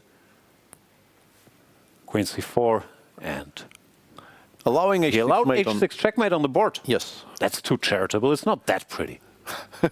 Let's just resign. Pretty enough. Yeah, congrats to Fabiano Caruana. Moves to 3.5 out of 5. Keeps chasing Sindarov. And yeah, tough news for the German fans. Matthias Bluebaum losing his first game. So that means all the games in the open section are finished. In the women's section, Lagno won against Bibisara, as we've seen. Muzychuk Goryachkina was a quick draw. And that leaves us with 2 games. How's Vaishali doing? Is she holding? What's going on here? Clearly, Jiner is making steady progress. And I can't see yet the breakthrough, but it's hard to imagine this is going to be a draw. Yeah. So if nothing else, bishop d. Even if you go bishop d8, I might go bishop d6, b8, and sack the bishop on take a7. On a7, yeah. And that's my worst case scenario. Yeah. And if you take on a3, the c-file doesn't hold. White somehow establishes some sort of progress. Either maybe queen g5, queen h6, or something eventually gets distracted. The thing is, black is so tied down to that g6 pawn that white may even have other options. So, yeah. There's nothing to move. What's the computer saying? It's saying white is winning it? +3, yeah. It seems to be gone, yeah. Actually prefers bishop d8, but you do win the a7 pawn, just as we should describe. Pretty much straight away, you go bishop d6, bishop b8. And actually, let's just try a line. Bishop d8, bishop d6, rook c8, bishop b8. I'm just wondering how strong this position is. Rook b8, rook c1. We're still winning, just slower. Okay. Yeah, well, kind of overdoing that, but still. It just shows the strength of... Yeah. So how do we win after rook c8? If not, bishop b8? g4 and then lift the rook to c3 is the same. Okay. That makes sense. Yeah. Black is still stuck. So Vaishali in trouble. And Divya with the black pieces against Zhongyi. She should be fine, no? Yeah, it's completely In fact, white can lose this very easily if you slip up, because the white king is so vulnerable. So both sides will just have to stay close to the king side, and that's it. We can briefly catch up. Good old minority attack. This is a good plan. Yeah, g5, g4, creating counter chances. Yeah.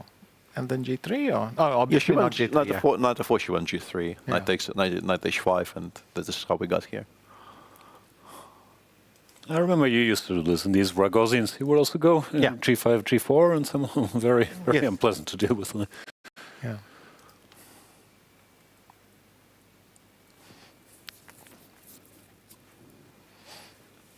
I think here even take on f4 and bishop f5, e4 is a nice rerouting. No, so. Black is safe in any number of ways, yeah. Queen f4 plate.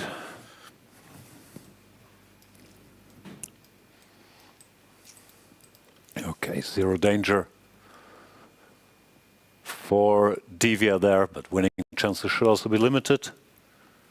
So we might have a short day at the office, depending on how long Zhu Jiner takes to convert this, no? And if she does win, she joins the leaders on +1. So after dropping down to -1, after round 3, she is... On +1 after 5, yeah. Yeah. If she wins, yeah.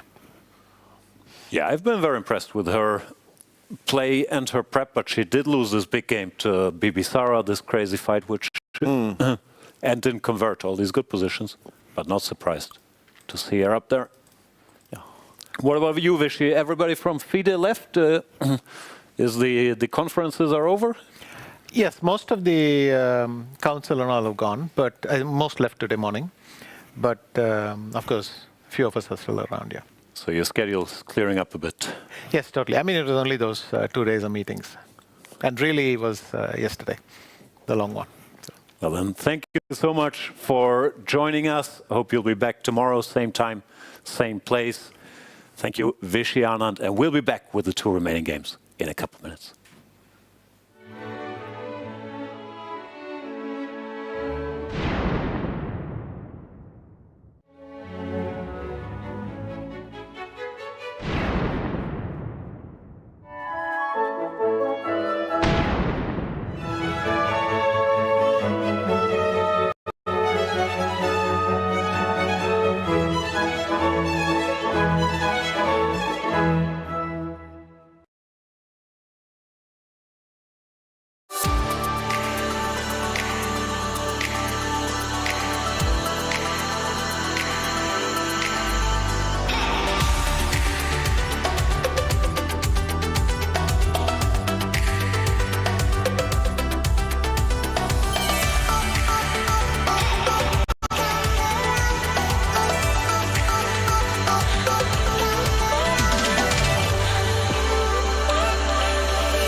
Welcome back, everybody. Round number 5 of the FIDE candidates.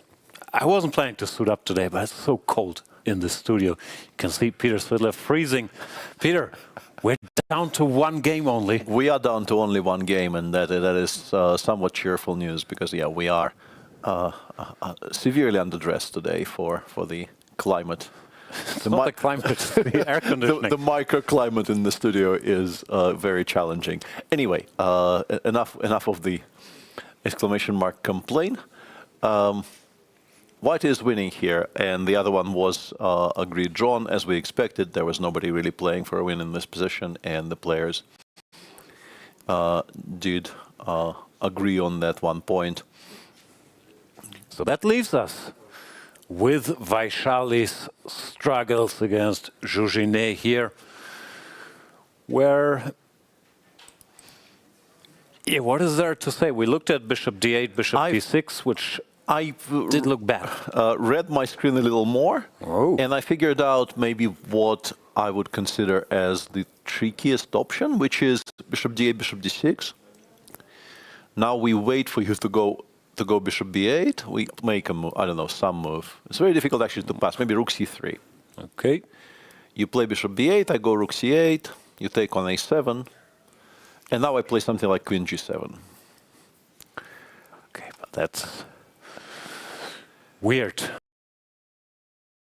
I can't improve my situation. But yeah, as I'm saying those words, bishop takes b6 and a7 probably wins, followed by rook a6. No, I am not a believer in this method of attempting to hold this position. The question is also if she will stumble upon this plan, if there's no other way to improve. Maybe you do it. But this d4, rook a3, rook c3 also looked very constructive, no? Yeah.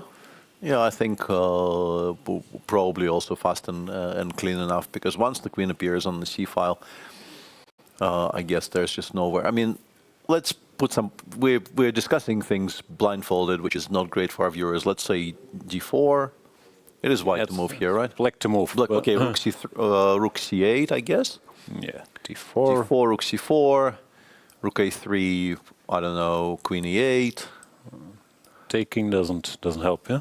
I don't think it does, because after rook c3, rook c4 takes queen f3. I am actually queen d7 here. Maybe you have to pay some attention to effortlessly messing this up. Yeah. Maybe queen c3. Yeah, that's a stronger option. How do I lose after king d5? I'm sure I do, but so check now and forward. We are way past going backwards in this game. Queen d5 here and pretend we have counterplay. Still some action at least. Yeah. No, if I'm black in this position, I'm very much thinking this is maybe my absolute best shot, because now the c-pawn does something. Maybe I give it some random perpetual somewhere. Even though it must be lost, I'm pretty sure it's still lost somehow. Okay, let's look at the status quo. Vaishali also doesn't seem too inclined to make a move, which is not helping. She's been thinking for, I think, at least 15 minutes now, down to 8, and this is the final time control, of course. There will be increment, but these are the final 8 minutes she'll have. I think it's just important to not take on a3, because if you take on a3, I think the loss becomes a lot more straightforward and streamlined. I don't think that position is savable. Yeah, this is move 41. They've just made the time control, so I've done the math. She already must have thought for 22 minutes here. Yeah, I've sort of failed to notice it's move 41. It's a lot worse than I thought. If you take on a3, white recaptures on a3, I guess maybe throws in king h3, h2 at some point. And then I suppose the simplest is queen g5, d4, rook g3, which is pretty much unstoppable. And then something will have to give. I'm assuming even d4, rook c3 would win. Yeah, but there once again, I don't want to get involved with, I don't know, rook c4 and giving black a pass there, even though it doesn't. Yeah, it doesn't save anything. So hard it's to just so make waiting moves. But yeah, let's say this. Yeah.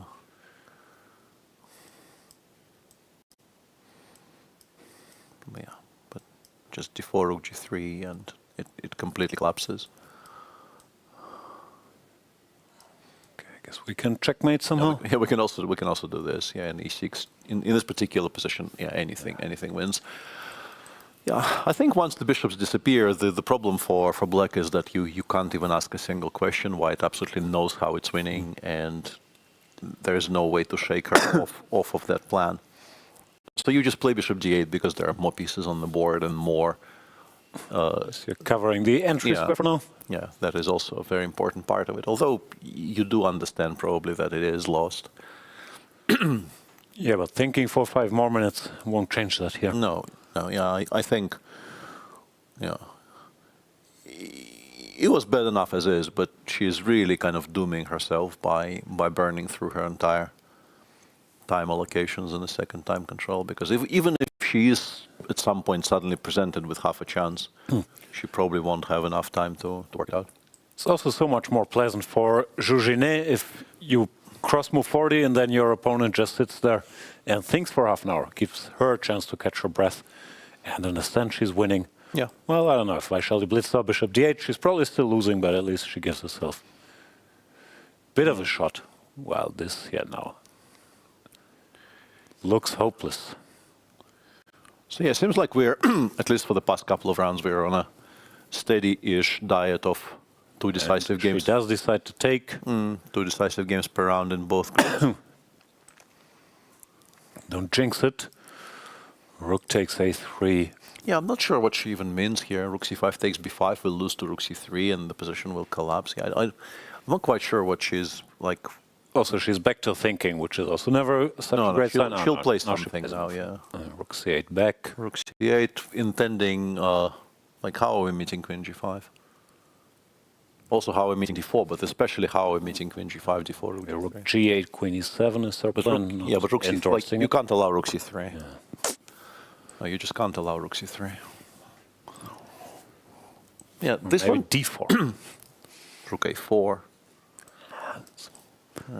Not a fun position to defend. No, what can no. I say? Feels like I'm picking on you here a little bit, but it's just a very bad position. Like queen g3 back and then queen f3 check. I don't know. No, this is not going to work.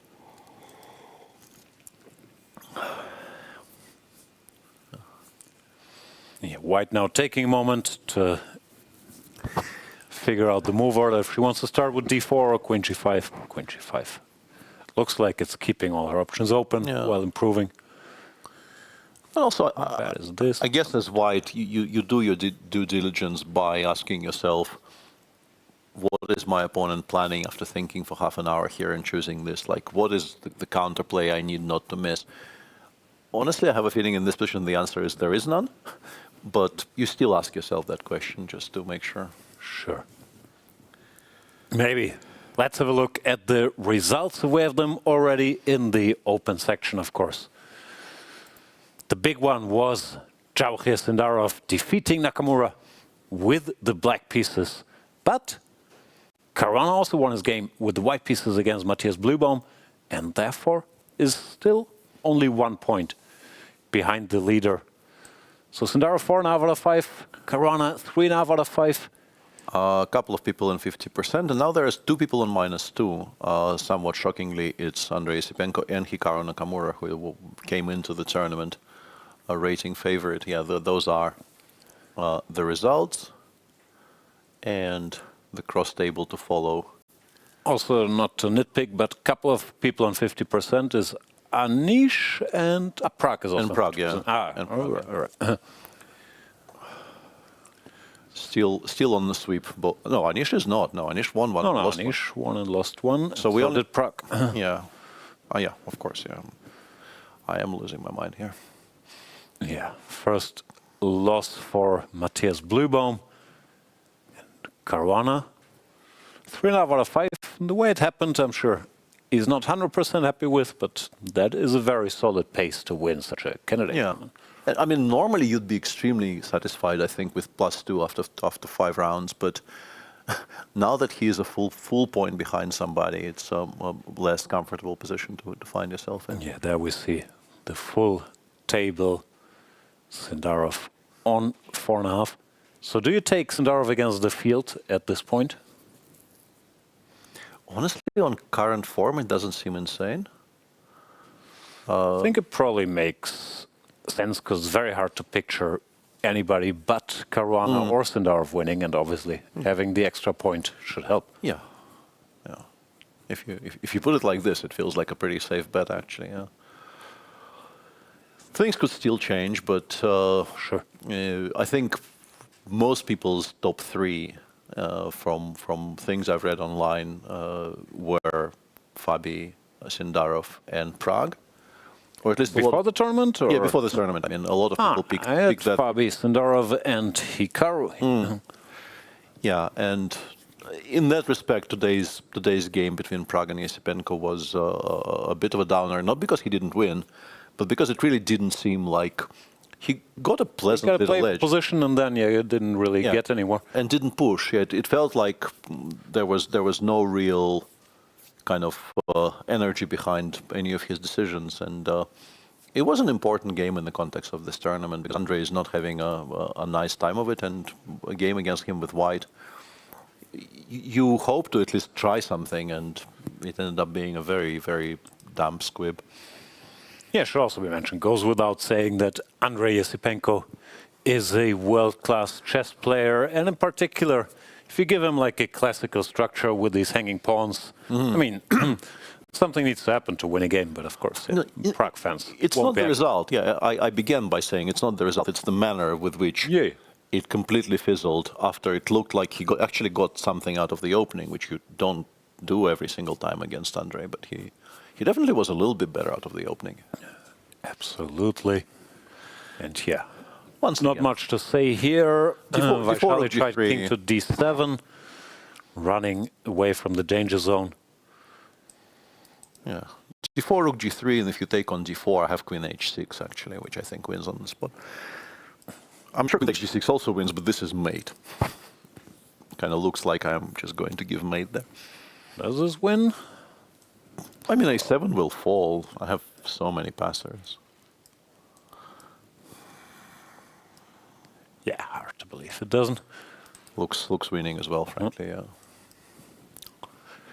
But queen h6 ends on the game, and ends the game on the spot there, keeping the queens on. So, yeah. We do need d4 to get our rook over here. No, I was getting greedy and wondering if I looks like it. Do this, but feels a bit much. Yeah. Also, if black wants to attack something, she can also attack this. Yeah. I mean, you can throw in king h3, h2 somewhere, but I don't see why. Also, it gives black the move queen e7, which you probably don't want to give black at all. Yeah. And a win would put Zhu Jiner back into shared first. Very impressed by her. We keep on talking about it every day, but in particular, she lost a very unpleasant, very tough game to Bibisara after showing, as pretty much is the case every day, showing very, very good prep, and then somehow not even getting half a point out of it, and just bounces back by winning the next two if she wins today. Very good mental fortitude. I guess what Vaishali is saying here is d4 queen e7. Pretty sure this is the point. Hitting the rook on a3 and forcing white to trade something. Yeah, and I was calculating this, like takes, rook g8. I have a feeling g4 still wins here. But so violent. But how happy are you to have to calculate any of this? Is there maybe something cleaner? Not super happy. There's no other breakthrough. No, once you're here, you have to play g4, and you probably have to do it now, because otherwise maybe the king gets to f7 and you lose very valuable time. Yeah, apparently it's always winning, but yeah, maybe pleasant having to do this. Yeah, but it is completely winning, right? So Vaishali actually did find something that asks a question, but. And that actually brings us back to rook a1, f1, f3, g3, right? Yeah, but rook a1, rook c3, how much progress have we really made? Not much, no. Yeah, I mean, the old Dvoretsky rule is still very much in place. Against competent defense, you will be forced to calculate one variation at some point, regrettably. Don't like it. Nobody does, but it's still the rule. And this is probably that one variation that you have to calculate. Just go d4, go rook g3. Ah, but that is a good point. So it's not just a slow death here. And now the breakthrough. And no matter how you take, let's say hg, king goes. Yeah, and we'll end h5 next. My question would be, if, let's say hg, king g3, we go rook c8, and we start giving checks. Maybe still h5. Maybe we don't care about anything. Check. You can't go to h4. I'm driving you back, and I'm giving you like a bunch of checks. I want the king, I don't know, on the g file somewhere. G takes h5 here, and then more checks. Yeah. Although maybe you take when a7 is no longer that obvious. Yeah, the rook is still there. So we take this guy here. Yeah. I don't know. I mean, I'd be uncomfortable at least having to do all this. This is suddenly a game. You kind of know you're winning, but Black has her own passers. You have to calculate some things. Yeah. Also, start envisioning like if you do something wrong, you might lose all these passes. Yeah. Once you give Black a protected passer on g4, this does become something you at least need to pay attention to. So we can't do this more cleanly. I don't know. Queen h6 is a move. Oh yeah, maybe that's the way to go. Yeah, queen h6, and then if queen e7, we will find a square. Rook b3 for now, I guess. Yeah. Rook c1 though. Checkmating. Well, attempting to give. Don't like that. Yeah, that seems. Okay, but now I'm really pushing my luck. Yeah. Queen c5. Now we no longer have the square. Yeah, here I'll get mated. Might be okay now for Black. I mean, White still has the perpetual, but maybe you actually blew it by this point. No likey. No. So how do I actually win? Ah, this got complicated. Yeah. No, this is not easy. No, I guess actually full credit to Vaishali because she found a resource. Yeah. She found the resource none of us had seen. Yeah, and then also this half-hour thing can be justified if it comes up to asking a serious question. Yeah. Then it was worth it. Absolutely. Thought it was more like I'm lost and I will sit there and burn my time, but no, not what happened. No. Actually, I think I solved it. Maybe we go d4, queen e7. We go rook g3, we go all the way there to rook g8, and then I burn a tempo on king h2 to make sure that this is not a check and I get to play h5. And then if you go rook c8, I go h takes g, and that's going to be a lot faster than all the previous stuff. I guess you take with the f pawn then, right? f5 check, king f7. But this isn't has even to be lost. FG winning, like rook g6 and just rook. Yeah. The rook doesn't act. G3 check, rook g4. But then we go after the a7 pawn. Whatever. Then we are, million tempi ahead of where we need to be. And d4 has been played. Has been played. Yeah. We're assuming queen e7 is the idea and only chance. Yeah. If you don't play queen e7 here, there really is nothing. I think you can even try.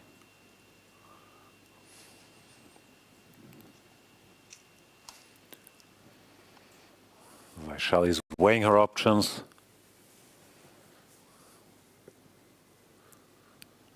But she also does not have endless time to do that.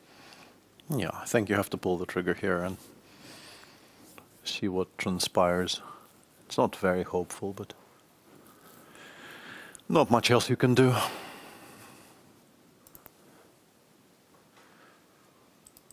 Your pawns are at risk.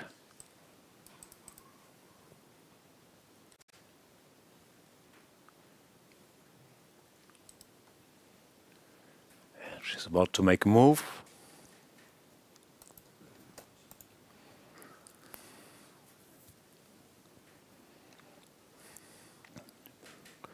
Like rook g8? No, that doesn't work.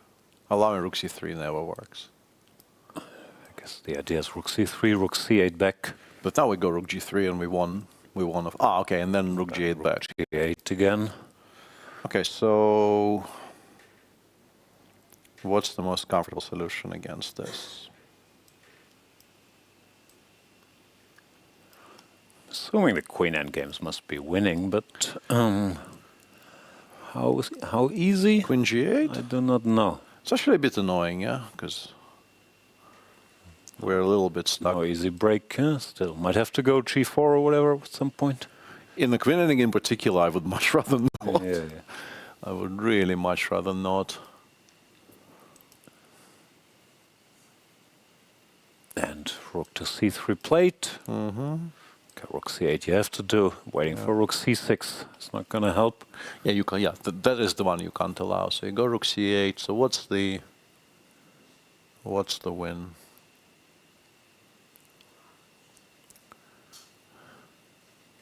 I mean, you don't play rook c6 ever in a million years here, right? What, to give the pawn and go to the queen endgame? Yeah. I do get queen d8, which is not irrelevant. Understood, but why do this to yourself? Yeah. Probably not, yeah. King b5, I think the e-pawn just wins, honestly. I think this is very easily winning after queen d6 or queen c8. Sorry. No, that was the position, yeah. Rook c8, you take. I think queen d8 you have to play queen e6. No, sorry, playing rook c6. Everybody is. Yeah. I think you, but then maybe queen a7 is enough, because you're so far away from really any meaningful checks. Are you though? Queen c6? Oh, this is, yeah, there must be something, there must be something much cleaner than this. What is it though? Also, what is she thinking about? Rook c8 you can blitz out, no? Yeah. Or maybe...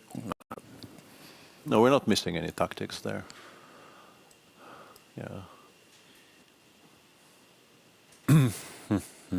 Like you can throw in rook e3, rook e8 everywhere, but I don't see what it does. Yeah, you can do whatever, but still need to do something. She goes rook e8. Ah, rook c6, rook e6. She thinks is a better attempt. Oh. I don't know. They're all very similar. We were wrong again. Another defensive resource. Although by this point, I have a feeling queen f6. Yeah, I was going to ask. This looks unpleasant too. Yeah, takes, and the pawn survives. And then we eventually collect, right? Somehow. Although, like rook f8, rook f7, and then I chill. How chill are you, though? Well, not very, but... You think I still need g4 eventually to get the job done, or what? Well, my passes... actually, no, because I'm going to be in Zugzwang now? Just king g3, yeah. Yeah, king g3, because if we trade d5 for f6, it's quite comfortably winning, right? Like king d8, rook d6 check, king c7, rook d5, rook f6. No, yeah, okay, yeah. This should be shown, but takes... And yeah, just king f3, rook e5, this is completely lost, yeah. This is completely lost. Yeah, this looks cleanish. Yeah, which is why maybe you shouldn't have allowed it. No, you just need to see that black is in Zugzwang. If the rook moves, f7 clears the way. If the king moves, rook d6.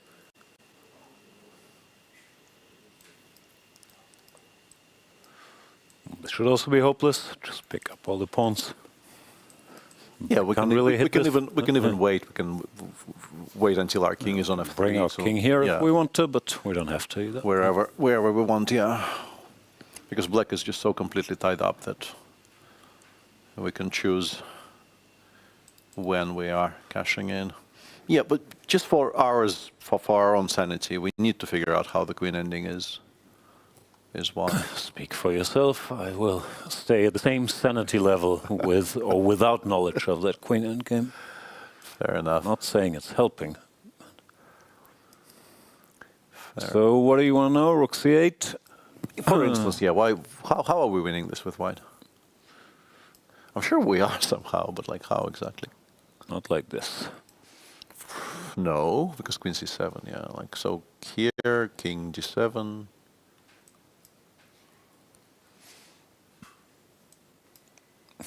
H takes g. Yeah, no, it's I'm really unconvinced by the g4 break. Okay, tell me where you want your king. Yeah. No, I'm D2 trying to figure or- out what I'm doing. Queen f6, I can never do anything. Yeah, Queen f6 is never I a need thing. to Queen sort of h6, Queen sneak in g8. here. No, we have to play Queen G8. g8. Maybe e6 here or something. But once again, how comfortable are you with having to play e6 in any of these positions? This genuinely looks like a better try. Even though, as we can see on the screen, the bar says something like +6. Bar says it's winning, but yeah. But we... non-trivial. Yeah, we appear to be somewhat stuck. So, Vaishali, if you're listening,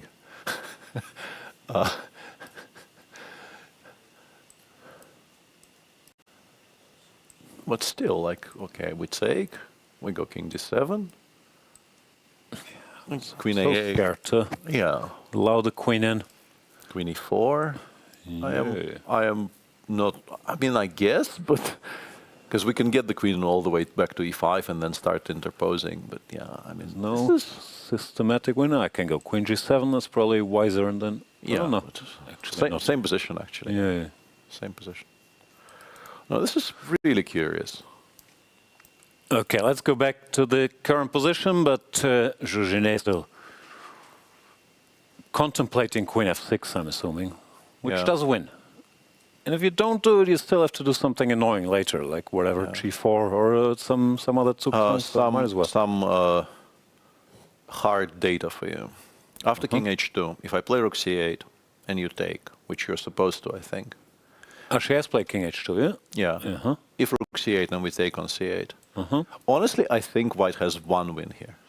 Okay. It is specifically Queen h6. Okay, that's logical. And after King Queen Queen g8, it goes King g1, and then immediately goes g4 next move. And if you don't do that, it drops to +2 and kind of stays at +2, which I mean draw in such a position, yeah. which I suspect just means draw. No, actually, once you put the queen on h6, you can wait with g4 because black can't do anything. But this is the one setup where it works. Okay. Which in a practical game means this is a very decent chance. Yeah, I'm surprised by King h2 because Queen f6 looked more direct, but let's see. Rook e6 played. Vaishali clearly decided she's not going Rook c8. Why do it now? And now Zhu is going to switch to doubling on the c file, I guess, because she's gone Queen g3 and she's now going to play Queen f2 c2 or Rook c2 Queen c3 or something along those lines. Some version of this.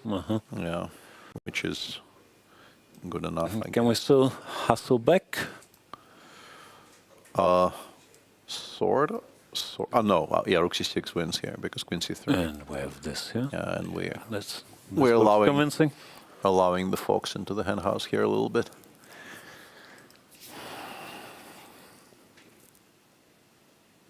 Who's the fox? The queen. No, that is, in practical terms, I think a kind of a big missed opportunity. Rook c8 on a bunch of moves in a row where you could have asked the question. But kudos to Zhu Jiner for finding this retreat, which also not such an easy move to me with a queen. Having gone there and looking so powerful. But that is a good plan. Switching to the c file. Now the threat is just rook any square, right? Rook c2. Yeah. Black might have to play Queen e7, Queen b4 now. But that will lose something by force. Yeah, she's gone King d8. And now, after King d8, we can just double on the c file and black will run out of moves. Yeah. You guys can't see this, but Peter Svila is trying to use his own body heat to somehow warm himself. But he is failing. I'm not sure how much longer we have. Yeah, hypothermia is about to set in. Yeah, send Bernards with cognac, as is traditional. Not familiar with the reference. King to d8? You're just not a dog person, which is one of your very, very few blemishes. Me ghosting the 800 dog pictures you sent me over the years was not a clue. It was, which is why I'm now... That is fair. I'm now informing the world of my conclusions. You're just not a dog person. Queen to e1. Okay. Similar ideas. Yeah.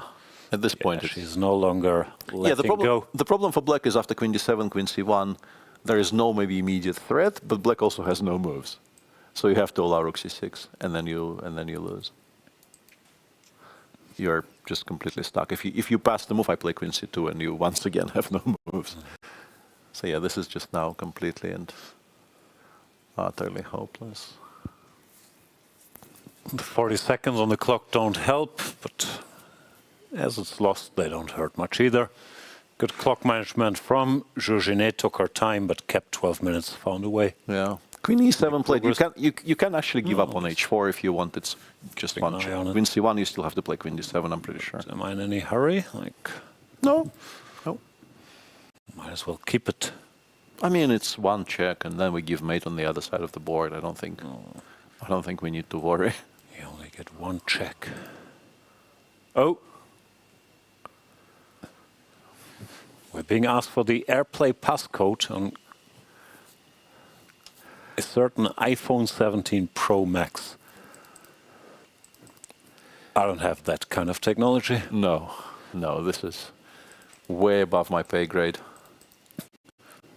Guys, what we're trying to say is our screen is off.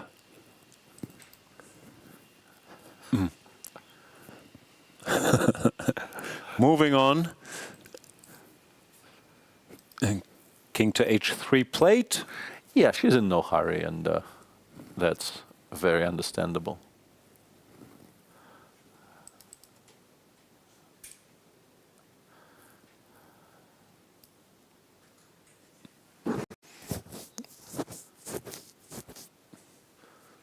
I'm pretty sure we need to do what it says there.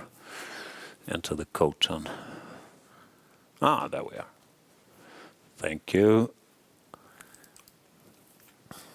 Yeah, Vaishali played queen e8. I guess we... it's actually still not entirely over. After queen c1, queen d7, let's say queen c2, we go rook e8, rook c6, rook e6. And we still need to find... Yeah, and now we take on 6 because we are out of moves.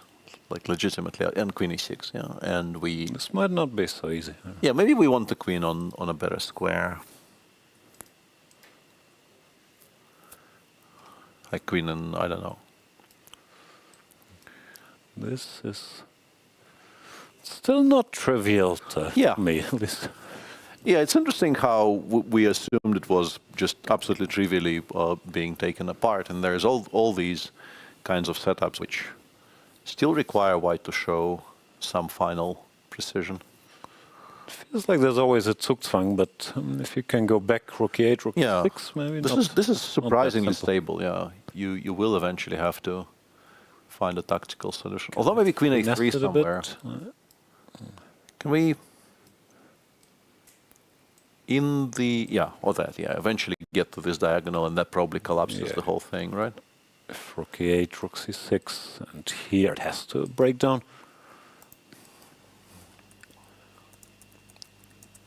Yeah, that feels clean.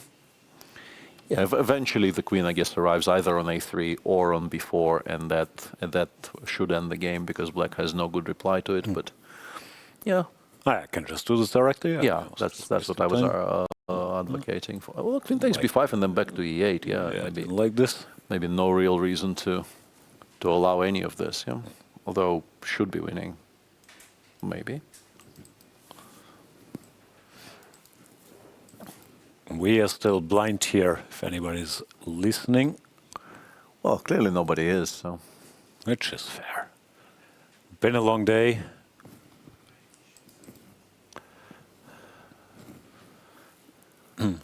Help improve cost.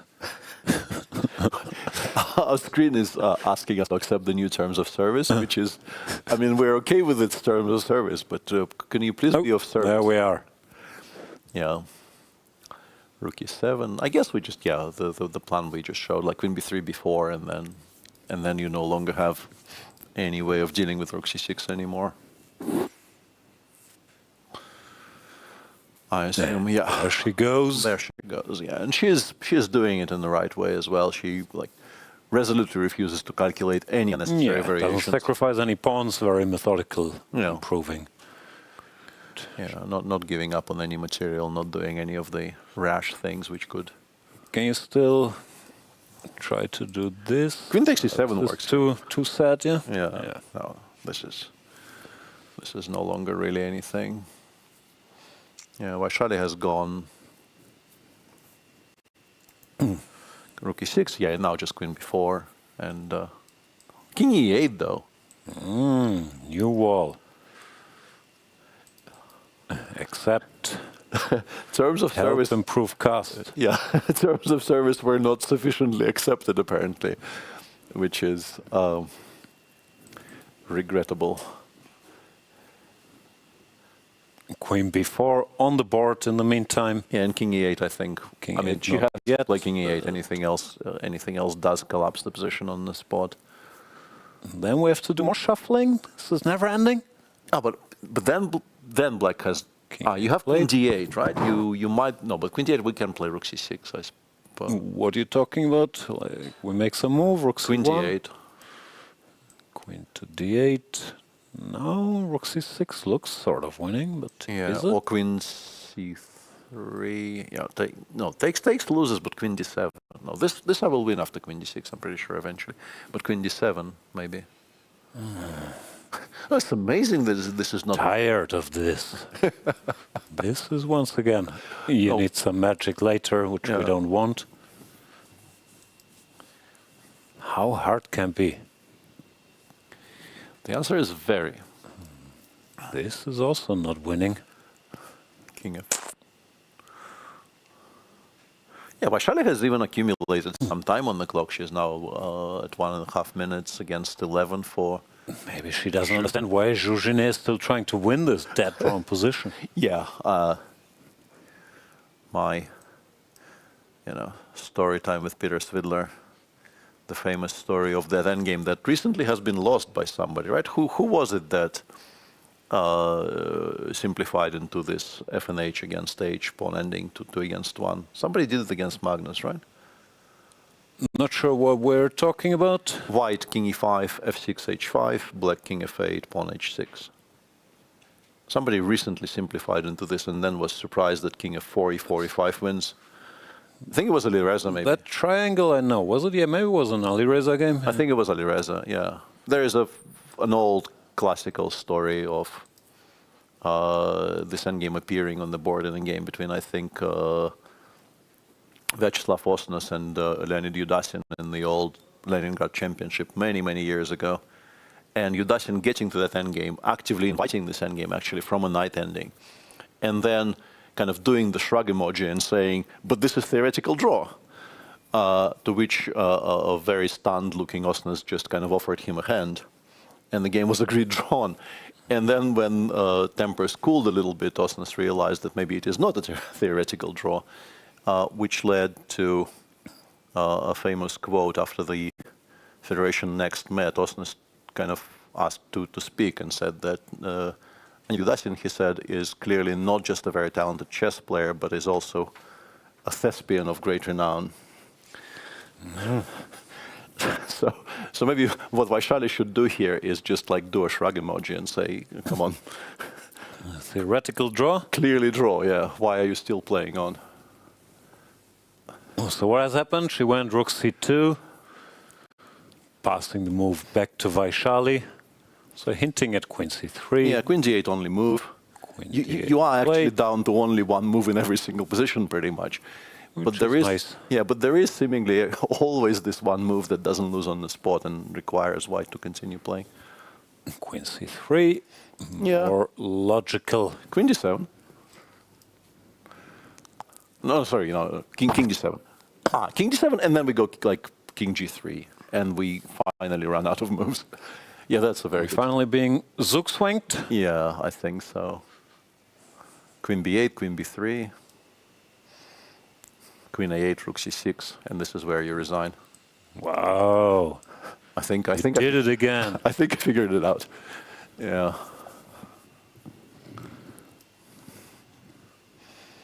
Yeah, and queen f8. No, oh, yeah, queen f8?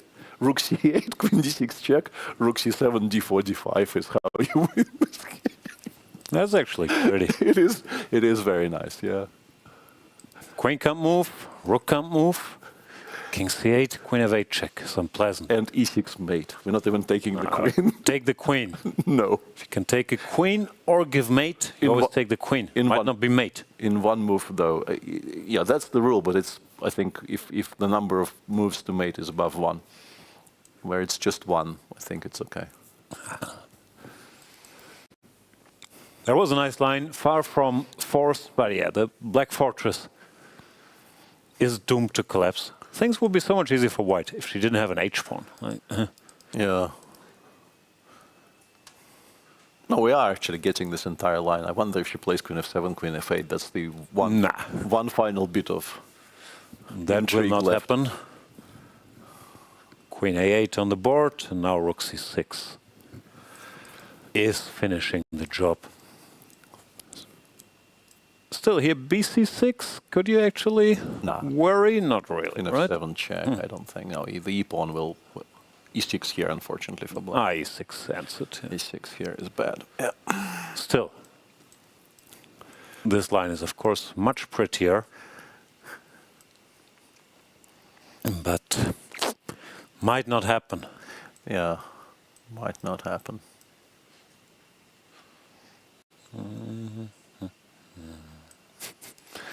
Yeah, let's closing the door. Yeah, let's not allow queen e4. Allowing queen e4 maybe will be a bit unnecessary. You're looking for stalemates here, or no? Just wasting time. Oh, we're deciding not even to bother with any of that. Just come on. At one point, you can calculate 2 moves. Yeah, I don't know. I guess this is probably. It's maybe better, no? It's just Zugzwang. Well, I mean, do king d8. King d8 still exists, right? So it's not full Zugzwang. Zugzwang-ish. Yeah, I think she wants to get the king. King d8. Maybe I switch back to plan B with queen b4, like at some point. No, I think what she wants to do is to get the king over to like e3, and then after rook c6, she will just take on c6 twice because the b pawn no longer queens. Ah, she's just bringing the king into the square. Yeah, I think this is the idea. Not necessary, but very systematic. Yeah. Don't hate it. Yeah. Maybe go g3. Yeah. No, she might not be converting the fastest way, but there's zero doubt she is converting and she knows what she's doing. And in general, I think it's good technique. If you don't need to, quote-unquote, risk anything, then Vaishali chooses e8 and now e8, rook c7. That leaves us an entry. Yeah, rook c7 now collapses everything completely. Yeah, this is very over now. I mean, it's been over for a while, but yeah, once the rook lands on c7 unchallenged, there it comes. The game ends. I guess she wants rook e7, but then any move wins, rook c6 or queen c2 or anything. Yeah, this looks quite controlled. Yeah, a7 falls and black still has no checks. Okay, this is not exactly horrible either. No.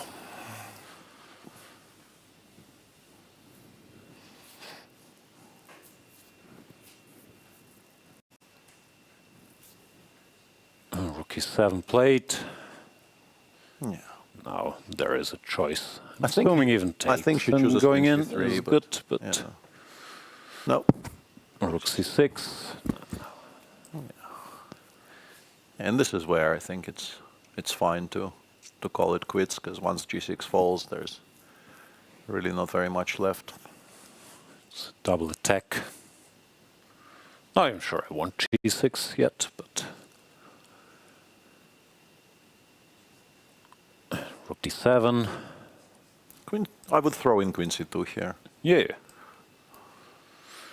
Just getting ready to catch them all. G6, f5. Yeah. I mean, it's completely irrelevant, but queen c2 is a slight improvement. Yep, that's what she does. Very patient. And yeah. And Vaishali has seen enough. No, actually, this is move 61. Oh, no, it's just move 60. I thought there was standing score sheets. No. No, the game is still very much ongoing. She's This actually would have been, for me, a reason to resign on the previous move, because I wouldn't want to fill out the new score sheet, because you actually are supposed to fill in like names and dates and everything. So we are familiar with your history of looking for reasons to resign. To avoid extra work, like that is a score sheet. Yeah, very valid one, I think. Yeah. Rook D8, now we take on maybe. D6. It's about time. Yeah. Although Rook C7 is a nice-looking move, I have to say. Oh. Nah. No. I mean, it's time. It's time to start collecting.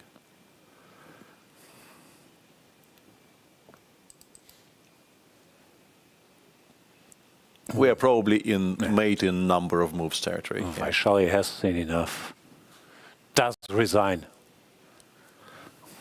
Which brings Zhu Jiner to the shared lead in the women's section.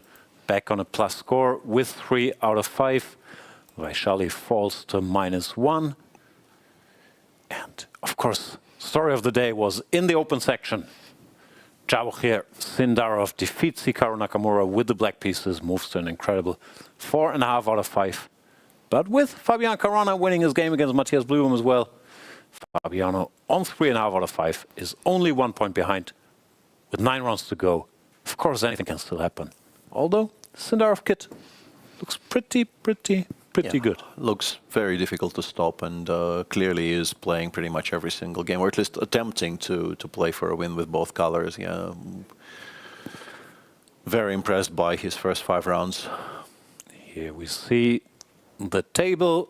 Pragg and Anish on 50%. Matthias Bluebaum falls to -1, where Wei Yi can also be found, and Hikaru Nakamura, Andrey, Esipenko at the bottom of the table.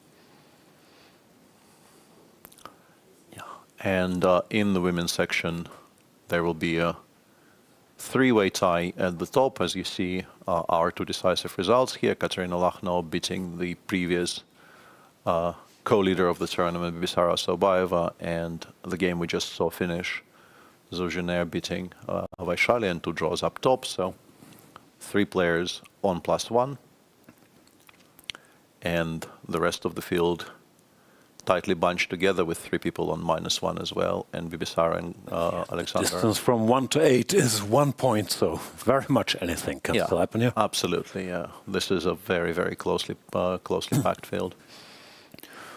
All right, Peter, to avoid you freezing, we should try to end the show as quickly as possible, but not before completing the hat trick. Yes.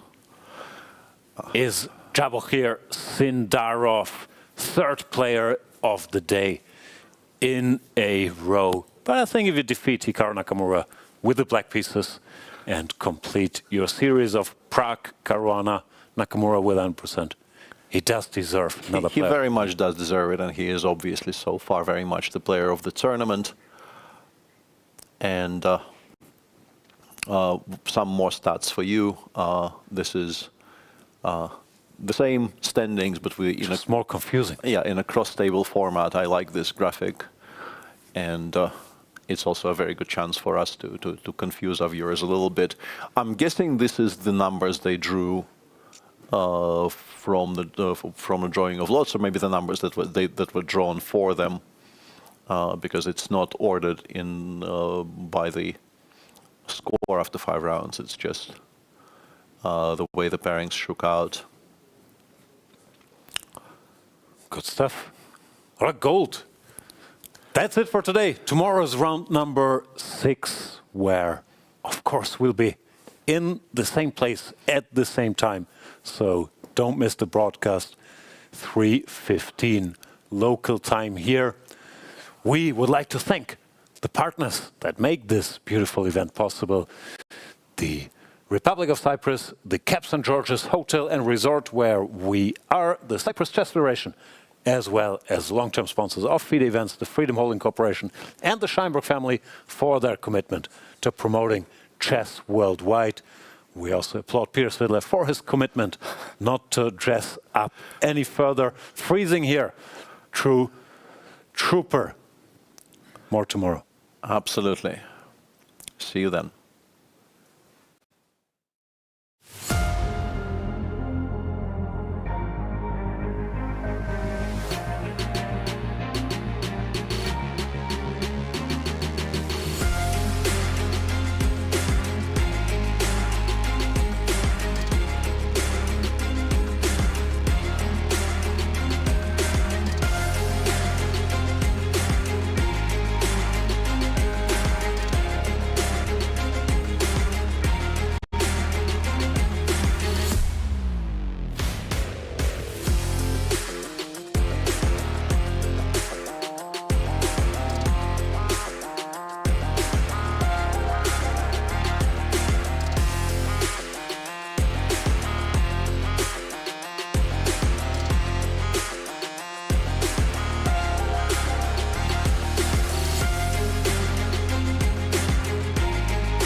Welcome to the Round 5 press conference of the FIDE Candidates 2026. I'm joined by Javokhir Sindarov, who just won his game against Hikaru Nakamura with the black pieces.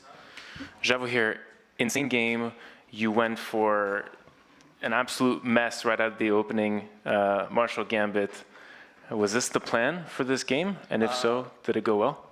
Yeah, actually I prep. I mean, I have yesterday a lot of time to prep everything, and I prep Marshall line against him, and I expect he will play first move knight f3 and don't go to e4, but probably he want to take something from opening, and that's why he just want to check. And yeah, he probably forgot the move after knight g3 castle. He should need to play knight e4, and then I mean, I know the line, but still black has very hard position. But yeah, but after he plays h4, like I was realized like I'm just better, and I have like again 1 hour more time, so I just trying to don't miss some small tactics and check everything, and probably I find the best moves and won beautiful game. Yeah, I didn't expect from him d4 today. Really, I was thinking like something will be some Italian or Rui Lopez for long game, but I was surprised when he played d4 also. But I prepared in d4 also very well.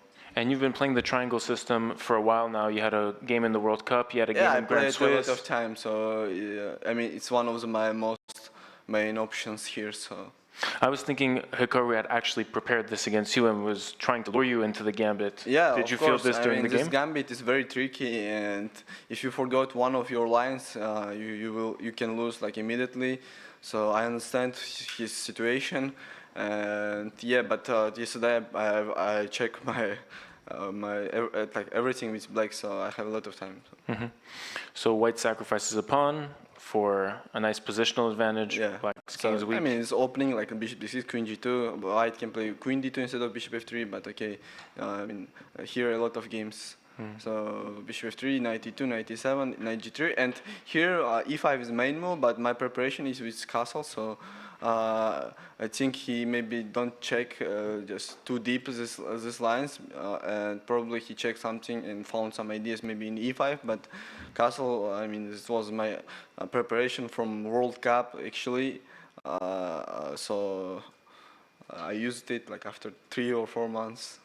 You played in the World Cup against Teodoru? Yeah, I think like I played a lot of games before also with this Marshall triangle. Yeah, triangle system, yeah, Marshall Gambit. System, yeah. And so here, Hikaru took apparently the second longest like, turn in all candidates tournament history. Yeah. What was going through your mind when he was taking 67 minutes for h4? I was thinking, I mean, it looks like knight e4 is, how to say, only move which can give some advantage, but h4 is, I mean, knight on g3 is very bad, and I mean, you can take as a position after h4 also same, but probably after, with knight on e4 it's a much better, yes. e4. So yeah. I mean, but here I can play queen d8 also. So I mean, it's not clear, but he think a lot, and maybe probably he don't like something here. So I was thinking like, I don't know. I was surprised when he played h4. Yeah, so this is the turning moment of the game, h4 and yeah, and the tables are turned. Yeah, and I'm already better and have like one more hour, and yeah, you have 2 pawns, and yeah. If you can untangle, then black is winning. I'm just playing queen a5, b4. I mean, take castle, rook e8, queen d2, c5. This looks very logic, like rook a d1, knight f5, take, and I mean, first of all, when I look at the position, it looks very scary, but I mean, if you think a little bit, white doesn't have anything, so I'm on time in everywhere. So here, rook g1 when he played. Actually, here there was an interesting line, if you don't mind. King h2? King h2, yeah. King h2. Do you see the idea with king h2? Small difference here. What was the difference? The difference is that here there's like a sacrifice. Yeah, but I saw and this. now there's never some pins. No, but okay, on h1. But still it should be better. Yeah. Yeah, still better for black, but this king h1 decision, and now you're almost entirely winning. But okay, king h1, knight d4, rook g1. First here I want to take f3. And then just rook g7 is I don't like really king g7, rook g1, king h8, and here just queen f3. I mean, I want to play here queen d8, which looks for me from first I'm just winning, but here queen f6, bishop e7. I'm not sure it's the first lines, but I cannot take with queen and with rook. I mean, if I play queen d4, queen g5. Oh my God! Which looks, I mean, okay, look my king, yeah. So I don't like to play this, and I was thinking here like 7 minutes. I mean, first I won't take immediately f3, but then take a time and play g6, which after this probably just losing, yeah. Yeah, and here if he plays queen h6, I just prep queen c3. It's just resign. And this is the second time that you have a winning position, but you are in cruise control. Your game against Fabiano Caruana, you were also winning, and you just smoothly convert. How do you feel? How do you manage to control your emotions and your nerves in critical moments like this, where you have the advantage and you just have to seek the game out? Actually, I'm just, how to say, today I didn't get any problems because I have a lot of time to calculate everything. Also with Fabi is the same. But if in time trouble, of course, you need to be always confident and believe to your moves. But today I have a lot of time to calculate everything, and I don't get any pressure. I mean, when I got winning position. You're getting such good positions out of your preparation. You're having this time advantage out of the opening. What is your secret to being so well prepared before a game and during the game? Maybe I'm just lucky to because like I'm preparing. I mean, I'm just prep every lines, and somehow every game I got position from my opening preparation, and then when my opponent is doing mistakes, I think I'm just really playing very well. And today I also, in my opinion, find everything for my side. Yeah, after the same game, just lose, yeah. So we don't need it. And then the conversion was smooth. Yeah. I mean, 3 more pawns is too much. I mean, maybe if 2 more pawns, it will be not clear, but 3 more pawns, it's winning, yeah. Yeah. Well, congratulations on your win. I'm going to open up questions to the floor. If anyone has a question, just raise your hand and you'll be given a mic. Yes, Charlize? So, this is Charlize from FIDE. Before the tournament started, you told us that your goal for this year is to enter top 5 in chess. And after this victory, you are 5th now, you just overtook Vincent. What's your new goal? Okay, this tournament's still going. Yeah, maybe after tournament I will have new goal, but right now I need to focus for other 9 rounds. So I hope I will keep this rating until end of the tournament. Another question. Ulrich Stock from Die Zeit, Hamburg. Javokhir, do you have a photographic memory that you can have all these variations, and you never mix something up like many other players have problems with? I don't think I have a photographic memory. I'm just spending a lot of time with preparation. Maybe because of young, it's not a big pressure for me, and I feel very comfortable when I know. When I know everywhere how to play. So this is my tactic here. So we are just working with my seconds and with Muhyiddin, who is here. Just too much probably. But okay, this tournament is very important, and you need to work like this. Thank you. Hi, Sindarov. In the game, when you played knight c6, have you considered bishop takes c6 and then bishop e5? You will play f6, right? Yeah, of course. And bishop takes f6, pawn takes, king h1. What was your idea, if you consider? Okay. So, but I mean, this looks like, how to say, maybe it looks very scary, but during game, I will just think about this because, I feel like it should be nothing here because black has, how to say, white. Black has a lot of moves to do, so that's why I will think during game, but I didn't think about when I played knight c6 because knight c6 looks most logic, yeah. Any other questions? One question in the back. Добрый день, канал Чесмастер, Евгений. Жавохир, поздравляю с победой. Расскажите, как вы восстанавливаетесь после игр И тяжело ли быть в лидерах? No, so I need to answer in Russian or English? You can answer in any language. Yeah, Russian will be better. So English, English? probably. Yeah, okay, then English. So yesterday I have a rest day. I played paddle. I sleep very well, which is important. And yeah, just spending time with preparations and play some video games like 30 minutes or 1 hour, just like this. So. You visited the video game room in the hotel? No, I'm playing with my own laptop. So. Oh, okay. Which game? So I'm a big fan of Counter-Strike, so I'm playing always. There you go. Any other questions from the floor? Jafar from Prime Chess. Sindarov, most gifted players, have high expectations that are sometimes unfair. How do you prevent that from affecting your games and just making sure that you're still out there having fun? Sorry? I was saying a lot of players, have a lot of high expectations of being so gifted. How do you alleviate from that pressure on yourself and still make sure that you're focused going into the match and having fun, enjoying the moment? Actually, I don't understand very well question, but... I'll simplify it. How do you avoid the pressure that's put on you, being so great, and not letting that affect your mind going into the game? During a game, you mean? Yeah. So, I understand I have a very big pressure because, this tournament is very important for my chess career, for everything, but before tournament, my goal here is just to show. You don't get the chance to play in candidates always. So before tournament, my goal was just to play here my best chess, and it's somehow here it works because I didn't feel a big pressure. Like to win this tournament or something like this, but of course I want to win.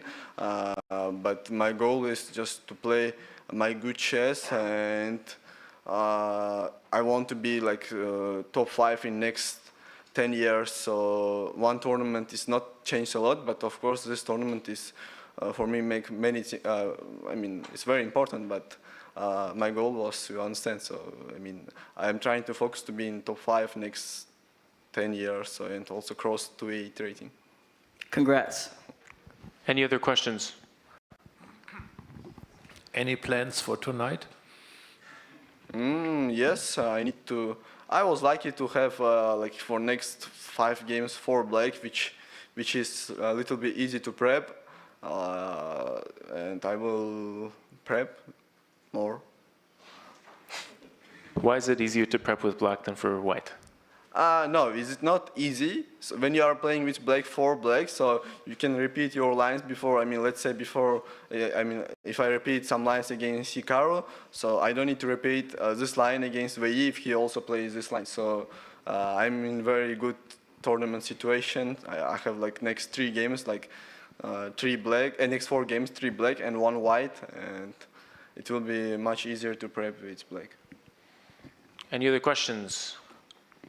If you want to have more stamina in a game, I know that you're a very stamina player, you have too much energy.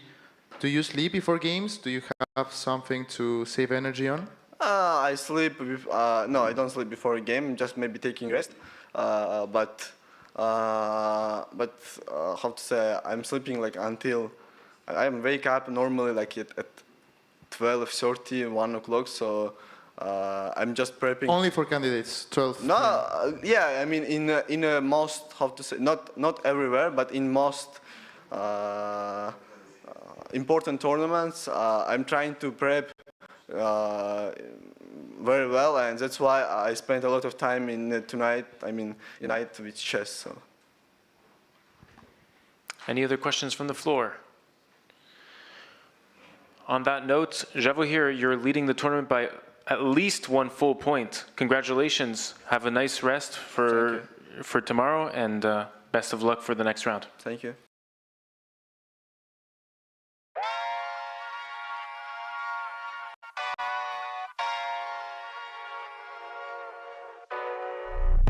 Oh my God, I'm just playing with them now, yeah. Oh my God, what she saying, say it loud, yeah. I can't respect it, I'm in the gym, but I am not flexing. Came from The woodpecker method, because practice makes perfect.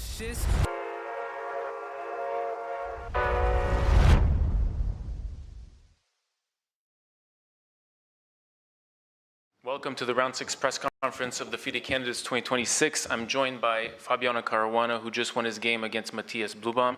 Fabiano, you win this very important game chasing the leader of the tournament, Javokhir, who also won his game, and you had some very nice preparation for this game. How do you feel?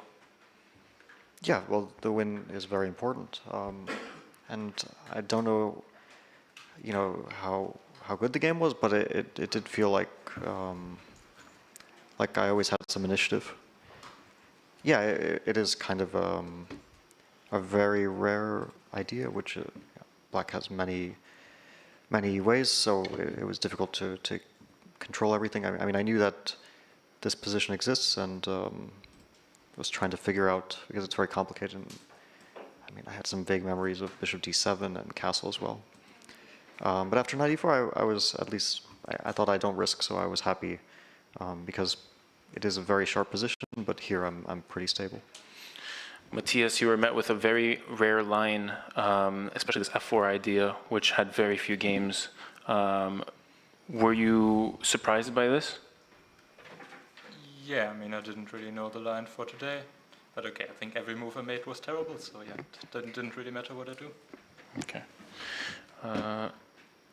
Fabiano, you had the white pieces against Wei Yi, who has been playing the Petrov for a lot of 2025. Were you saving this bit of preparation for Bluebaum specifically?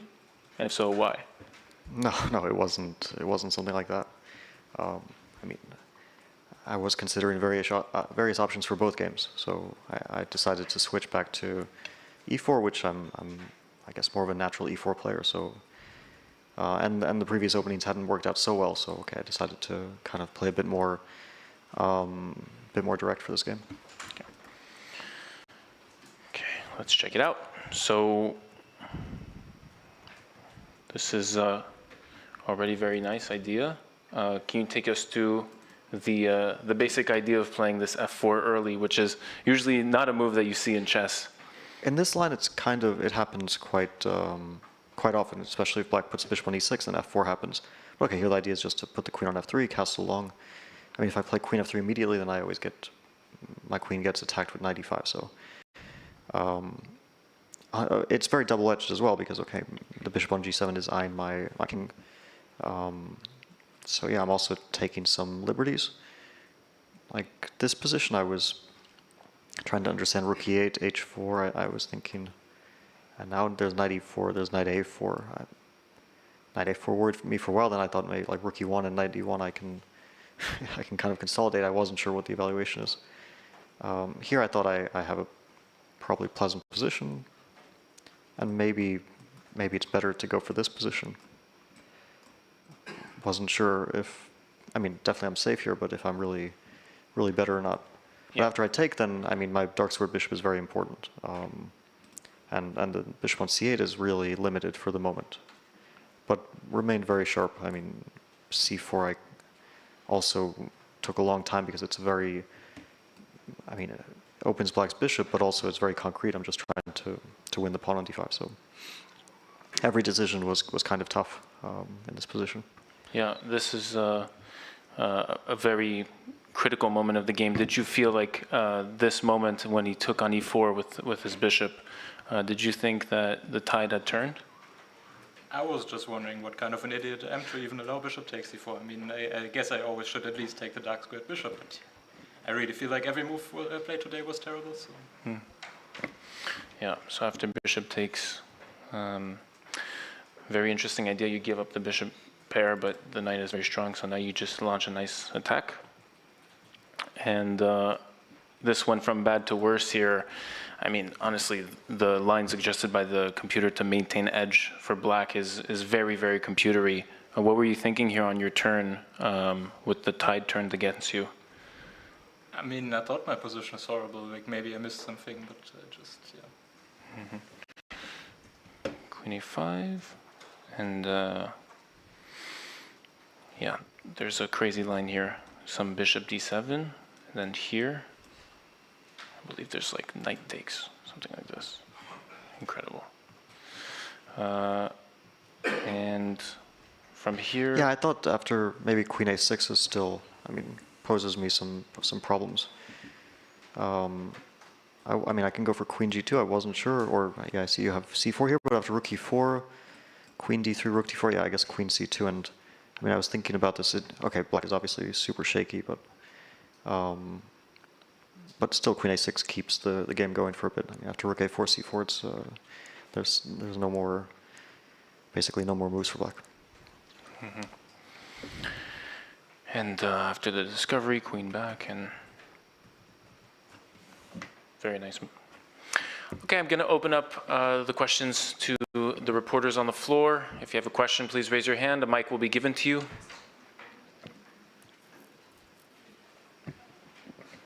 Please.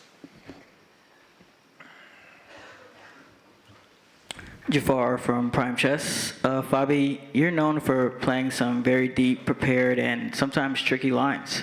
In a tournament like this, how do you know the time to pull the trigger on some lines versus saving it in your repertoire? Yeah, usually I don't try to save ideas. I mean, if I feel like I have something that's good or playable for the game, then I play it. I mean, you don't know if you'll get another chance. Also, even ideas which are good, you don't know if they're going to work. It's not like maybe you get an opening advantage, it doesn't lead to a win. So yeah, I don't try to overthink it too much. Any other questions? Okay, I'll let you rest. Congratulations, Fabiano. Matthias, you've been super solid this tournament so far. Best of luck for the next round.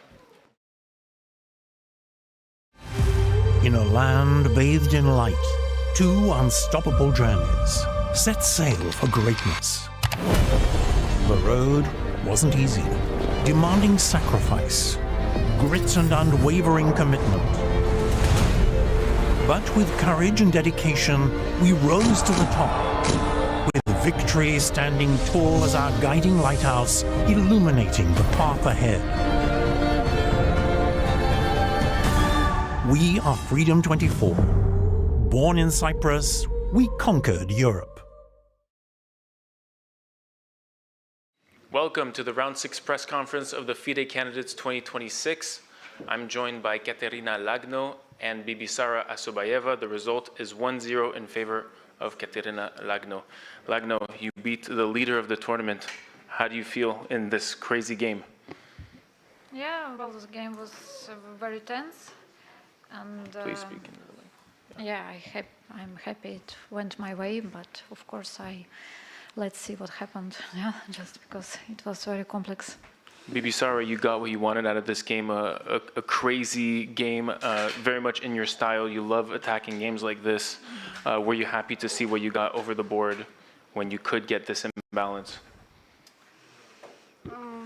Yeah, but I calculate a lot of variation, and at some moment I just blundered and lost. Okay, let's get into this game. We have an accelerated dragon. And Bibisara, you took like 12 minutes here. Is it because this system was rare? What was going through your mind at this point? Yeah, I forgot knight b3 move, and I just started thinking. Yeah, and d6 is very nice. Here, bishop d7. My notes say this is a novelty. However, Kateryna, were you still very much in preparation here, or seeing that your opponent maybe was... No, not much. Okay. No, I was also thinking for quite a time, yeah. So.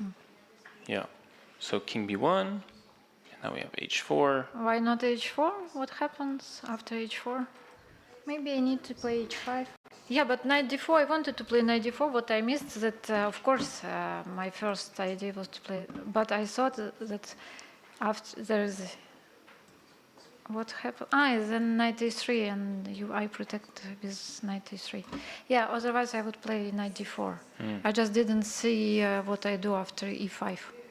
With the same idea, just, just to, that's why I took a lot of time here to do something else. And I didn't like h4 somehow, not because of knight h5, but I had the feeling that it's not the right move. I don't know why, actually. Why not? And so here, after h4, black has a nice tactic. Were you looking at, you played knight h5 here, but were you looking at the other side of the board for some fireworks? Bishop a4?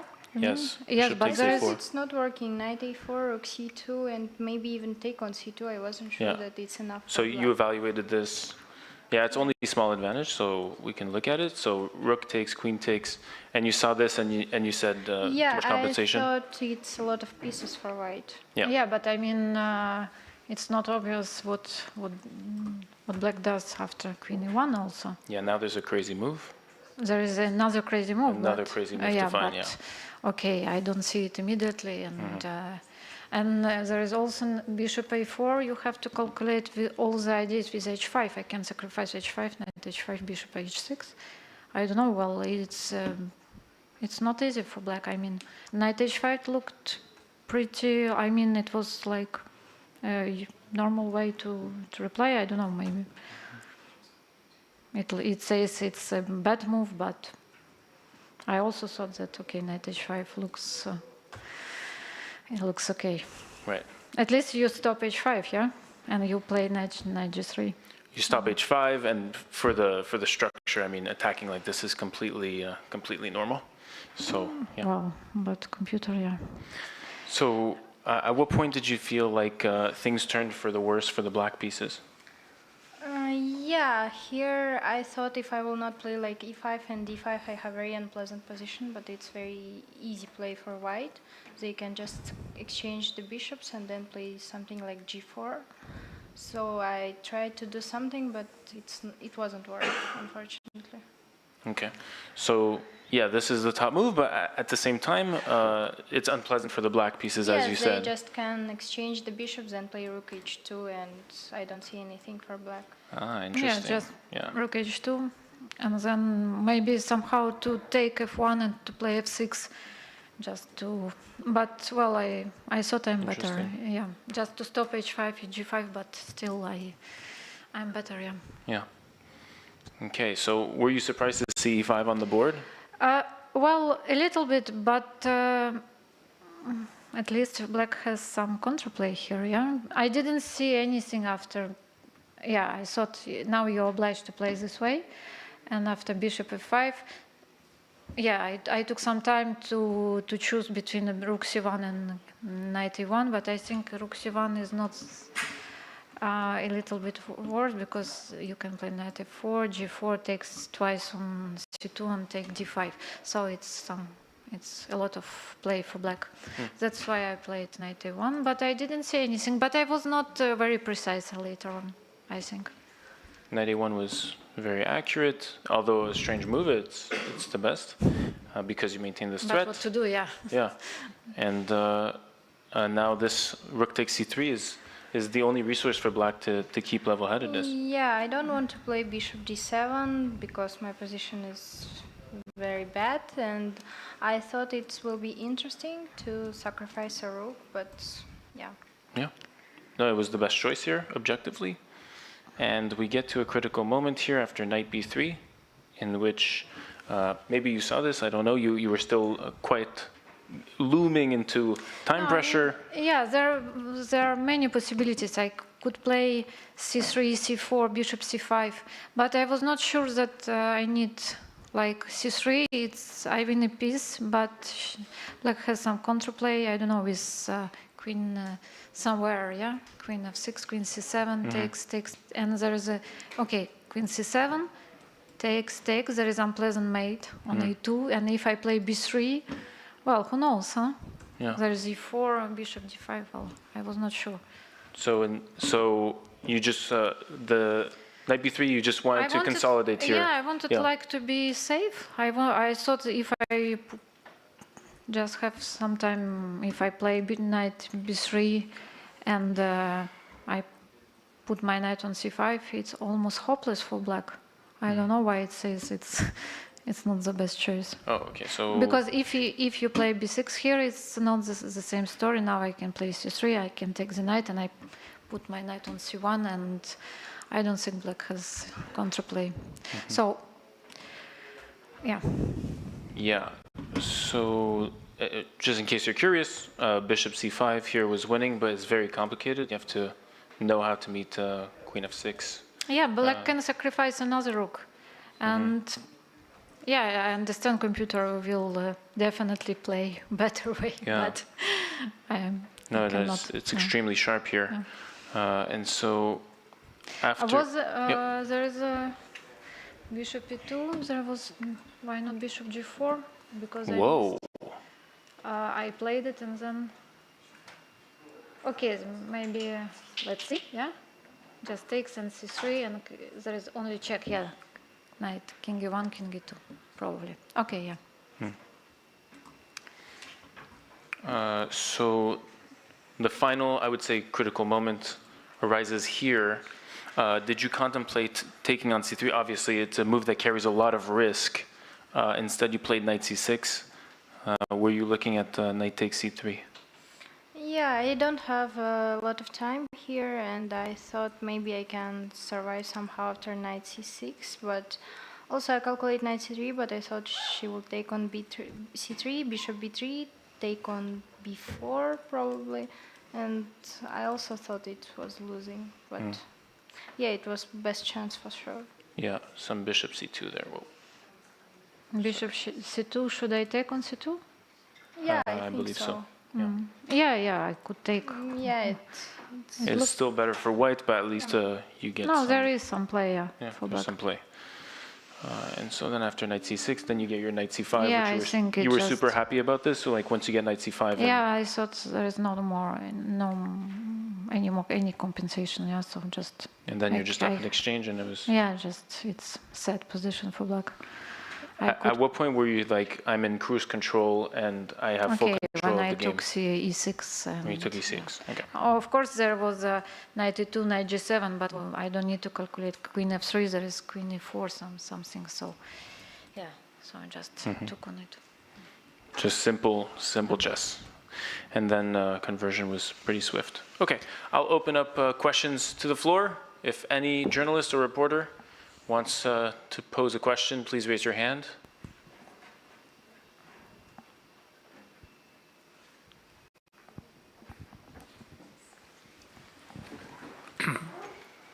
Ulrich Stock from Die Zeit, Hamburg.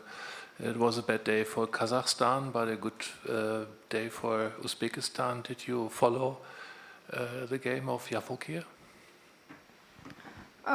Yeah, for sure. I'm very happy for him. He played amazing, and I just want to continue my tournament. Any other questions? Jafar from Prime Chess. Bibisara, you play with a certain style and a confidence that a lot of players take a long time to develop. Where does that come from for you? Is it something that it just arrived, or did you always have it? I think I always have it. Any other questions? Okay, thank you very much. I'm going to let you rest. Best of luck for round 6. Yeah, after this bishop c1, bishop a3, I could not find a proper way. Maybe I should keep the bishops, but it looked very unpleasant after bishop d6. And yeah, I was calculating after that, but it did not look promising. And I mean, what I played, I was trying to find a good setup to ult, but I could not. Maybe there was not any, I don't know, I have to check. Yeah, the endgame at the end was very complicated. Let's take a look. So we have this this Italian system, very interesting system with the fianchetto. It's fairly fresh as far as I'm concerned. Mihai Marin popularized this. So here, and I'm under the impression in Italian structures we're supposed to play a6 here. You decide to let it in. It's not objectively different, but what was your thought process here with a5? I mean, there are both ways to play. You can allow a6 or you can stop with a6. I just chose to do this today. Okay. So a6 is played, and we have this. And at this point in the game, the structure has changed for you. Were you feeling good about this? Yeah, I think white have very solid structure, and also I think I like white more. Yeah, white does have a solid structure here. And what point do you think, I know you still don't know where you went wrong exactly, but what point do you think that things turned against you? I'm not sure actually. I mean, when I got d5, I thought I'd maybe more than fine because every exchange I felt should be good for me. But maybe I was wrong. Because, I mean, what happened in the game, CD, e5, I get queen b5 and I was, yeah, maybe I just misevaluated this position. I missed a rook a1, queen a3, I mean, rook a3, queen a1 completely. Like very much further into the game, you're saying? Yeah, okay. Next few moves, yeah. Yeah, this rook a3, queen a1 was really nice. I mean, I have to give up the d4 pawn and, yeah. And once you had this position, did you feel like you were able to eventually get an advantage here? Oh, sorry. Did you feel good about this position? I think I like white is also. I think only white play for win. Yeah. So you felt like you had this 2 result from this position. Sorry. You felt like you had the 2 results, draw or win from this position. Yeah. Okay. And then further, so you win a pawn, and already here is very interesting. Black is down a pawn, but has this complete blockade and has this file here. What was your plan to ultimately concretize this position to win from here? I think I just try to keep some pressure. So I try to attack the pawn on g6. So black have to protect by queen, and then I try to somehow try to exchange the bishop, and then think So first pressuring the pawn here, and then trying to exchange the bishops. And after you trade the bishops, you gain the dark squares. Is this correct? Yeah. Okay. So a few moves later, we have this bishop c1, bishop a3, and by here, by this point in time, you saw bishop a3, and you thought, if these bishops get traded off, or maybe you felt afterwards, these bishops get traded off, my dark squares fall. At this point I realized maybe it's very tough to hold him. Okay. I was still trying, but okay. So after takes, and this endgame this endgame was not easy to convert for white, correct? Yeah. It was still a lot of maneuvering. Yeah. I think I have a plan d4, rook g3 to attack the pawn g6. Also, I have another idea. It's some queen e1, rook c3 with rook d4. Yeah, so we saw this in the game. This queen e1, queen c1 with this rook on c3. Is this correct? Yeah. So you had these 2 plans juggling in your mind. How did you ultimately decide on this queen e1 and then queen c1 for this over the other plan of going like this? Sorry. How did you decide to go for this plan over the rook g3 plan? I think white should play on 2 sides, both queen side and king side. So you use the principle of 2, the rule of 2, to finally create a break here. So like this, and now the white pieces are merging in. And what was the moment at which you saw the win for the white pieces? Sorry. When did you? At what moment did you see the win for white that was forced? I have some feeling after exchange the bishop, white should win because I think white have a more space and somehow black don't have a move, can't find a move. Yeah, so big space advantage. And then you break in with rook c7, rook c6, and now you win the game. Congratulations. I'm going to open up the questions to reporters on the floor. If you have a question, please raise your hand.